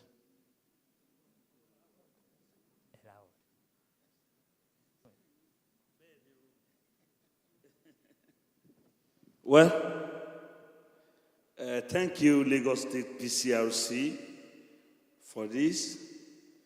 Your PPRO, if other state, even if I'm a state chairman, I could have done everything humanly possible to snatch him. But he's serving us in Lagos. In fact, he's one of the defender of the Nigerian police, their nation, on all these internet platform. On behalf of Lagos State Pcrc, the entire member of Pcrc in Nigeria, we join Lagos Pcrc under the leadership of my amiable brother, Apostle Emimo, and executive, to present this to you, this appreciation award. God Almighty Allah, we appreciate you, but Lagos Pcrc show this appreciation to the world that we know your worth, and we appreciate all what you are doing for us. Today, causing your belief in us, your support in us, we bring together all police heads in the Lagos State, across all our divisions, area commands, all the management team. You are the high in our program. It's the way you present us. We used to tell people that in Pcrc we have PS, Permanent Secretary. You are our Permanent Secretary, and you are super PS to us in Nigeria, Pcrc. Thank you very much, sir.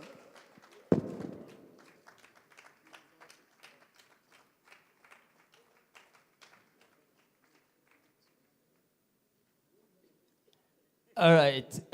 So while that picture session is going on, the next award recipient is someone who is also very, very dear to me, but this story is not for today. Ladies and gentlemen, I want to bring forward Mrs. Atinuke Talabi, an award recipient.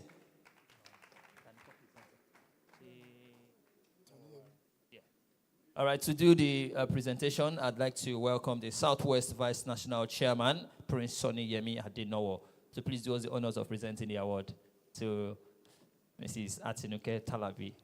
She's not my friend, she's my auntie.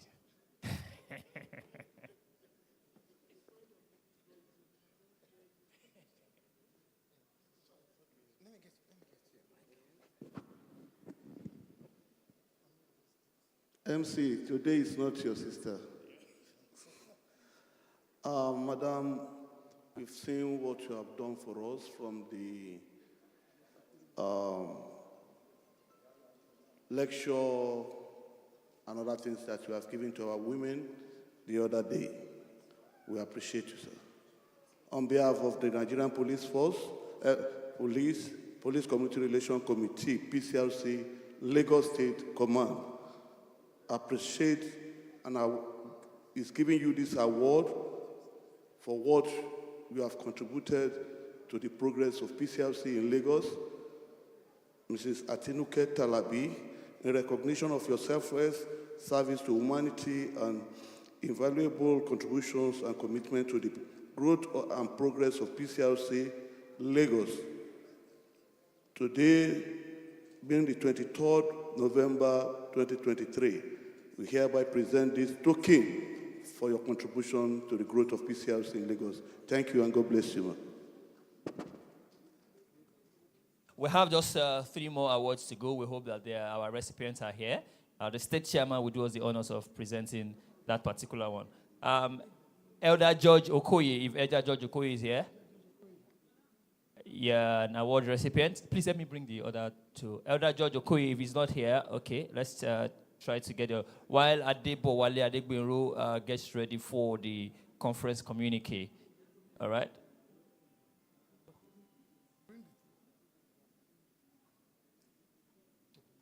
Okay, we just mentioned this. We're closing now. There are 3 people we have identified in Pcrc Lagos. Basically, not for, as I said, call them in the morning, they're there to respond to Pcrc activities. Call them in the afternoon, they're there to respond to Pcrc activities. Call them in the evening and in the night, they are always ready.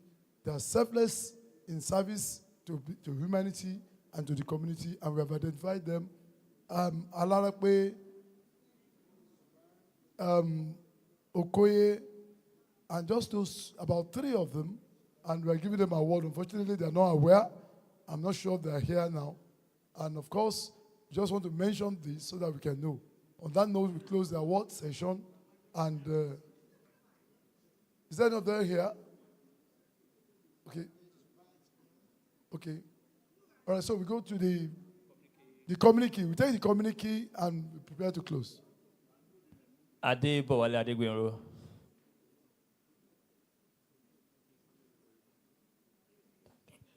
All right, I quickly take the conference communique, and as we understand, a communique is an official report that is taken hastily. So I'll just take the communique based on the paper that was presented by Prof. on dynamics of security and safety operations in a challenging economy and community strategic partnership required.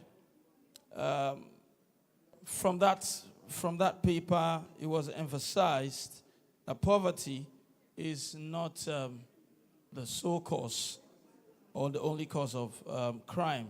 So we can safely say, and there were other emphases from the discussions also, so we can safely say that all poor people are not criminals, and not all criminals are poor.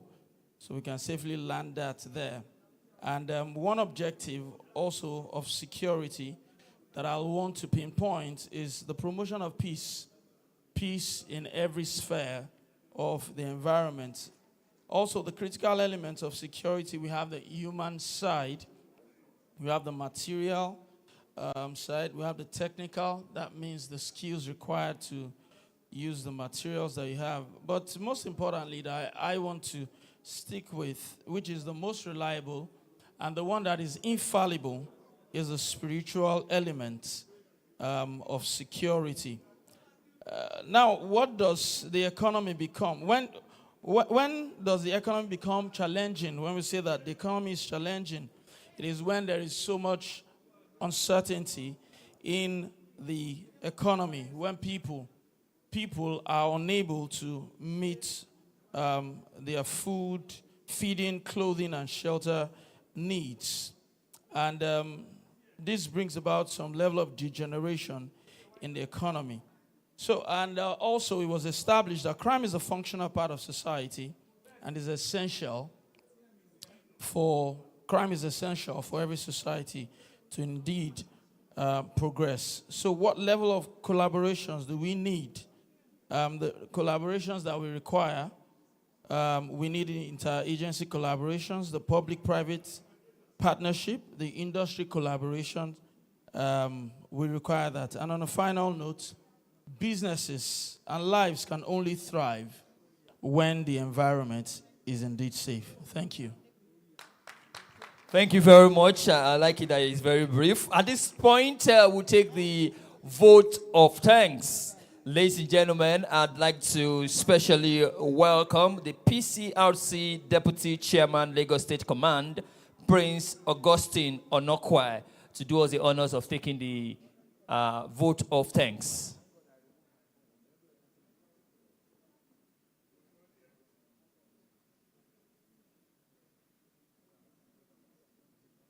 Pcrc, service to the nation. My name is Prince Austin Onokwai.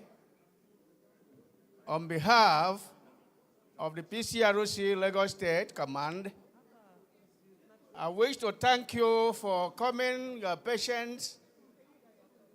Pcrc is happy today that we have been able to brainstorm on so many things about security. And we wish you a safe journey to wherever you are coming from and going. We wish you safe. We pray that God will lead you safely so that at the end of the day we'll meet again in this kind of platform. Thank you very much. Thank you very much indeed.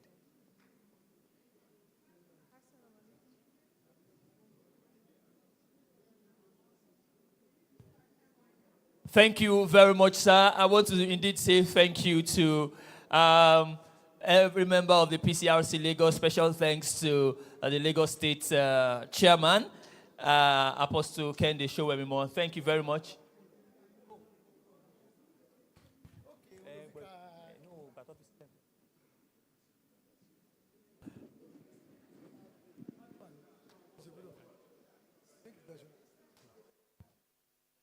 All right, to wrap it up, ladies and gentlemen, before we go, we started with the national anthem. We will close with the national anthem. That's the last thing we'll do, and then we can be on our way. Interestingly, we will have to sing the national anthem ourselves.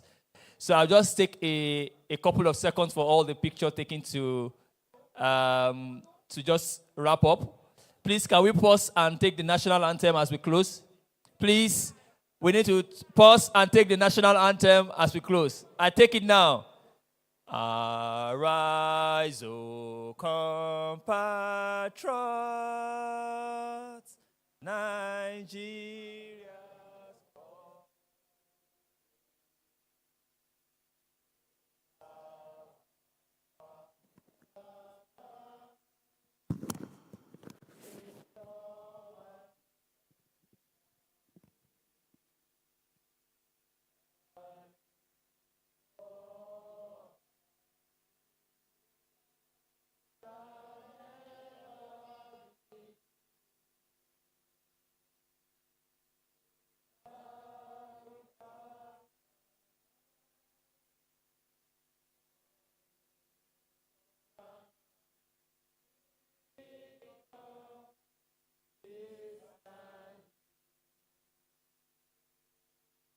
PCRC, service to the nation.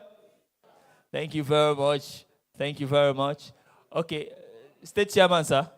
Sorry, just before we go, National Chairman, sir. National Vice Chairman, sir, can you come up, please? National Chairman, sir. National Vice Chairman, PPRO, DPO, and host DPO.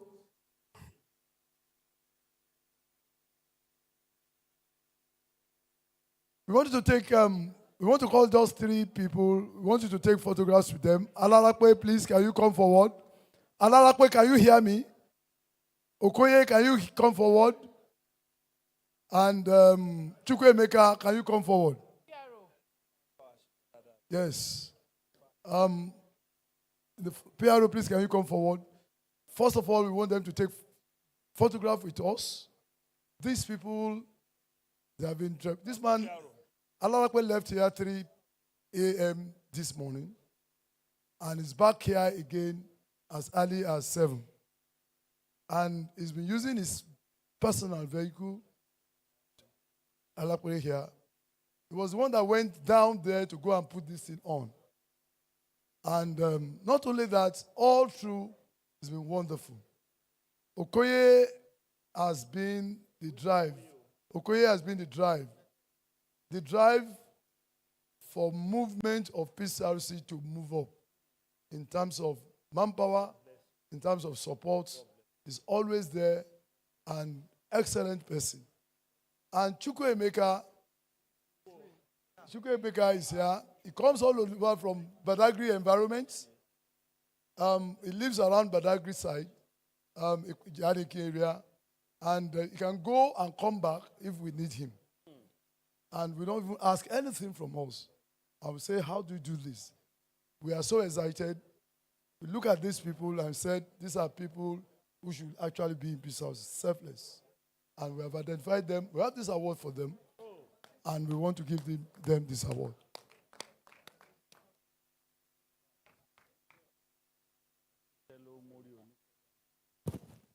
So, okay, Hagar Chukwuemeka Francis, the national chairman and the vice chairman, and We do it together for them to know how important they are. Mommy, yeah, Yawa. Jerry, where are you? Join us. All of us. That means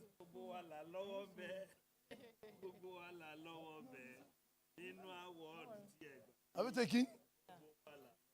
Elder George Okoye.